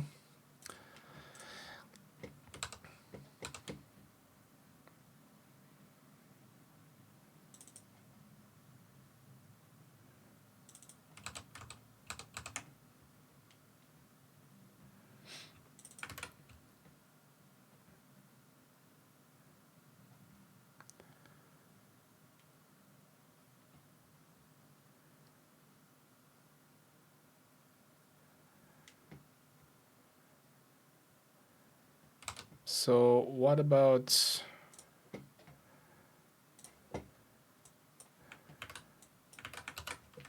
scaling? What do I get with scaling?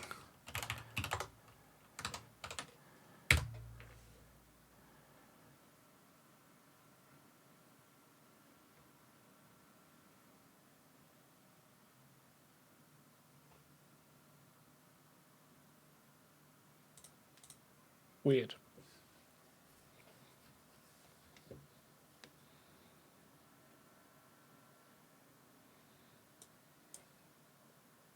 Is it because of the format?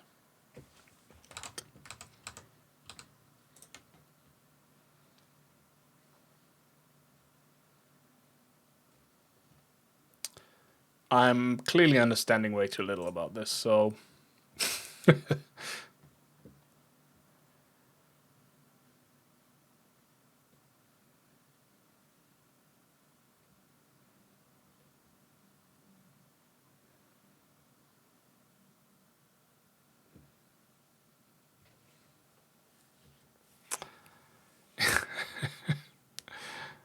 Yeah, that's a huge edam.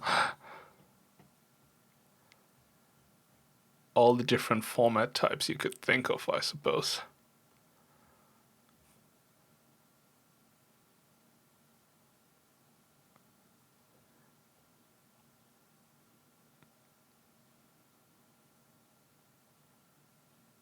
Oh yeah, RGB 8-bit maybe. Yeah, you're right.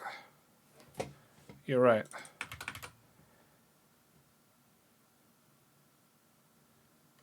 Maybe that was the issue. Shit. You know what? I clearly need to... what is it? It's just an enum, right? So... my lord! I don't know what I'm doing. U32 format, right? Let's do it that way so I don't have to change it on 2 places all the time. That's a bit annoying. And then scaling the same. Scaling, right. So, scaling. Okay. Build this. Oh, it's still running. Build it now.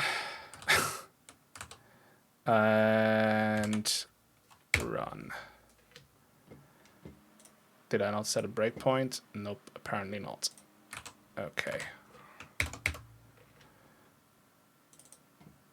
Wait. Here. Nope, mode count 0.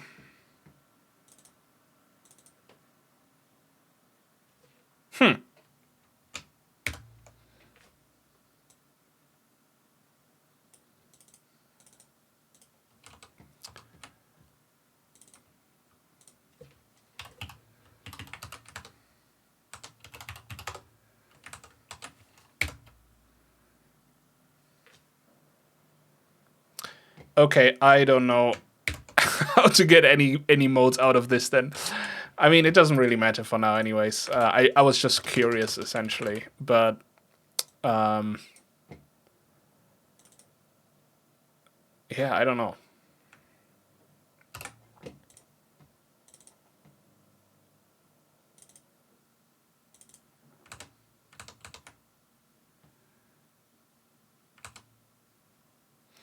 Oh well. This is something for another time to figure out. You know what to do.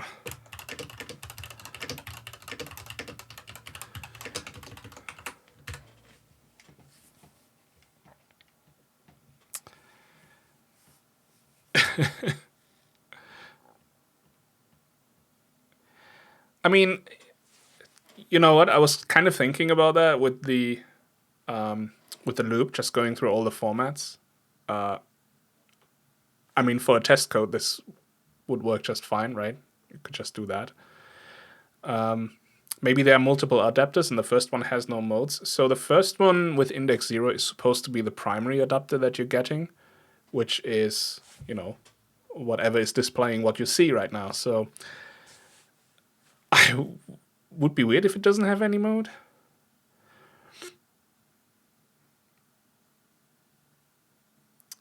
With unorm. Okay. Let's try unorm.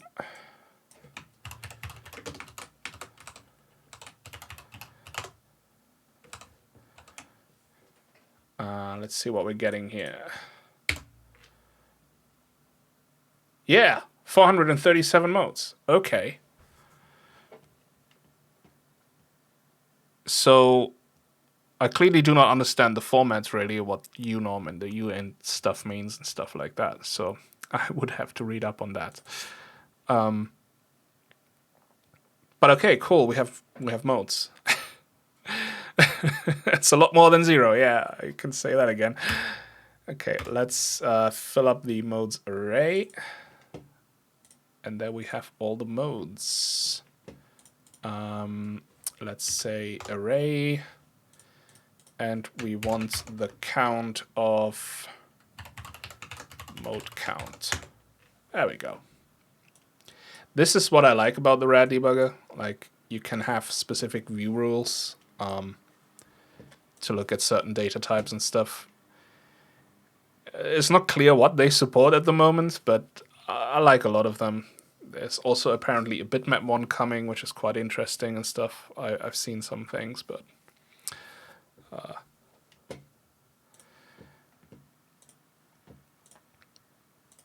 okay, so resolution 640 by 480. Yeah.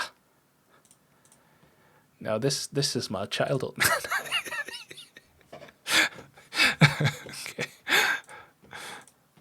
Okay. Refresh rate. Okay. Nice. Scaling mode unspecified. So 0 for the oh, I just use scaling for the modes. Hang on.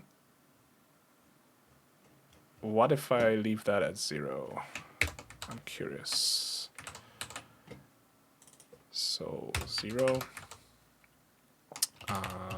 Bold.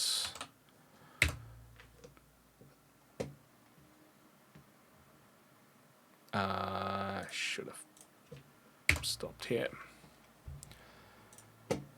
Okay, now I only have 298 modes. Yeah, the texture view in the debugger, exactly. That's pretty cool. I'm not sure if it's available in my build already, but it's some interesting stuff.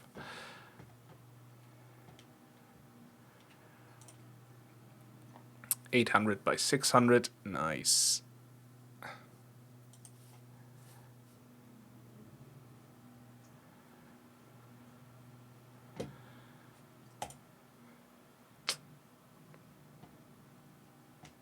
Cool.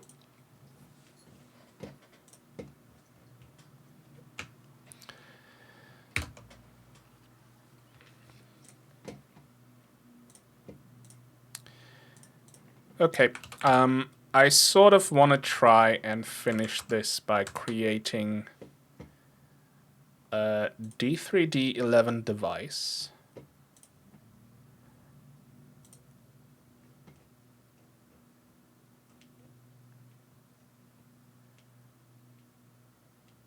And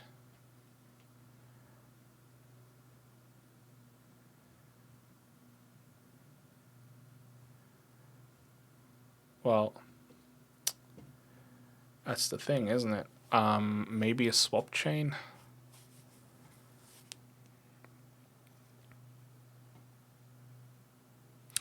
So just for the newcomers here, I'm not using any tutorials or anything like that to go through things, right? Although I do have this page open right here, which is Rastertech.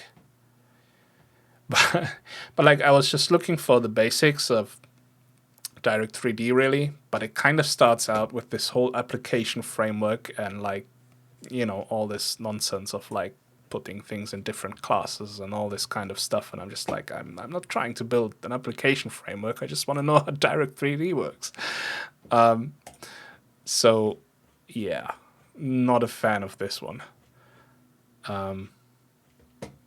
So I kind of stopped reading.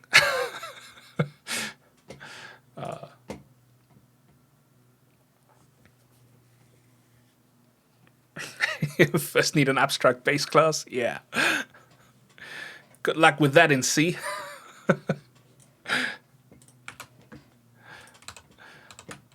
It's already annoying that, you know, I have to use com in C and like create factories and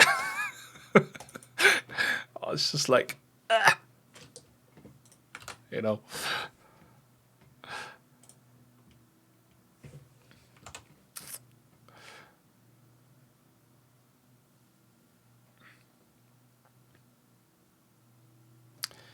What is this one? Okay, this is drawing with Direct 2D and stuff, but I don't want to use that either. So let's close this one. Don't need this one. Shit ton of tabs open again, as always when you do something new. How to create a swap chain.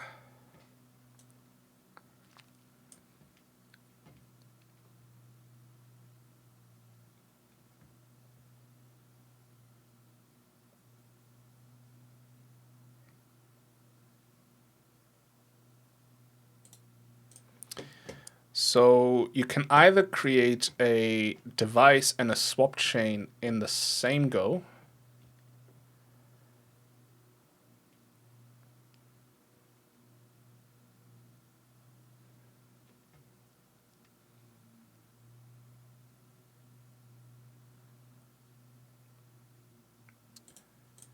or you can create a swap chain for a specific window. Oh, but that is DXGI 1.2, which I do not use at the moment. Maybe I should, I don't know. I just wanted to start out with the basic stuff before I look into all these other versions.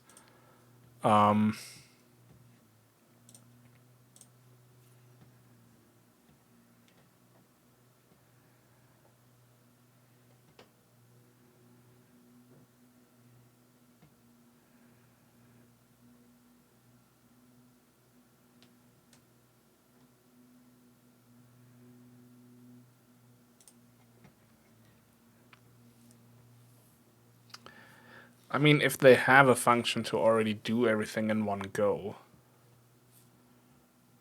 might as well use it, right?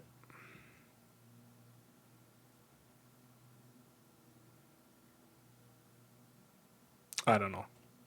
Or maybe I should try and do it separately so I understand what the process behind this is.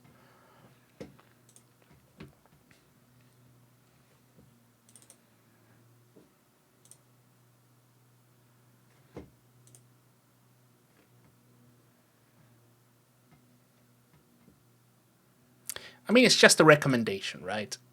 We're not using Direct 3D 11.1. We're using Direct 3D 11. So let's just you know, disregard that recommendation for now. Okay, so you have a device.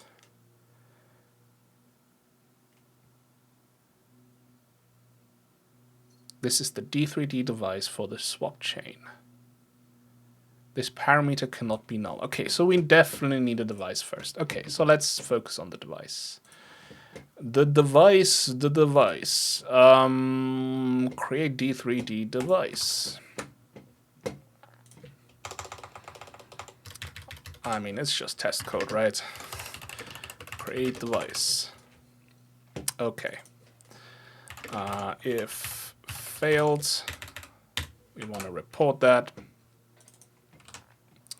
And I need D3D 11 point, no, D3D 11. Include that. And I need D3D 11 lib in my. Okay. Cool. So the first pointer is the video adapter we want to use. And I have an ad break. I apologize. I wait with big explanations then. Gives me a chance to drink.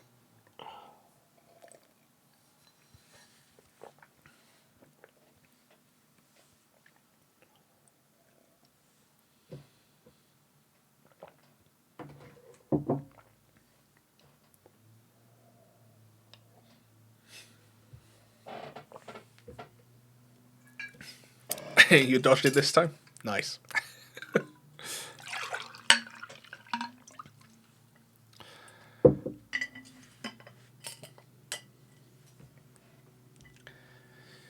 I still don't understand how this works. Like, sometimes it says ad break in progress and then it doesn't present any ads and stuff like that. So I have no clue what this notification is even for. It's just like, it's like a gamble. But I mean, I have a little countdown here, so I just wait until it's over and then, you know, the mysteries of Twitch.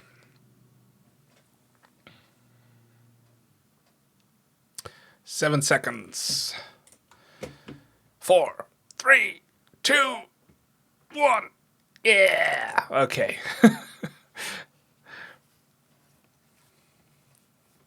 Yeah, probably just regions that don't have ads targeted to them. Yeah. All right. So we can specify a video adapter, which you can probably get by enumerating through the adapters, right? Or we just get the primary adapter. There's also a shorthand for that, which you just pass in null, and it will use the very first adapter that you usually get when you do enum adapters, which is the primary adapter. So let's 0. So then we have the driver type to create. Well, I want hardware.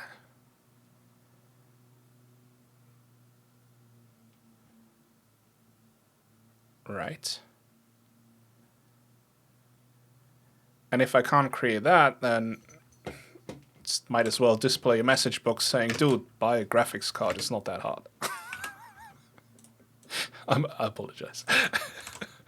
I don't know.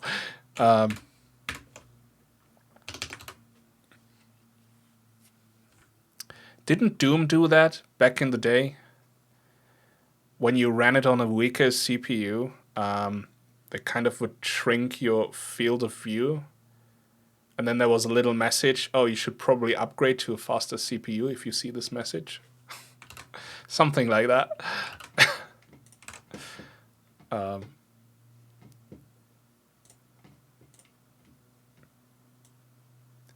And when I say Doom, I don't mean Doom 2016, just so we're clear. I mean, like, way, way back. A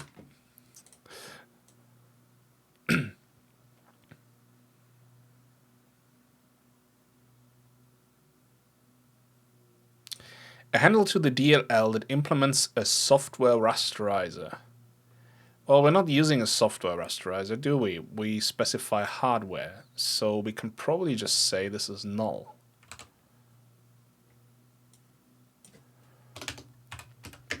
Okay, flags. The runtime layers to enable. Oh god. That's gonna be huge enum, isn't it? It's okay. It's not too bad. It's not too bad. Use this flag if your application will only call methods of Direct3D11 interfaces from a single thread. Probably gonna be doing that.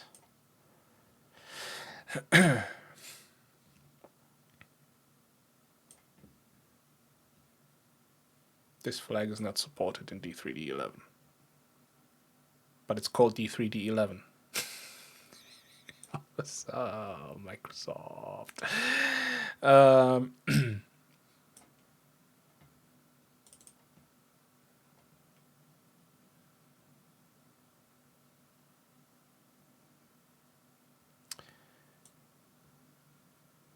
Okay, this is interesting. Create device debuggable. Causes the device and driver to keep information that you can use for shaded debugging.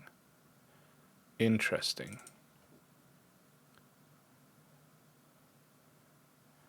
And what is...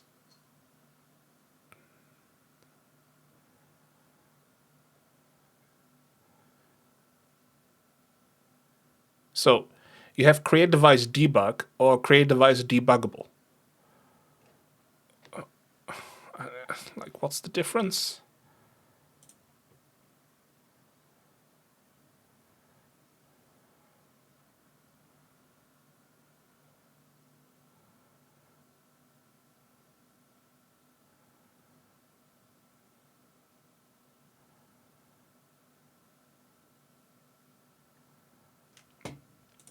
Okay.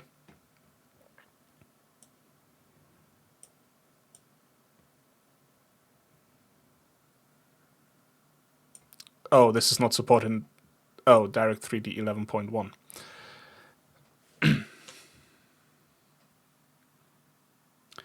The first does API validation, and the other helps with adding debug info on shaders. Okay.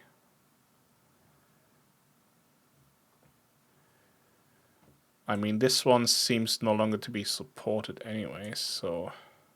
sorry, debuggable. Oh, it's not supported until Direct 3D 11. Until...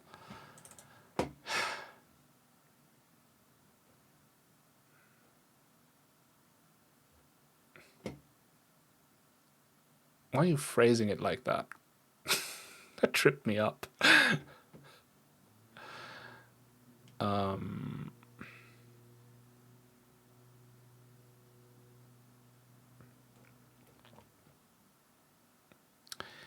I think I can just pass 0.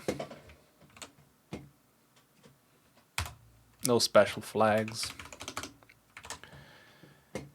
Okay. Feature level. A pointer to an array of D3D feature levels, which determine the order of feature levels to attempt to create. If p feature levels is set to null, the function uses the following array of feature levels. Okay. So if you want to be only available specifically for Direct 3D 11, right, because you need that feature set,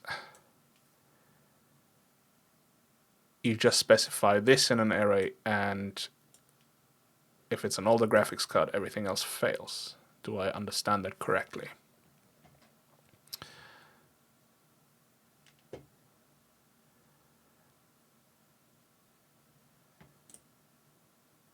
I mean, let's just pass in null and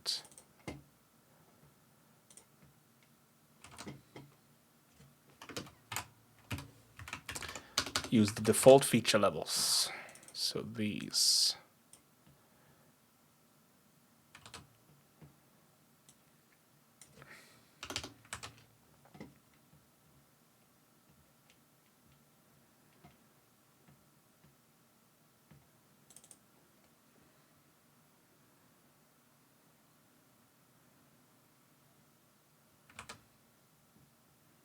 Number of elements in feature levels. Wait, if I say null,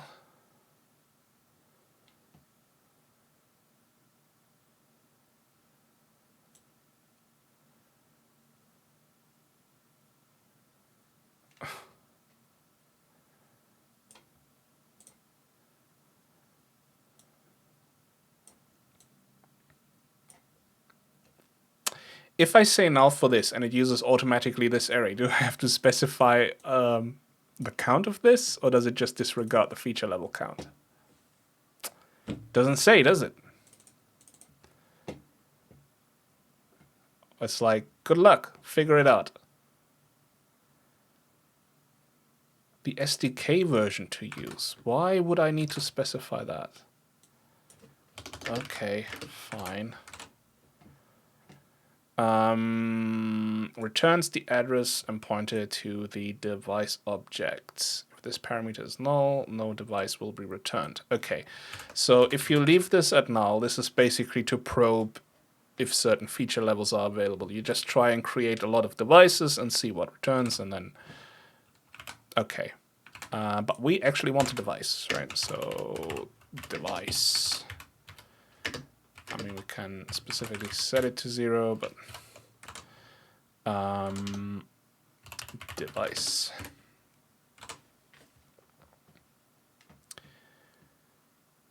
If successful, returns the first D3D feature level, which succeeded.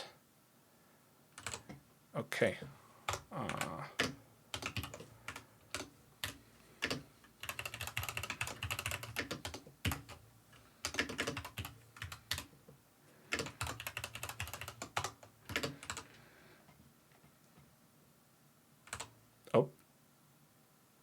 Yeah, fine.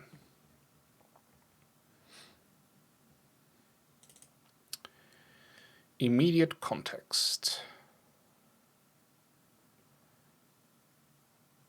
What is a device context? A device context which generates rendering commands. Okay.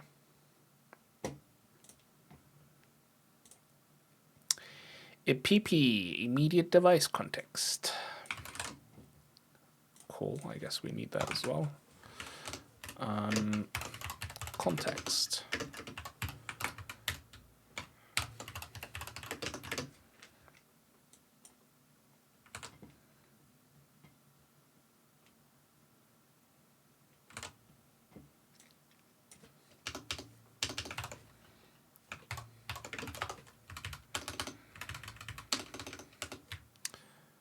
All right.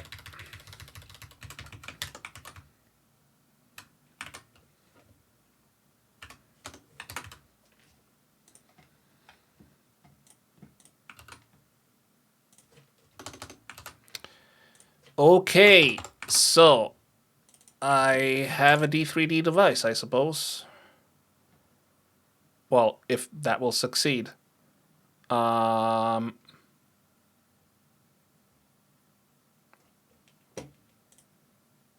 then I can create the swap chain. Right?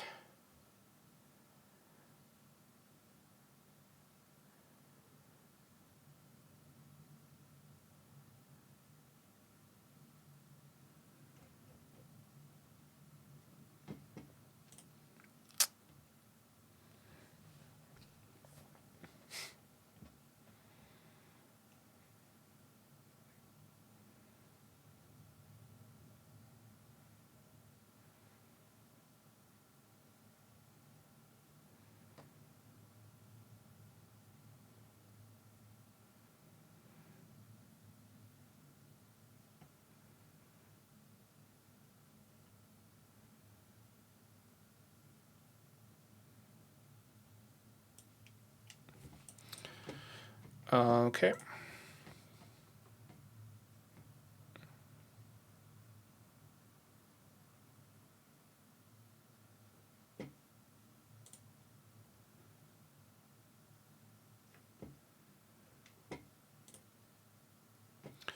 No, don't need that anymore.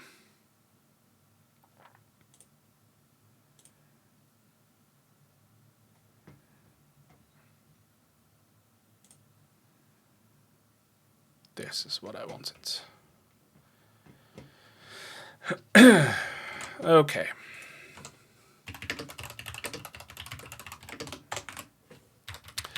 So this will create the front and back buffer that is used for rendering, right? So dxgi factory one create swap chain factory. Okay, then we need the device, which is our direct 3D device. Then we need a swap chain description. And then we get the swap chain as a result. So, okay. Let's call this buffer description. Right, and we have a swap chain.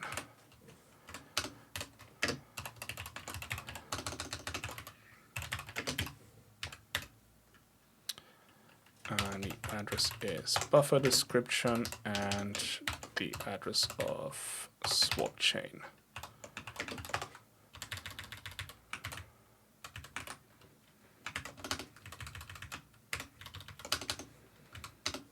Okay, so buffer description. What does that look like?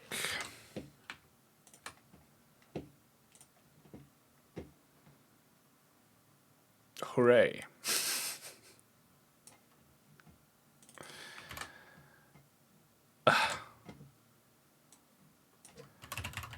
I just saw there's a buffer description already.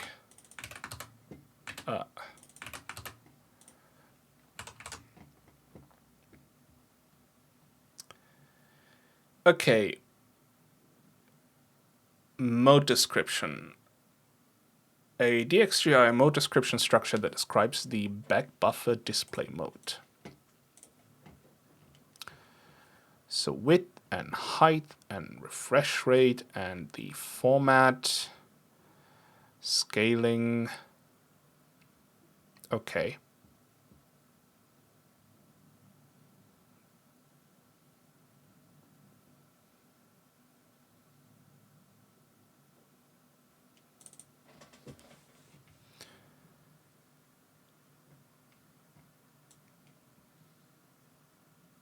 Ah, will you look at that. The following format values are valid for display modes. Would have been useful to find that before. Oh, there we go. Nice.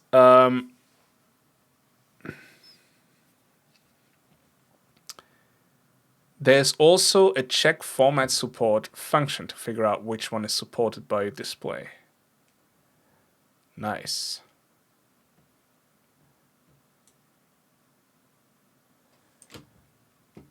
Okay, we're just gonna take one of these. Why can't I copy paste this? I'm just gonna use this one. But anyways, mode description. So let's do that is the window handle.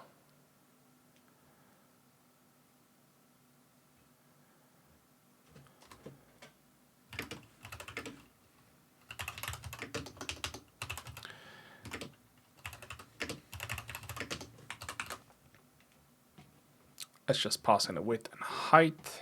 And this is gonna be a mode description. Okay.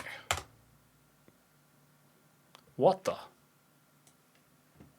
Why are you guys so evil? Why? Why?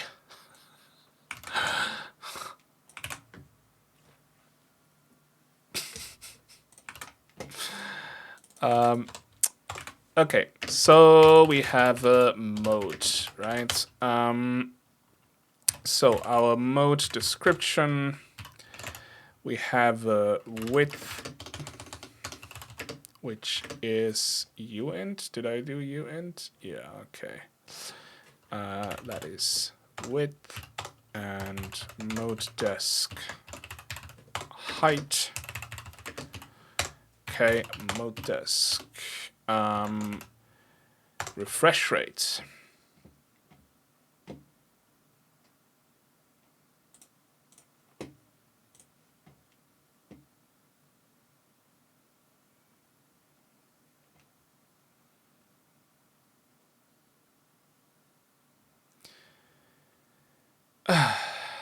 Right.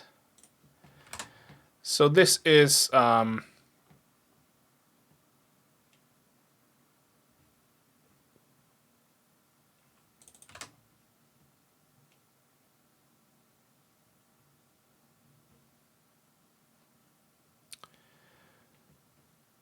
it would probably be useful to use the same refresh rate that you have on the adapter that you're using, right?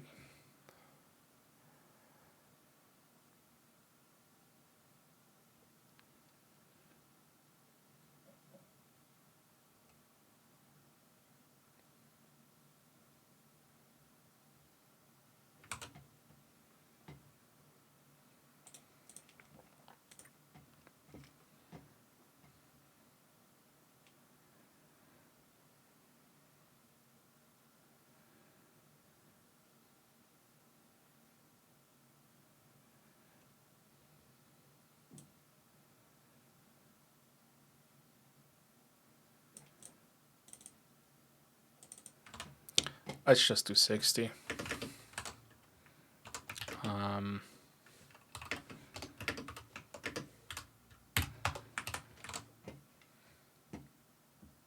think that's how you specify it, right? Whatever. Mode description format. We probably want this one.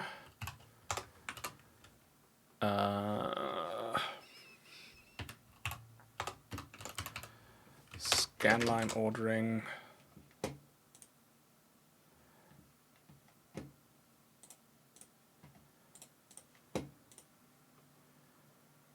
Unspecified. Sounds good to me. And scaling.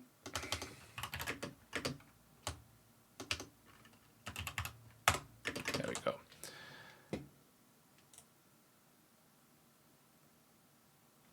Unspecified. Sounds good to me. Okay, so that is the mode description. Fantastic. I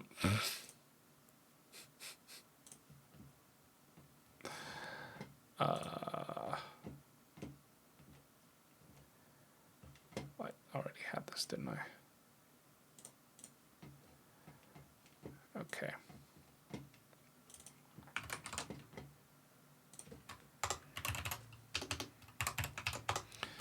Chain description, buffer description. Let's just copy whatever. Sample description. Describes multi-sampling parameters.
Right.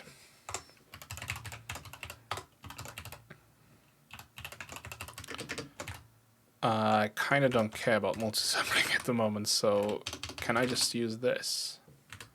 Is this valid?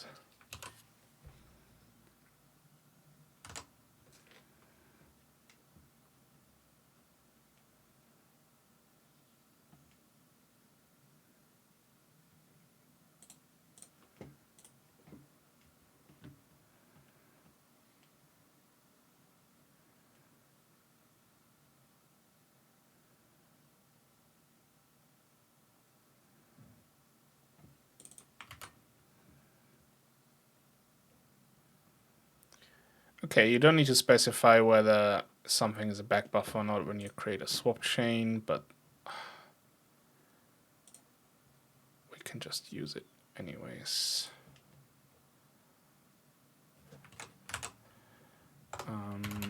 Chain desk, buffer usage.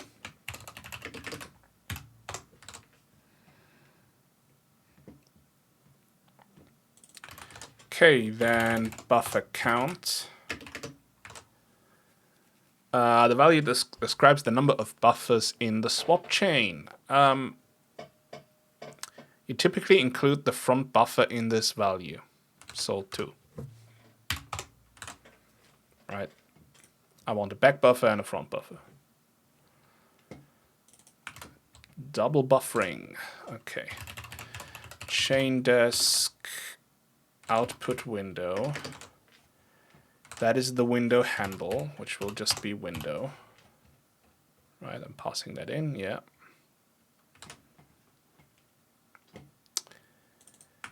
A Boolean value that specifies whether the output is windowed mode. Okay. We recommend that you create a windowed swap chain and allow the end user to change the swap chain to full screen through IDXGI swap chain set full screen state. That is, do not set this member to false to force the swap chain to be full screen. So basically every single game disregards this, because they all start in full screen. You know, just a bit surprised here. However, if you create the swap chain as full screen, also provide the end user with a list of supported display modes. Right.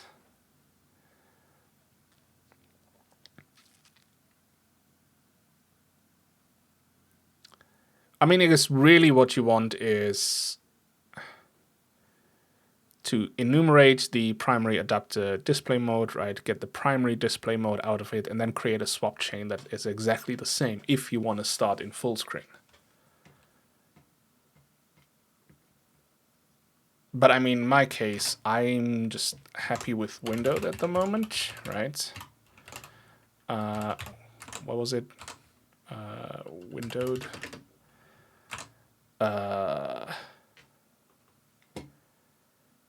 What does this resolve to again?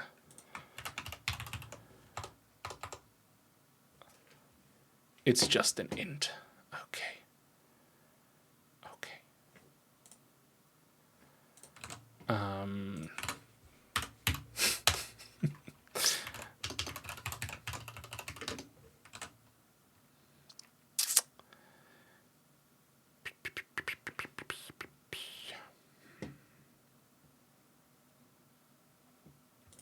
Swap effect.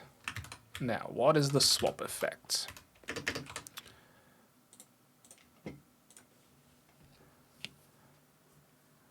Discard sequential, or flip discard. Okay, so discard. Use this flag to specify the bit block transfer model. And to specify that DXGI discards the contents of the back buffer after you call swap chain present. This flag is valid for swap chains with more than one back buffer, although applications only have read and write access to buffer 0.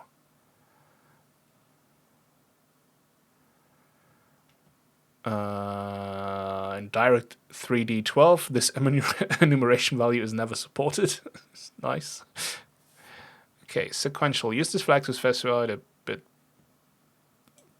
bit model.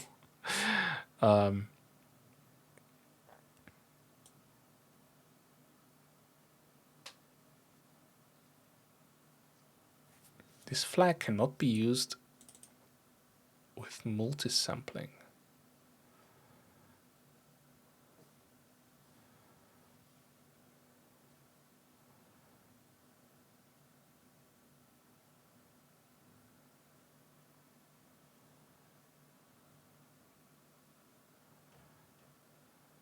What?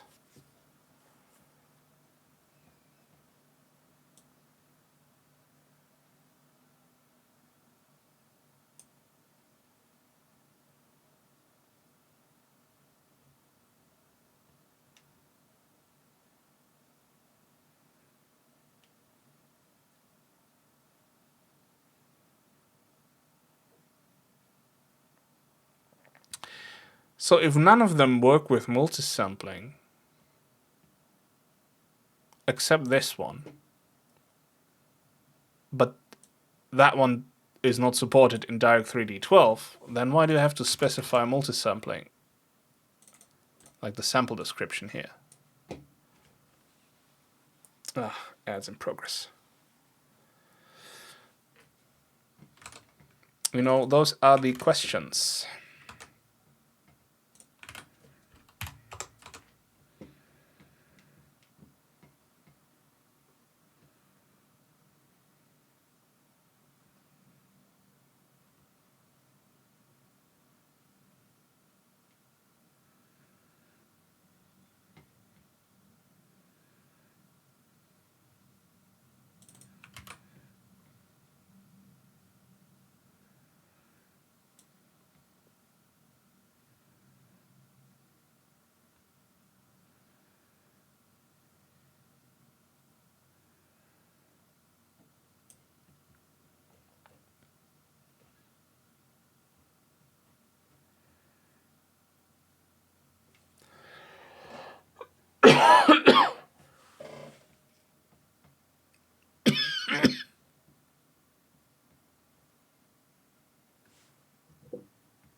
Okay, I just saw to don't care about multisampling. You set the count to 1 and quality to 0, so I'm going to do the same thing.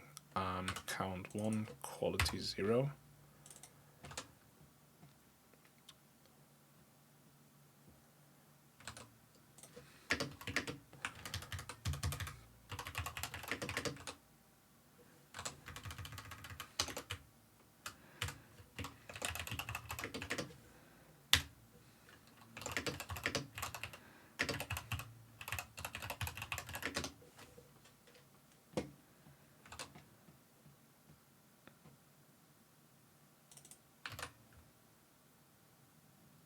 Wait, render target output.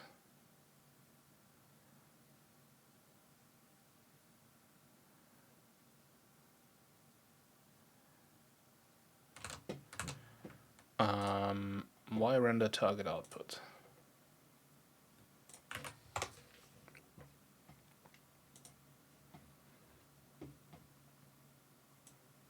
Use the surface of a resource as an output render target. Well, that makes sense. I should have read that before.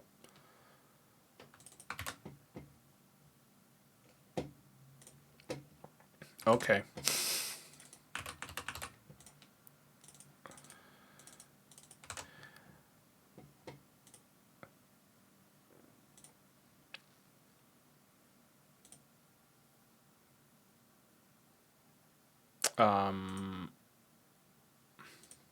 I lost my tab. Crap. That is the sample description. Okay. So here they're suggesting to use swap effect, flip discard.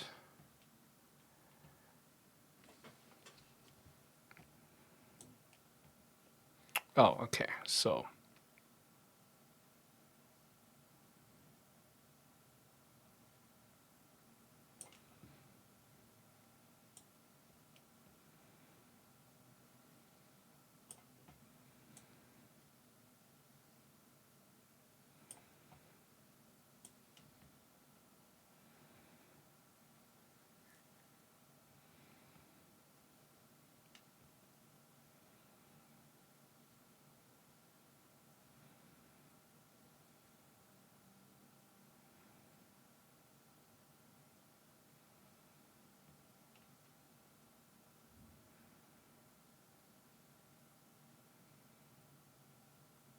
okay. So swap effect sequential.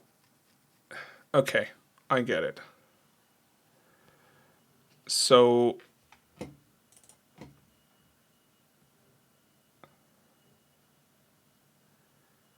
swap effect discard basically means, let's say you have two buffers. One of them gets presented as the front buffer, and then in the back buffer you draw the next scene, right? After you've done drawing the next scene, all the contents of this buffer get copied into the front buffer. And you then continue writing stuff. Why it seems in flip sequential,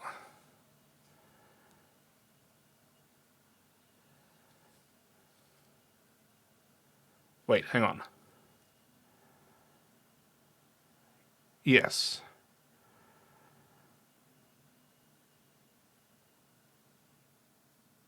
And in flip sequential, instead of copying the values, the window manager of Windows, which is, responsible for all the rendering. So every single window in Windows is a separate render target, and then it gets composed into the final image that you're actually seeing on the screen. So instead of having to copy everything into the front buffer, it has access to the back buffer as well, and it just means it flips between those two on which one it accesses at any given time. So first it accesses the front one, then the back one, and so on and so on and so on.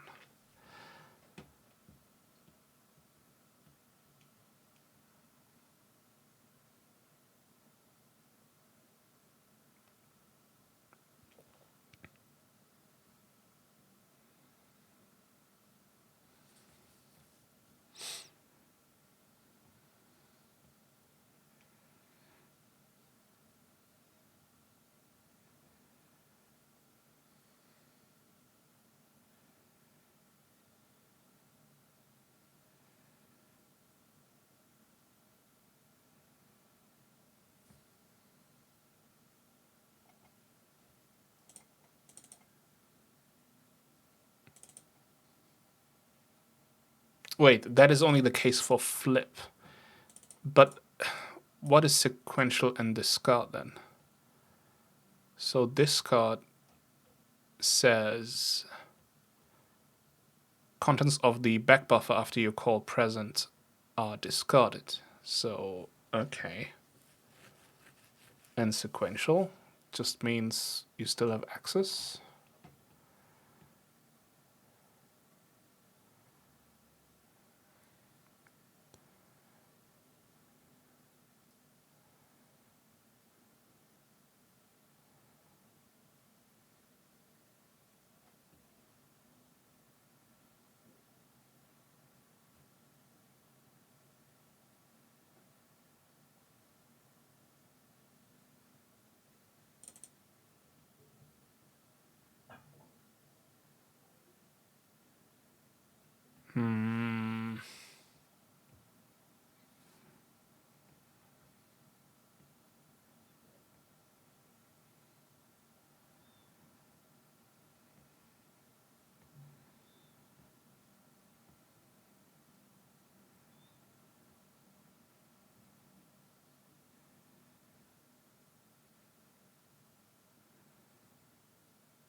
Whew.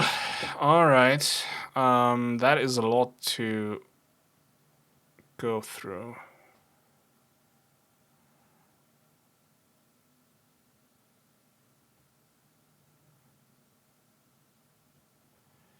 But hey, we're learning something new, and it's quite an intense topic, so.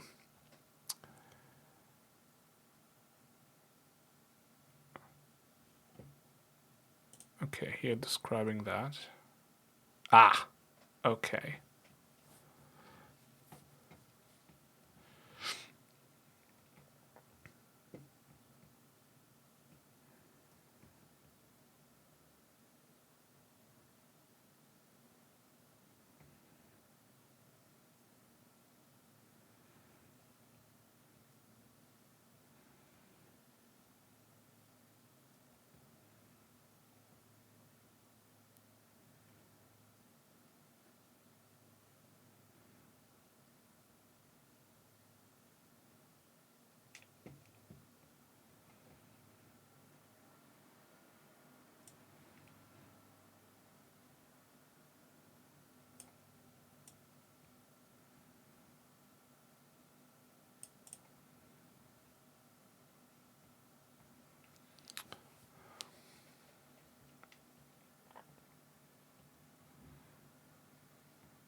Sure.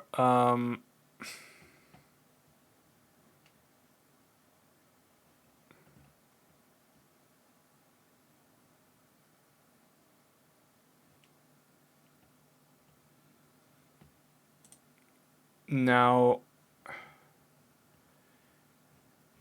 flip is fine, right? But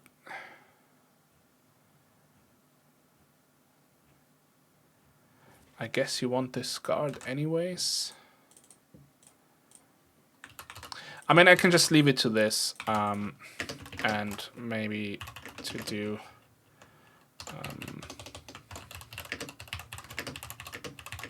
maybe switch this to flip.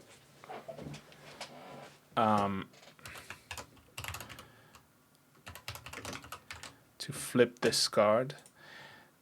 I just don't quite understand how that would impact me if I'm discarding or not.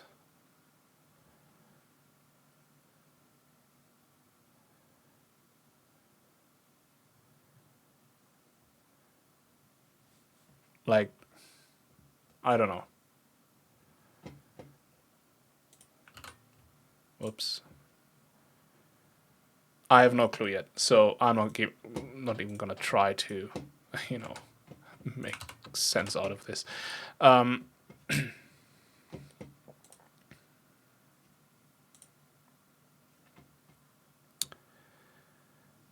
flags.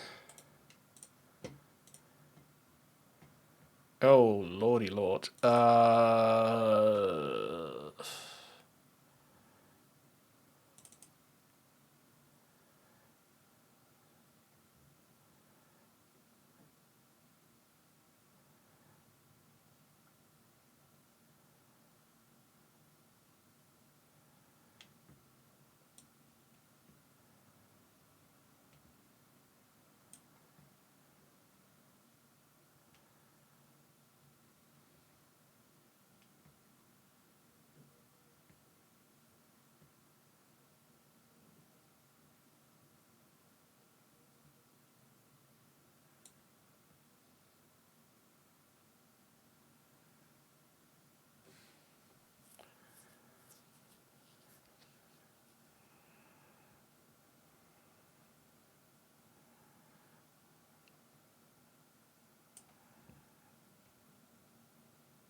Um, if you need to preserve the back buffer between frames for post-processing or temporal effects, you might use swap effect discard. Don't you mean swap effect flip? Because discard discards it, right? So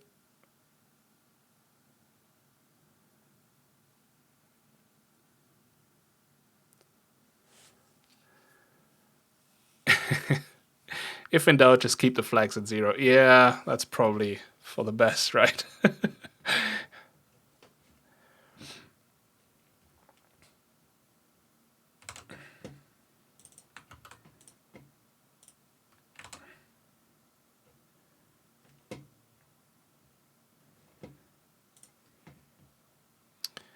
I mean, flags I'd probably keep at 0 as well.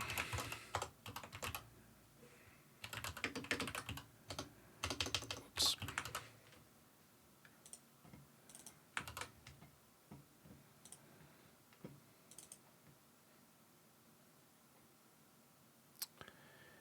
Okay.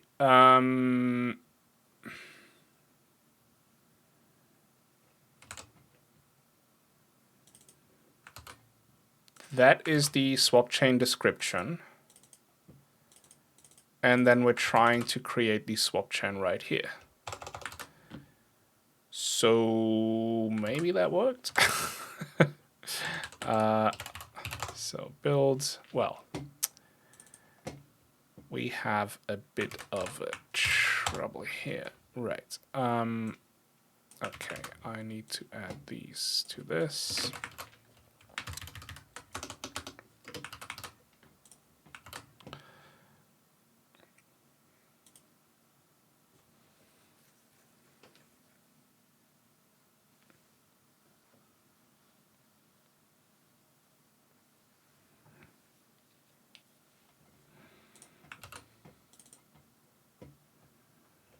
And then here on the main thread, we're just gonna call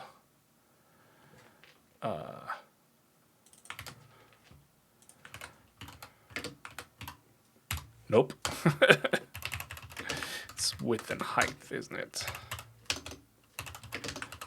That's what I want.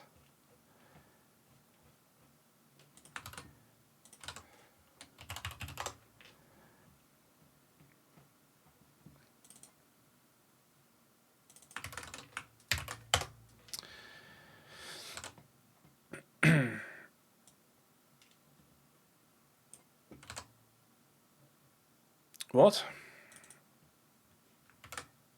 Oh, really? Did I forget like a parameter or something? Oh dear. Let's copy that again. So adapter is 0. Driver type hardware. Software is 0. Flags is 0. Feature levels.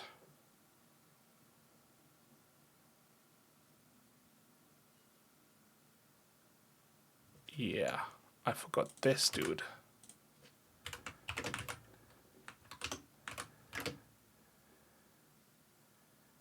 No. No. Crap. Okay. Adapter, driver. 3 zeros right here. That is okay. 1 more 0.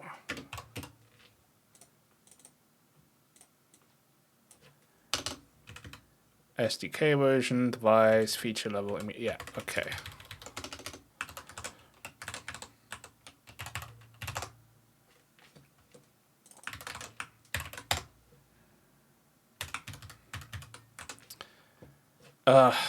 Okay. Mode description.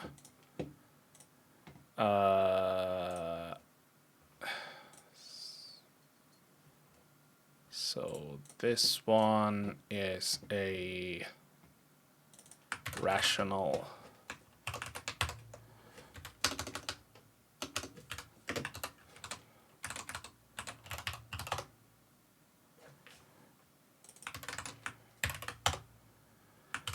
And this one is a sample desk.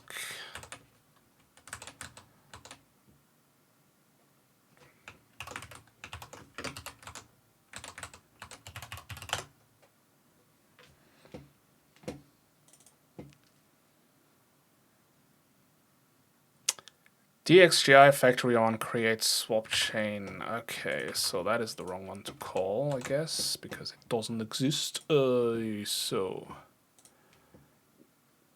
Oh, it's just DXGI factory, not factory one. Right. Nope.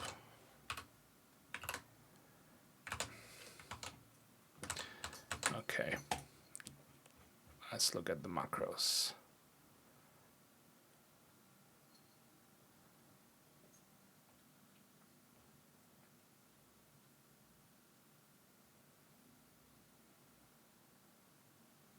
Wait.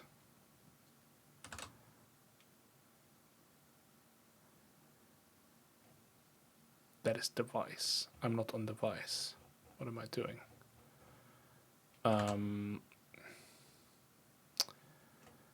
I want IDXGI factory.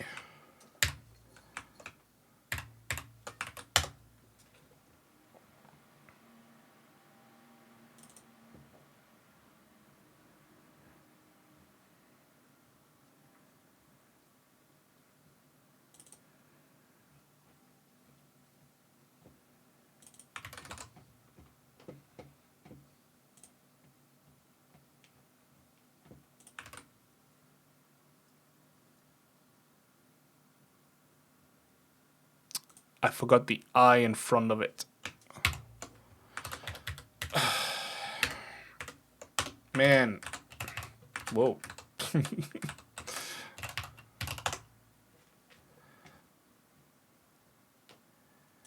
Incompatible types.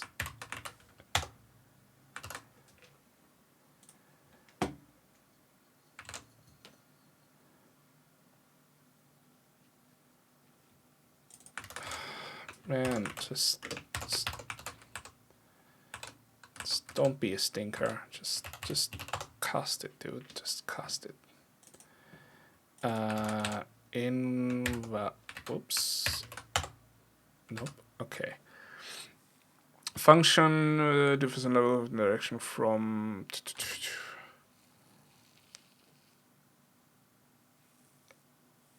Yeah. Okay, like so. Okay.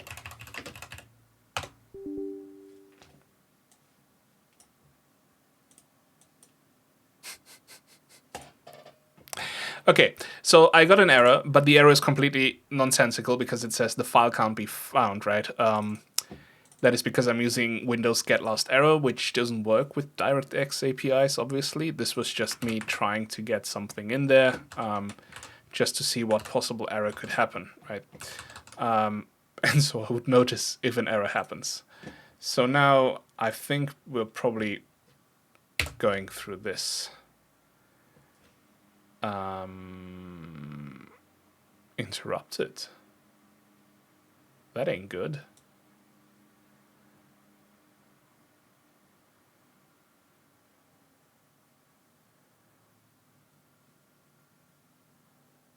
Oh, what?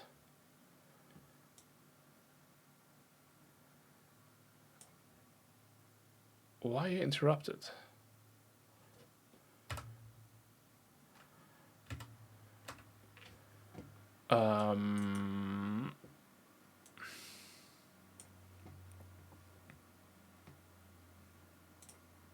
Nope, those are exception filters.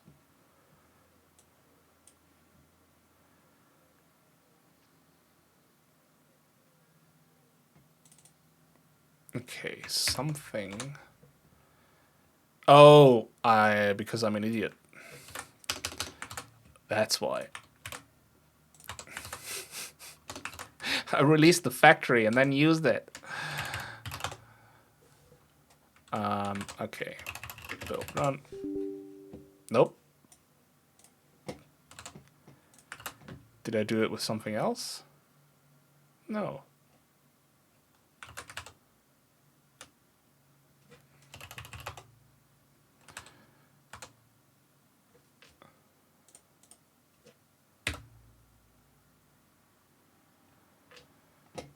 Huh.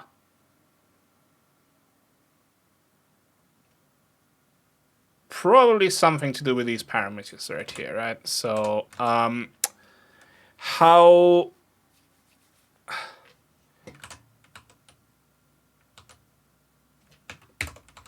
do I get error information out of this?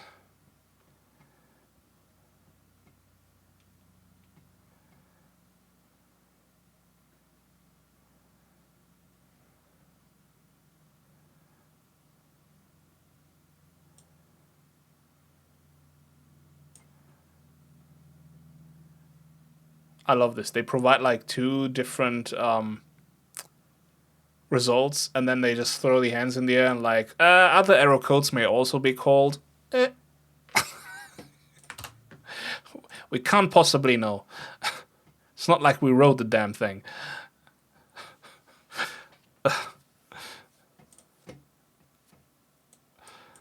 Okay.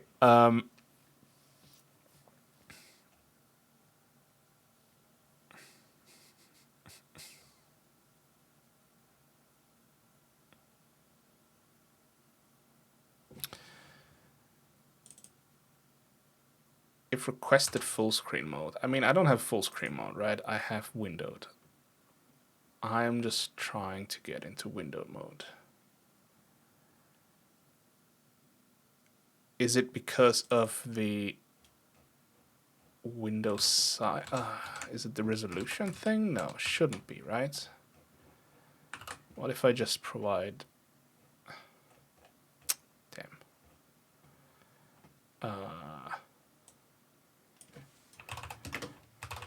Right. Just like that. Shoot.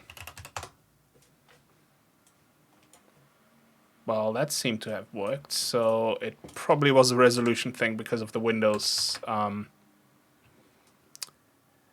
size.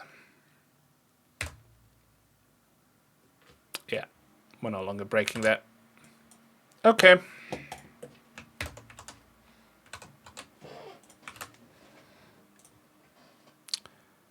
Oh, hang on. Yeah, I know why. It's not because of that. It's because I used the wrong window size. I mean, I've been using this, but this is just the macro of use default, which I think just resolves to 0 or some shit, right?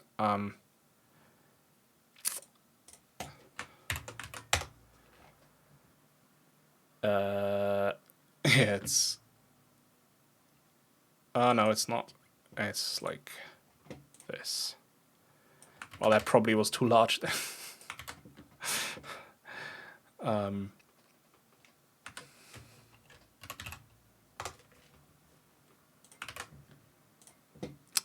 Yeah, I mean, that's it's a lot of pixels.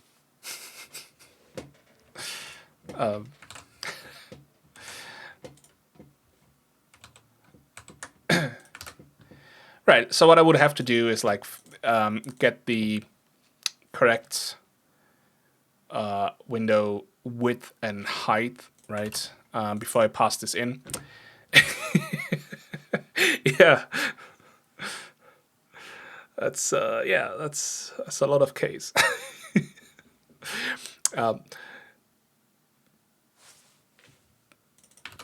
But yeah, I can just leave it fixed for now. It's just gonna be always 800 and by 600 for now.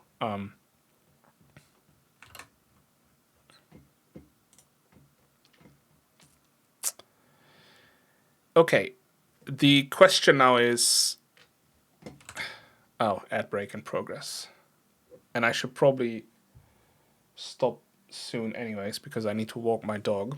I need to get some food into my system. But hey, at least I have a Direct 3D device, which is cool. So now I can do things with that, and I have a swap chain. I probably should have waited until the ads are over before I said that. Let's just wait. It's like 40 seconds or something.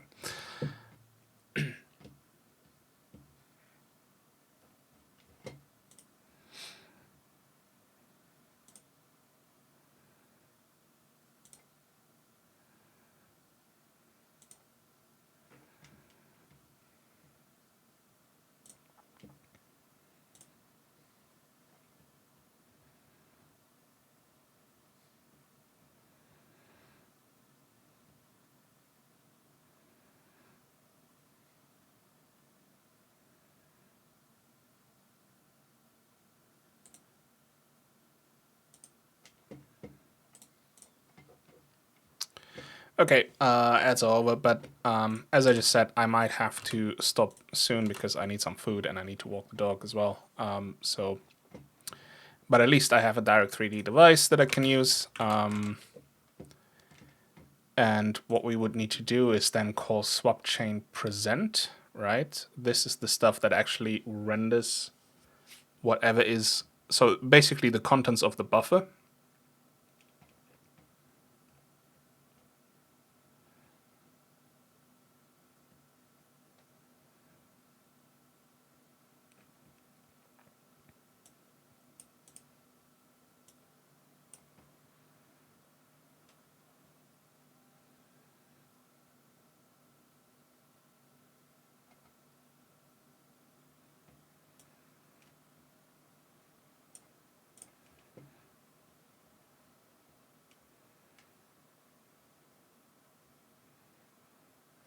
Yeah.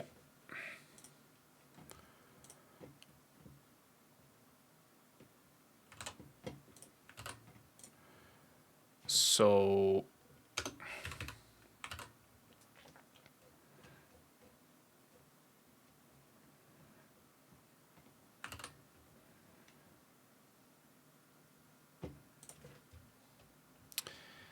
basically,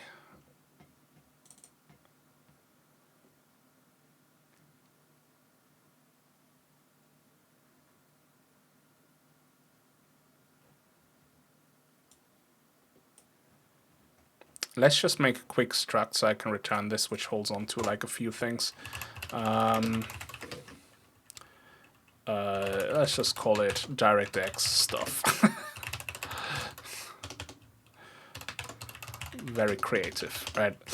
It's just all hacking right now anyways. So, struct DirectX stuff, and let's just hold on to the factory, why not?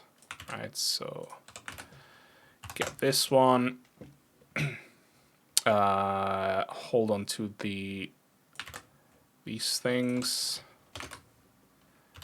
Right, so the device, the feature level, and the context. And then maybe, not maybe, and also the swap chain. Let's just do the release here. So like here. Okay, and let's call this stuff. And then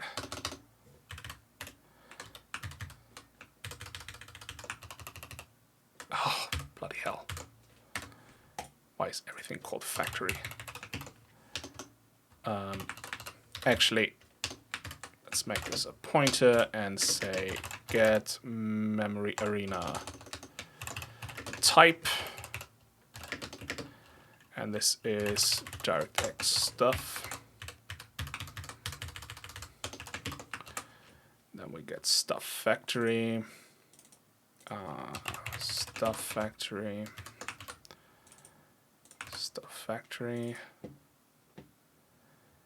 Do we use factory anywhere else? Down here. I could probably remove that. It was just a test anyways. Same with the enumeration, like we're not doing anything. It was just really just to learn things. Okay, then we have stuff device, stuff feature level, and stuff context. So stuff device, oops.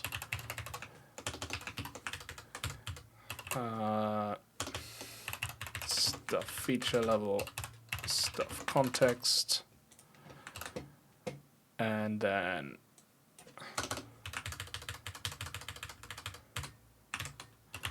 stuff swap chain. Return stuff.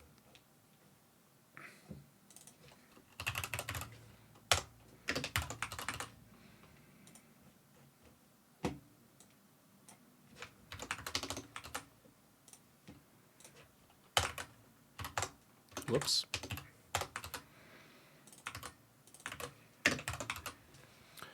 Okay, and then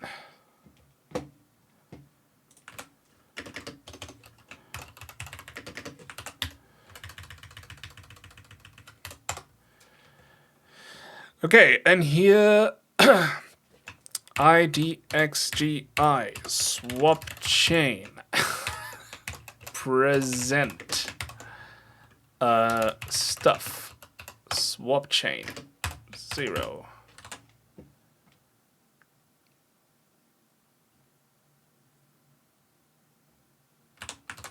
Right.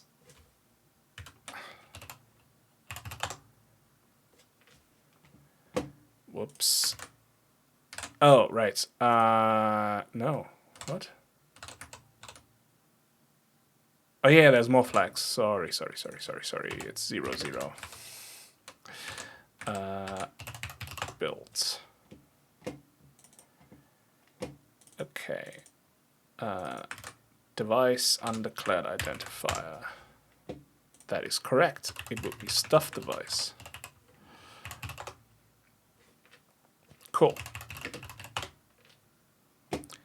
There we go. Black screen. The contents of our buffer, which is completely empty. That's why we see black. Excellent. So while this might not appear like much, there's actually stuff going on under the hood, and I love it. So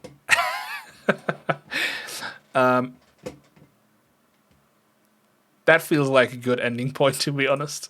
CPU is going crazy because we're currently presenting as fast as we can all the time. But yeah. Nice. Resolution doesn't change, obviously. What you would probably want is like every time you resize, or after a resize is done, actually, probably want to create a new swap chain with the new size of the window or something like that. Depends, I suppose, on what you want to do. But we'll figure that out later, next time. So on the next stream, I then want to see what I can do to change like background colors, things like that, and then actually maybe get a triangle onto the screen, right? This is what most tutorials do, rendering a triangle. Can't talk. Need water.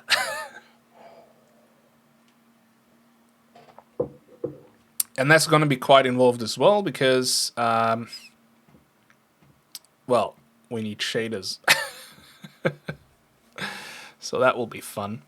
For that, I probably have to look on the tutorial or something because I don't think I can figure this out by just looking at these docs. Unless Microsoft has some...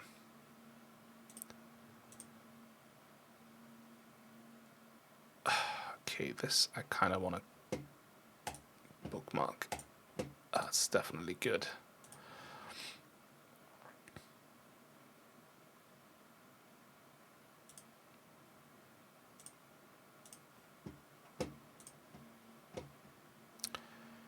This is Direct 2D. Don't care about this. Getting started with Direct 3D. Let's see, what do we have here? Create 3D graphics with DirectX. Alrighty. Initialize Direct 3D. Quick start. Setting up DirectX resources and displaying an image.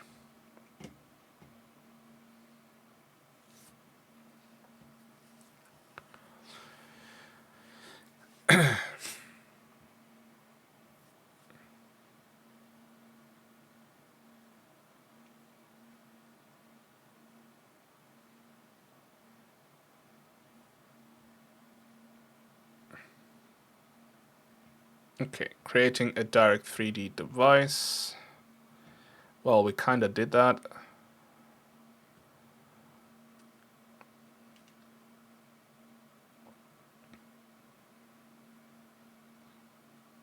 Creating a swap chain. We kind of did that.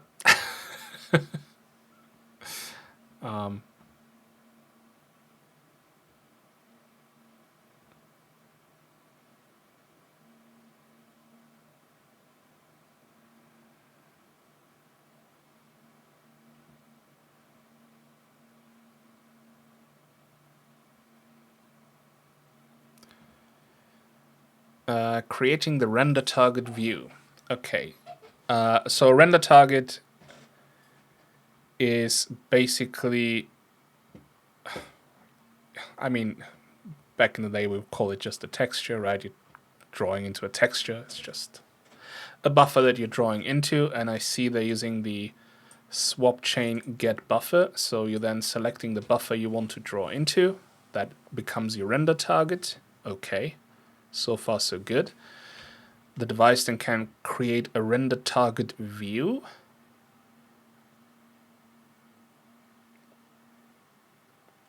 Okay.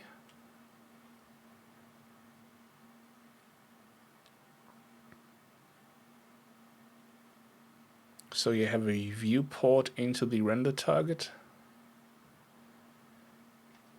Is that it?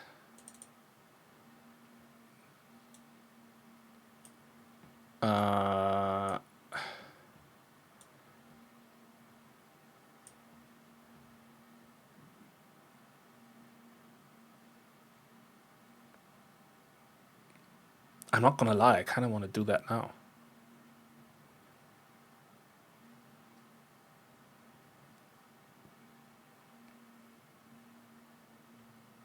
I mean, it's just color. They're not drawing an image or anything. They're just changing the background color, essentially. We can do that. We should so do that. Approaching 6 hours. Also, kind of need to hit the loop. But, okay, come on, let's do it. This doesn't look too bad. No, what you want is cornflower blue. In true XNA fashion. If anyone remembers XNA.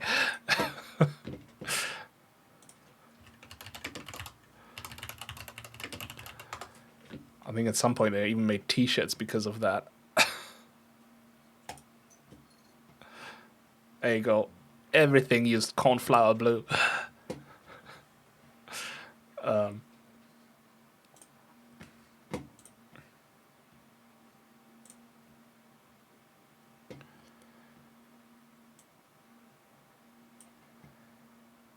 What?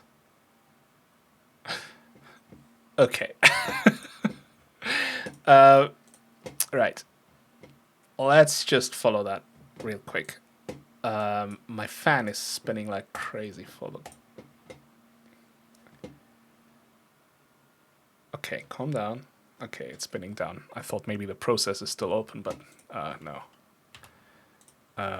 It's faded memory, right? Yeah, it's not open. Okay, cool.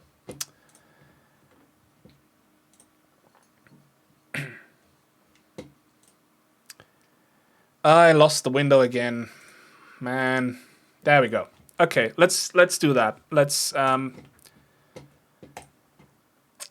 create a back buffer, right? So this is a texture 2D. Oh, it is just a texture. Okay.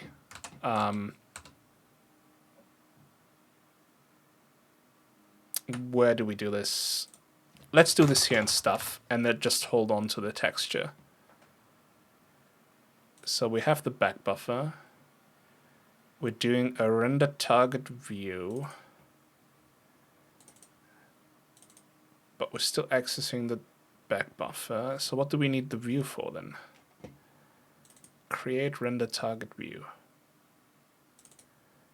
Render target view.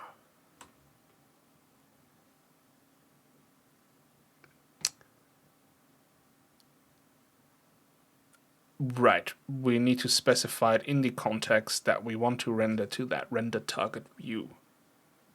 And then we clear the render target view with a specific color. And the render target view is just the back buffer.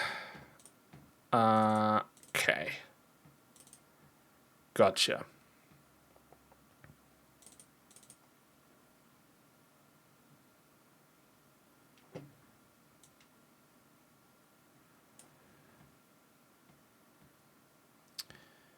But really, we just need to hold on to render target view.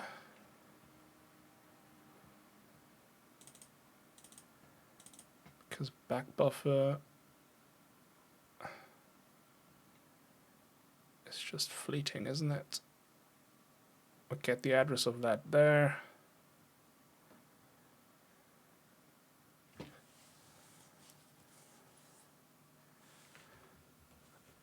Yeah, all right then. Okay.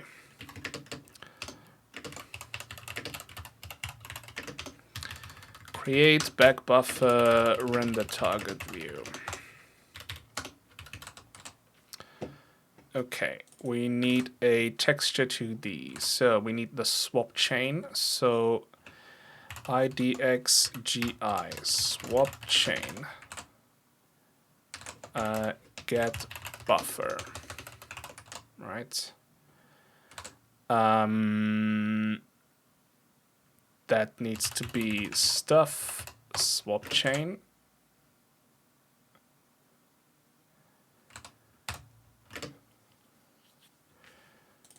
Let's look at the actual definition of this.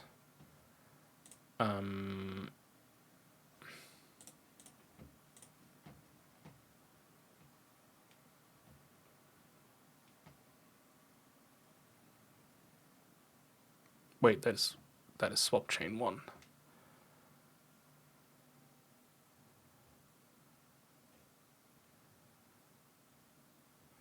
I'm blind. Because it's in a different thingy. Okay, there we go. Get buffer. Okay, zero-based index of the buffer. If the swap chain swap effect is discarded, this method can only access the first buffer. Again, only the front buffer because we're copying everything into it, right? I suppose. So index 0.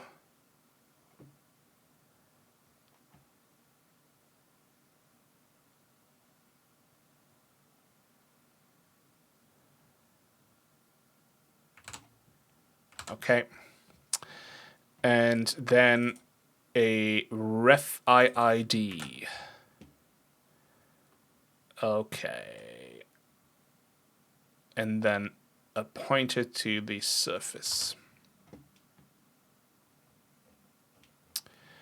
So the ref IID in C is quite fascinating.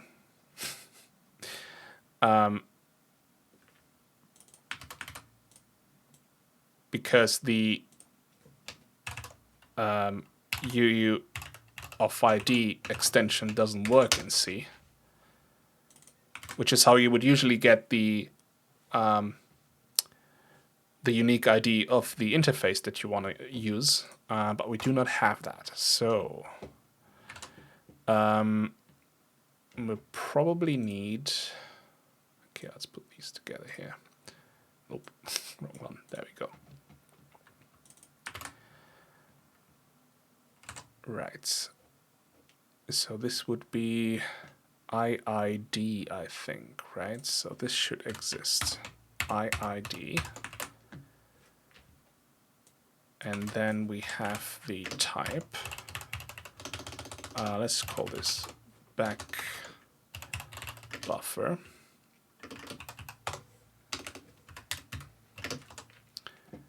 And that would just be back buffer. Okay. Again, it failed. I'm just going to print this again, even though we saw it makes absolutely no sense, the error message that it reports. But again, I just want to have a failure. Right, this is the macro that does both of these things in one go, but yeah. So now we have a back buffer texture.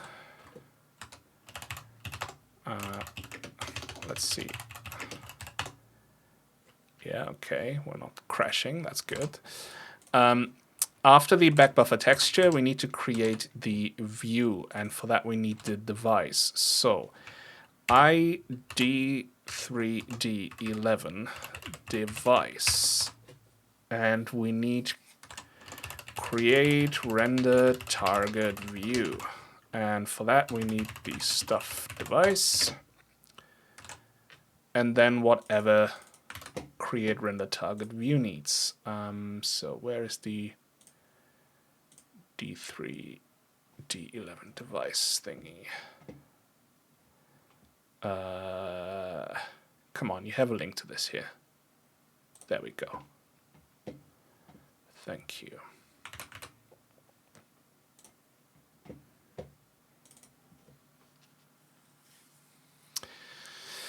So the first thing is the resource that represents a render target. In this instance, it's gonna be the back buffer.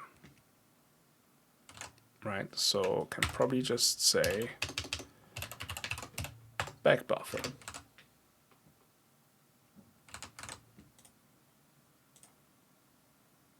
Render target view description. To create a view that accesses all of the sub-resources in mipmap level 0. So we can just specify null. And as we learned, if in doubt, let's make it null. Okay, and then we have the output, which is a render target view. So this is gonna be this one right here.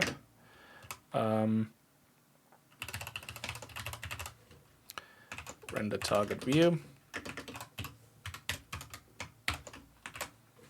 Whoops. And again, if failed, we wanna do some stuff. At the moment, we do nothing really. We just exit the process and hope for the best. Okay.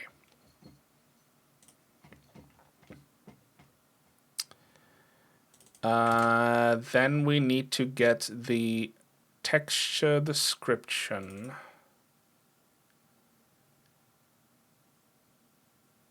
of the back buffer. Okay, this you would need to do if you do not actually know the size, right? But I mean, I'm not setting the size to the window size actually, so I can just ignore that for now.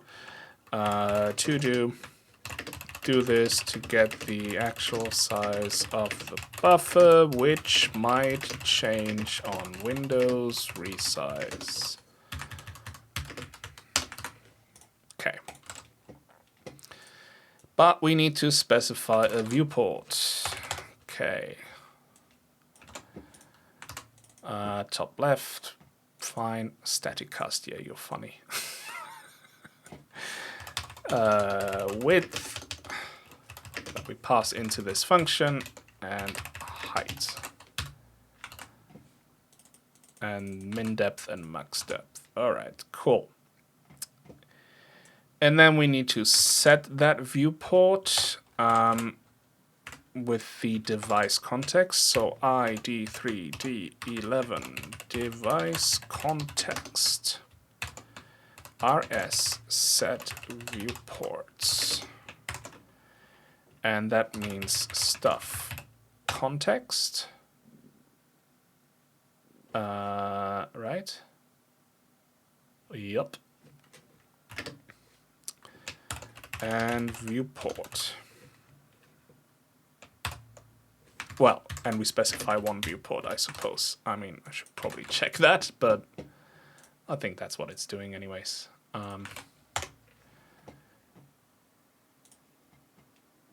Yeah, the number of viewports, and then you pass in the pointer of the first viewport. Okay, fantastic.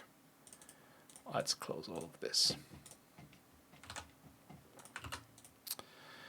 And also,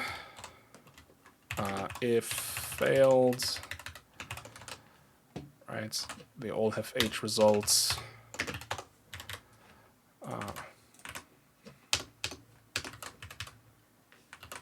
Okay.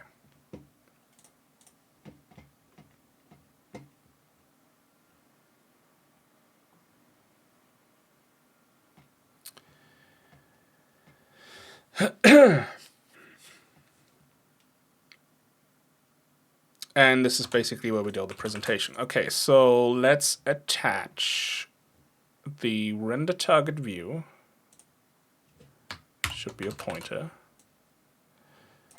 to our stuff.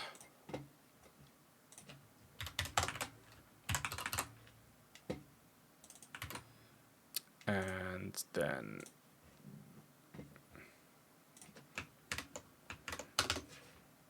this is gonna be stuff.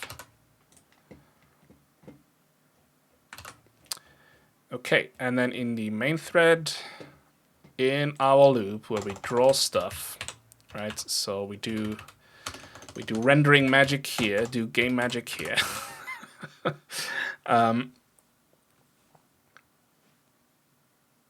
Right, we do not need the Windows dispatcher stuff that they're doing. That is some nonsense. Don't know what that is about. But we want to set the render target for the current device context.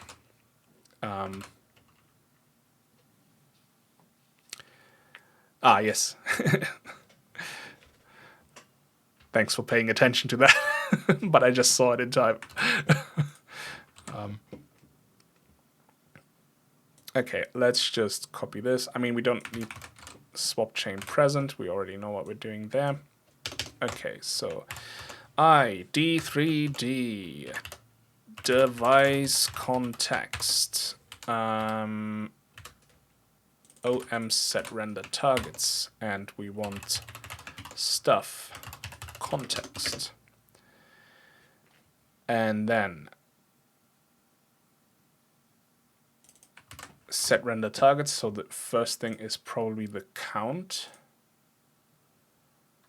right? Yeah, the number of render target views, the address of the first render target views, and a depth stencil, which, yeah, we do not use. So we have one, and then stuff render target view.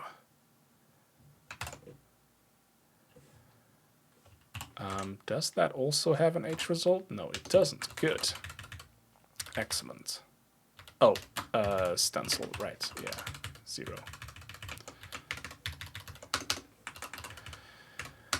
Okay, clear the thingy to a solid color, right? So this stuff, clear render target view. We want to get the render target view, so render target view right here.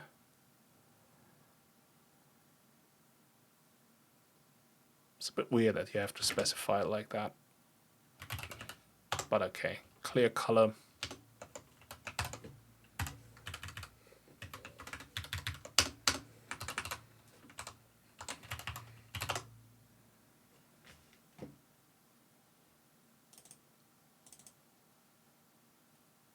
Okay. ID3D11.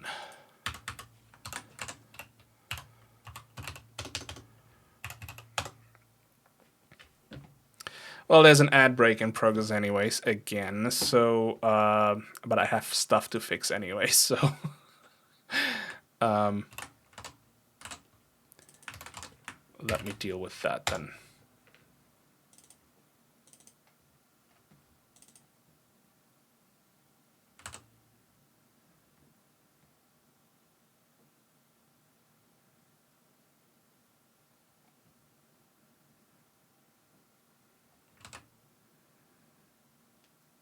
Really?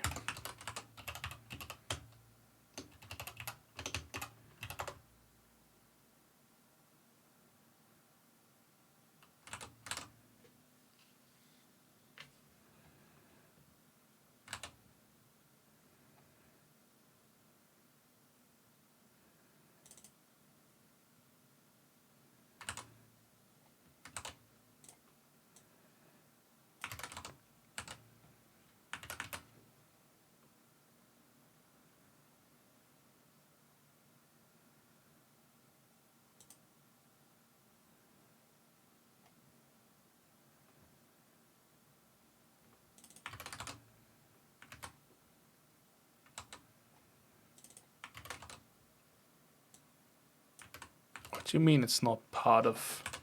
Okay, ad breaks are over. I'm a bit confused. So OM set render targets. I don't know why this needs to be an address of that, but okay. Pointer render target views. Okay, this is fine, but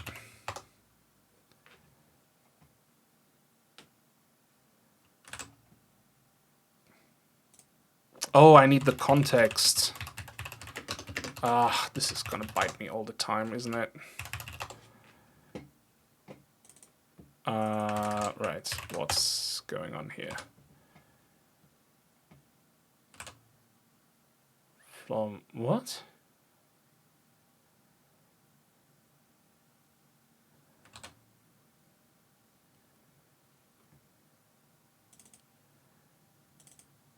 Ah, no, really?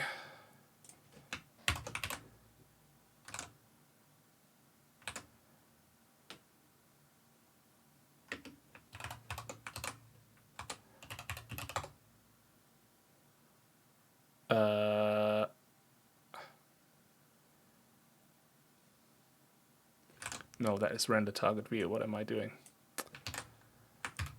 This one. Right. Conversion from U32 to float. Possible loss of whatever.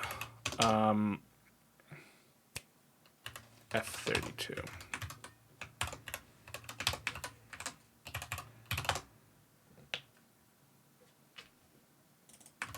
Cast of void term to non-void. What?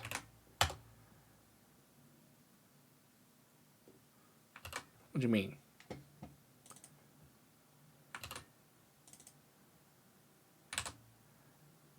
Cast of void term to null void. What do you mean? What do you mean? What do you mean? What do you mean?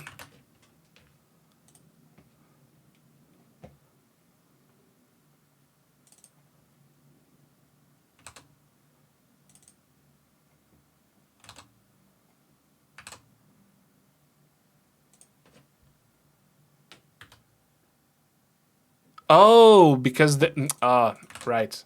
It doesn't return anything. What am I doing? Okay.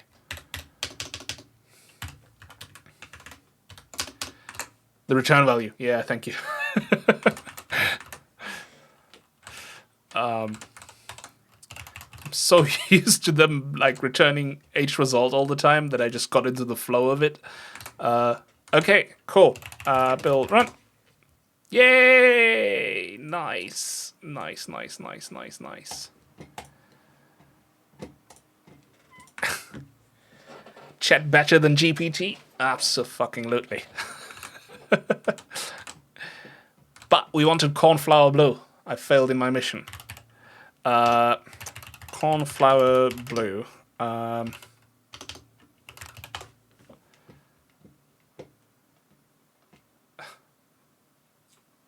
What?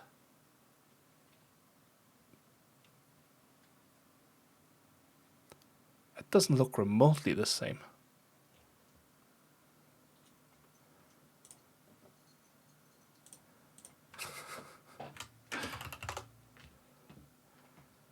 What? Are you sure this is cornflower blue? This looks more like it. How bloody hell. I don't want to click accept. Go away.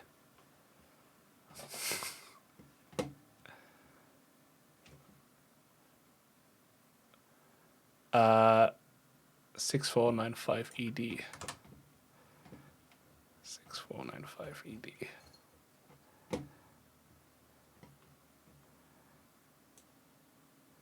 Ah, it's floats. Damn it!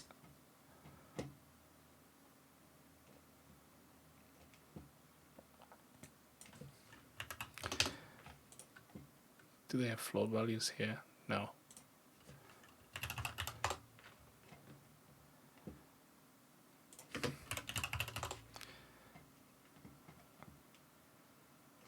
How about...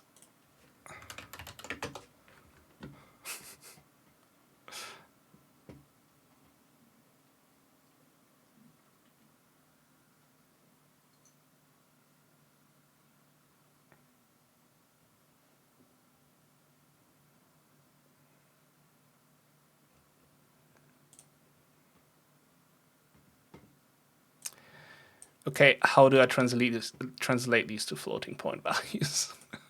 That makes sense. It's just divided by 100.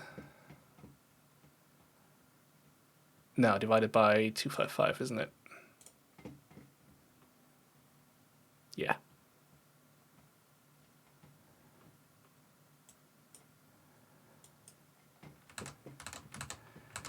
Okay, so 100. What? 149 and 237.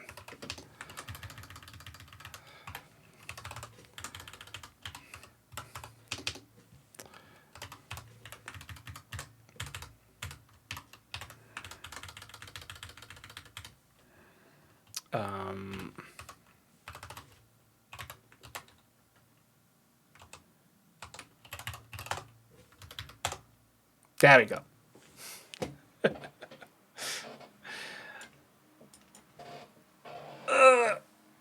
Cool.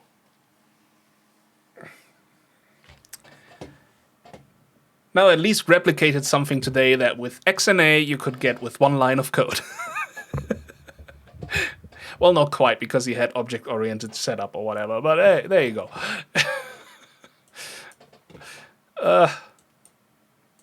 Okay, I like this. I'm happy about this. So next time I'll try and figure out how to like do buffer resizing and where to put that exactly into the message loop and stuff like that. And then, yeah, then probably try and figure out how to draw a texture so I can draw a little sprite. Probably need shaders for that already, as far as I remember, but not sure. But I'll figure it out. Anyways, that's it for today. Thanks for watching.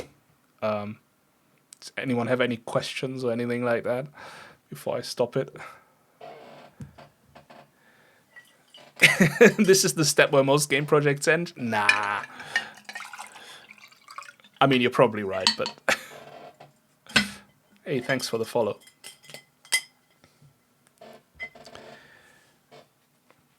I mean, I know I definitely won't end here. I really want to get something out and get a little game going. I mean, that's what everyone says in the beginning, though, right? No, this time it'll be different. I'm gonna stick with it. And then 3 months later, it's like, project? What project? What are you on about? No, that was 3 projects ago. I already switched over to something else.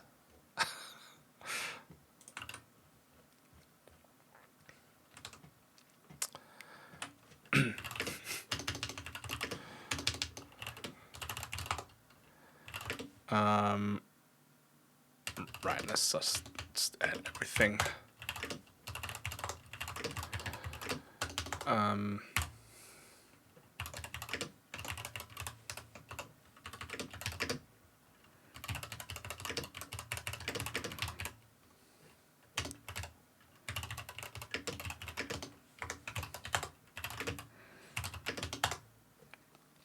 It's probably gonna fail. My git push always fails the first time.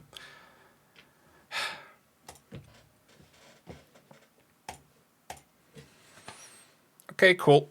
If there are no questions, then I'm gonna end it here. So thank you for watching. And I mean, I don't know. I don't know like how to do this rating stuff, so I would just transfer you over to someone else. But unfortunately, I do not really watch anyone else on Twitch. So I don't even know where to go from here. Yeah, and before I put you to someone where I haven't actually looked to what they're doing and if it makes sense, I'm just gonna say you're better off switching yourself manually over to someone else. So thank you and bye.